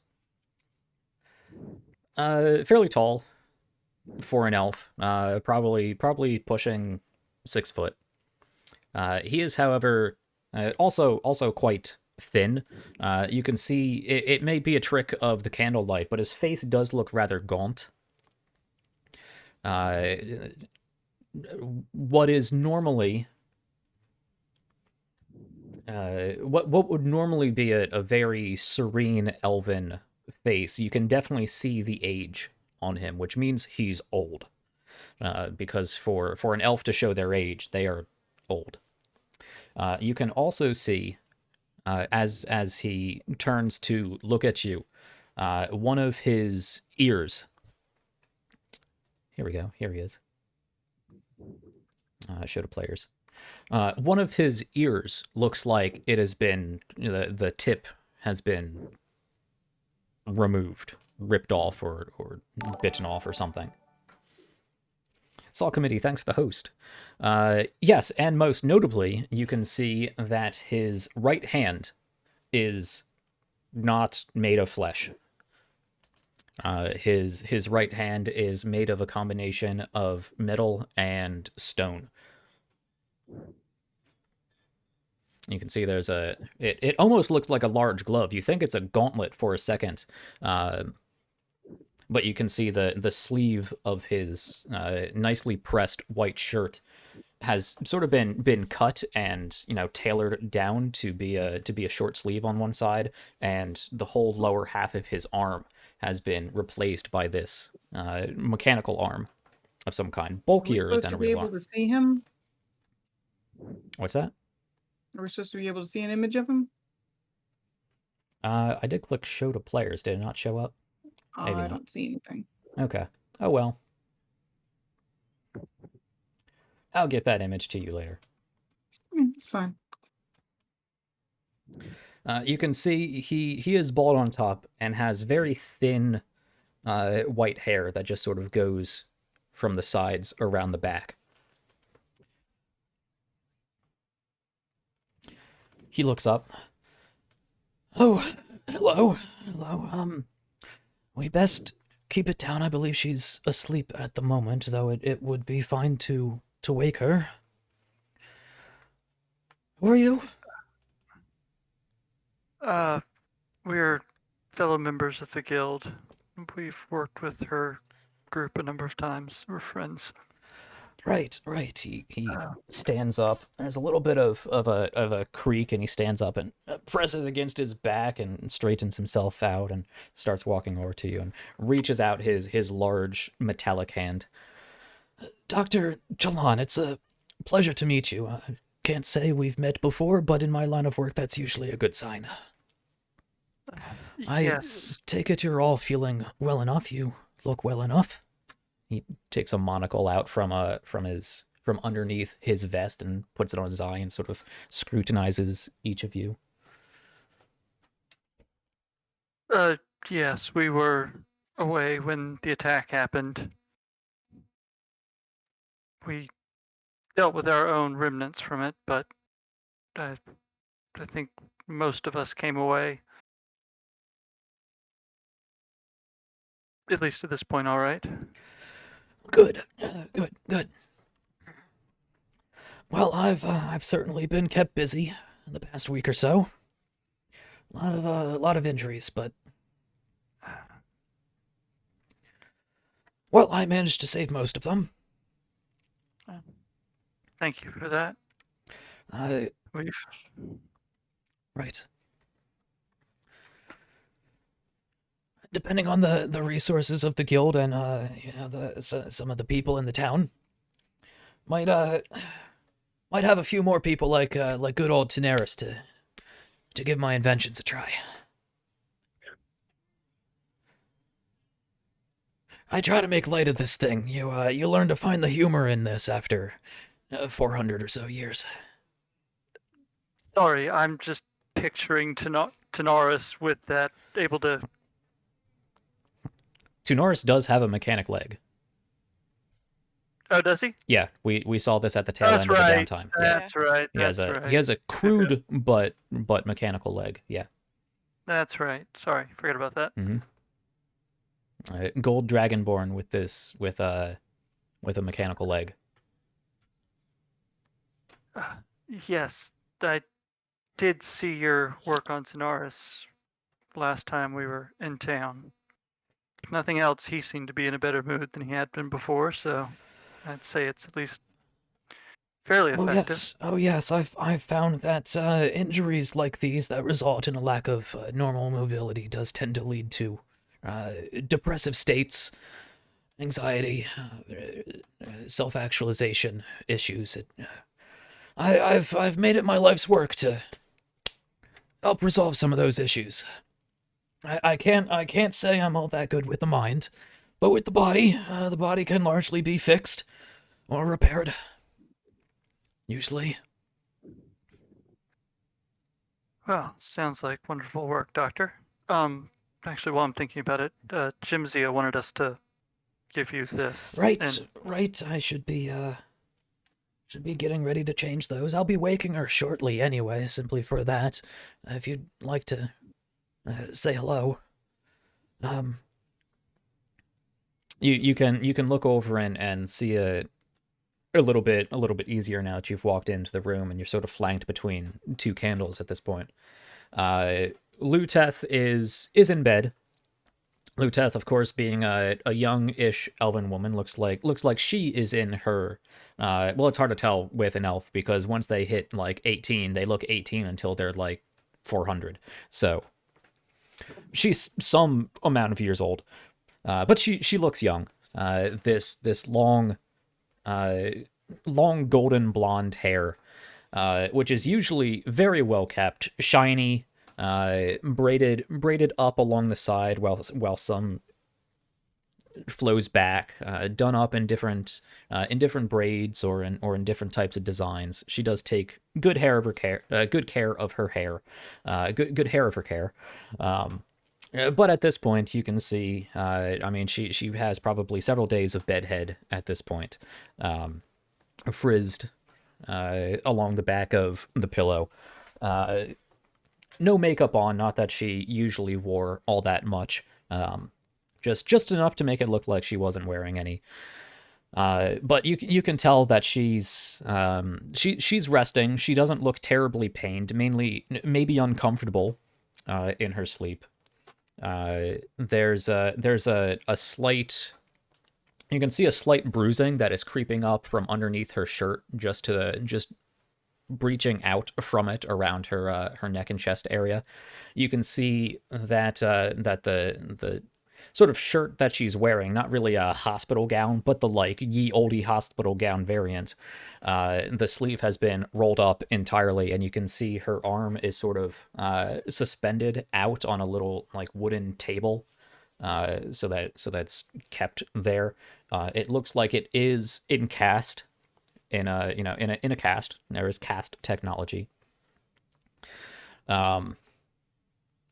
And then there are also bandages that look like they are wrapping just around the top of the cast and presumably go underneath this shirt and wrap around her back to help bandage her shoulder and keep it in place. It looks like it looks like actually, no, that would be magical, so you don't really see that. But you can tell that her whole right arm is in cast and sort of supporting her shoulder. Yes, she took a fairly nasty blow. Most of her upper right humerus was shattered in 5 different places, dislocating her shoulder. The scapula likewise has quite a deep fracture to it, one that has did spread in the fight a little bit, and there does seem to be some ligament and cartilage damage. I could go in more detail, but I assume none of you are medically trained. Regardless, we managed to set the wound well enough as best we could. It was a difficult surgery. With Kedrif's help, she's pulled through. Only time will tell how much mobility she has. I've offered a replacement. I could make a replacement, but once the shoulder is involved, it gets a lot more difficult than simply replacing a limb. If it was anybody else, if it was a more martially focused member of the group, I'd say, well, her days in the field were done, but... Yes, I was going to ask, I assume your work requires some degree of arcane skill and knowledge. I don't think I've seen mechanics reach quite that quality. No, mine would be the first. Very, very little what you would call traditional arcane application is involved. That's why I required Kedrif's assistance. Do you think she'll maintain enough mobility to continue practicing her art?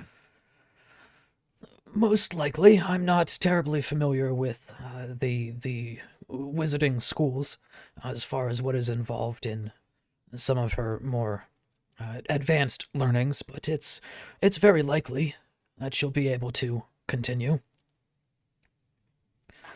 It will likely be sore for the rest of her life, especially when it rains. Eventually you get like that anyway. But, yes, it depends on how well the bones fuse together and align properly. I'm hesitant to open her up again and make sure the upper humerus damage does not result in a fusing of the shoulder. It's a possibility, especially with the fast application of magic. If this were allowed to heal on its own, I mean, it would take several weeks, but it may be a bit more natural. We've held off on the tail end of that application, but we wanted to make sure that she was stabilized and didn't lose the limb. So we did do a few of the initial applications of Kedrif's healing magics. So there could be some mobility issues, but I'm fairly confident she'll be able to retain most of her abilities. When you lose something, you do tend to compensate. I've seen plenty of casters that are able to do various things with lesser mobility and whatnot. I don't know how they do it, but they manage.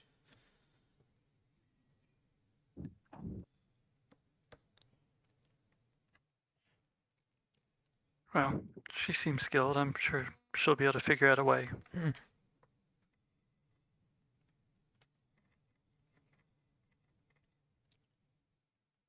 So, considering the time, do we want to pick up waking up and visiting, or do we want to go into that now?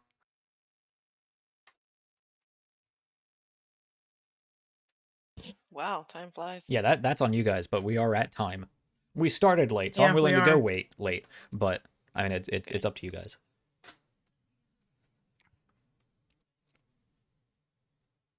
But this could easily be a time to call it. Yeah. Yeah, I'm hoping this will actually be a decent role playing moment, which means it might go for a little while. So Yeah, I don't want to rush this, Yeah. so we'll close here. Let's actually, as we are ending the sort of credit scene, if you will, the camera will pan out of Lutet's sort of recovery chamber and over to let's see.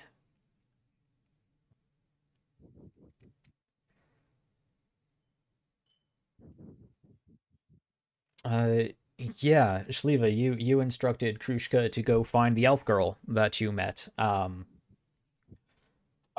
Shael'uah didn't or instruct Krishna to do that. oh, I am going to do that. oh, okay. Never mind. I was going to have an amusing scene when Lear gets jumped by a random giant badger, but we will save Shael'uah and Lear's interaction for next week then as well. Elf girl.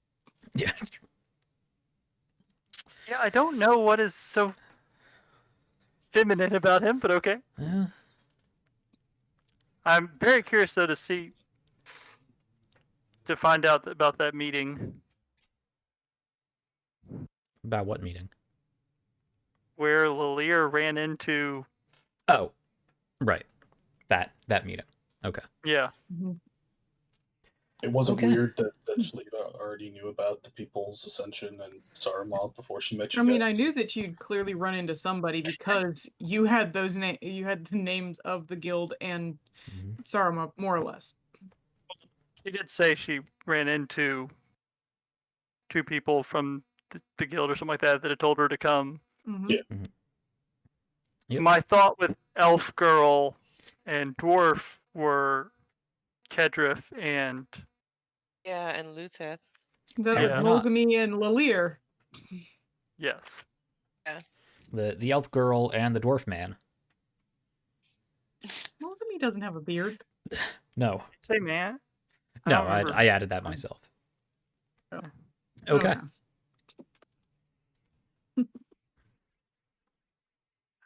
No, female dwarves do not have beards in this setting, though there is nothing wrong with that if that is how your setting is.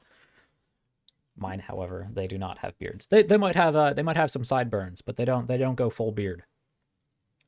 Anyway. Yes, let's end there. We are at time, a little bit over, but we did start quite a bit late. So thank you for hanging out with us. Thank you for everybody who jumped in towards the end there. If you want to catch the beginning of this episode, go over to our YouTube. You can catch up on all the previous episodes, and probably around midday Monday or so, we'll get this episode uploaded to YouTube, and you can watch the opening of this.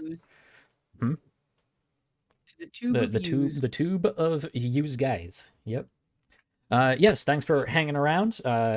Croyle, thank you, and have a good night as well. Okay, we're wrapping up here. We're going to go do an after show. If you are interested in our after shows, our random ramblings, wild speculation, and tinfoil hat polishing, you can head over to Patreon, where for a small monthly contribution to the betterment of this channel, you can get access to, well, us rambling and talking to each other and hanging out for between 15 minutes and 2 hours. Have we ever done one that's only 15 minutes? I don't know, but that was kind of the plan, but it never goes as planned. Yeah, well, that's because we actually talk. Yeah, no, it's good. A lot of good insights. Yeah, you can head over there. You get that, and as the channel grows, as the Patreon grows, more things will come out, like one-on-ones with each of the different characters for one-on-one perspectives, access to character sheets, character background information, NPC sheets and information, enemy sheets and information. It's all work in progress, but it will grow with your help and your support. So if you like that, go and check that out. And of course, if you want to interact with us throughout the week, there is our Twitter and our Discord. Both are down below in the cards down there. Anyone is free to hang out on our Discord. Patreons Patreons and now Twitch subscribers now have access to the deeper levels of our Discord, where I will be where we hang out and interact with people, where there is where I may be doing what is the word, polls or other sort of getting the audience involved whenever I may be. Also access to, things like behind the scenes information and codex entries for when they drop, all of which again will be, work in progress as the channel grows with your help and support. Anyway, we're going to go do all that. This was a lot of great roleplay today. If you're familiar with our show, there's only big combat infrequently. We really thrive on good role play. That's the big thing here. But we will certainly be getting into more combat. But I am looking forward to the continued role play as the group bonds with each other now that they have a new member, and reacquaints themselves with not only the rest of the guild, but the rest of the town, even. Next week, depending on, how things go, roleplay wise, we may or may not have something to do with the Delendis Festival. And then, of course, we set sail for Sanket. And we'll see what that entails. So, thank you for joining us. Stick around throughout the week. Come join us throughout the week. We usually have something going on at 7 o'clock U.S. Eastern Time, whether it be here or on, one of our friend channels, all of which would be hosted on this channel. So keep an eye out. Monday, Tuesday, Wednesday, and Thursday at 7 p.m. U.S. time, to see if there's any sort of hangout session going on. Now, XCOM, Hades, we play both of those games. Wednesday world building. Every now and then, we'll be on different shows on different channels, either playing Star Trek or I'd like to get on another episode of DM Chronicles, because that was super fun. So we're gonna work towards that. So that would all be on Star Trek is Tuesdays. DM Chronicles, or if I get invited to any other channel, would probably be on Thursdays. But you can catch all of that on Twitter or Discord. We'll make those announcements. Cool. Thanks for hanging out, everybody. We're gonna go do our own thing, where you can find on Patreon and YouTube and all that. Everybody have a good night. It was a ton of fun, and of course, in the crazy world we live in right now, everybody stay safe, stay happy, keep having fun, and heart tomatoes. And all that. Yay, tomatoes.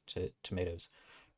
That looks more like a heart, but I like tomatoes. I'm leaning into this heart tomato thing. Anyway, bye everybody.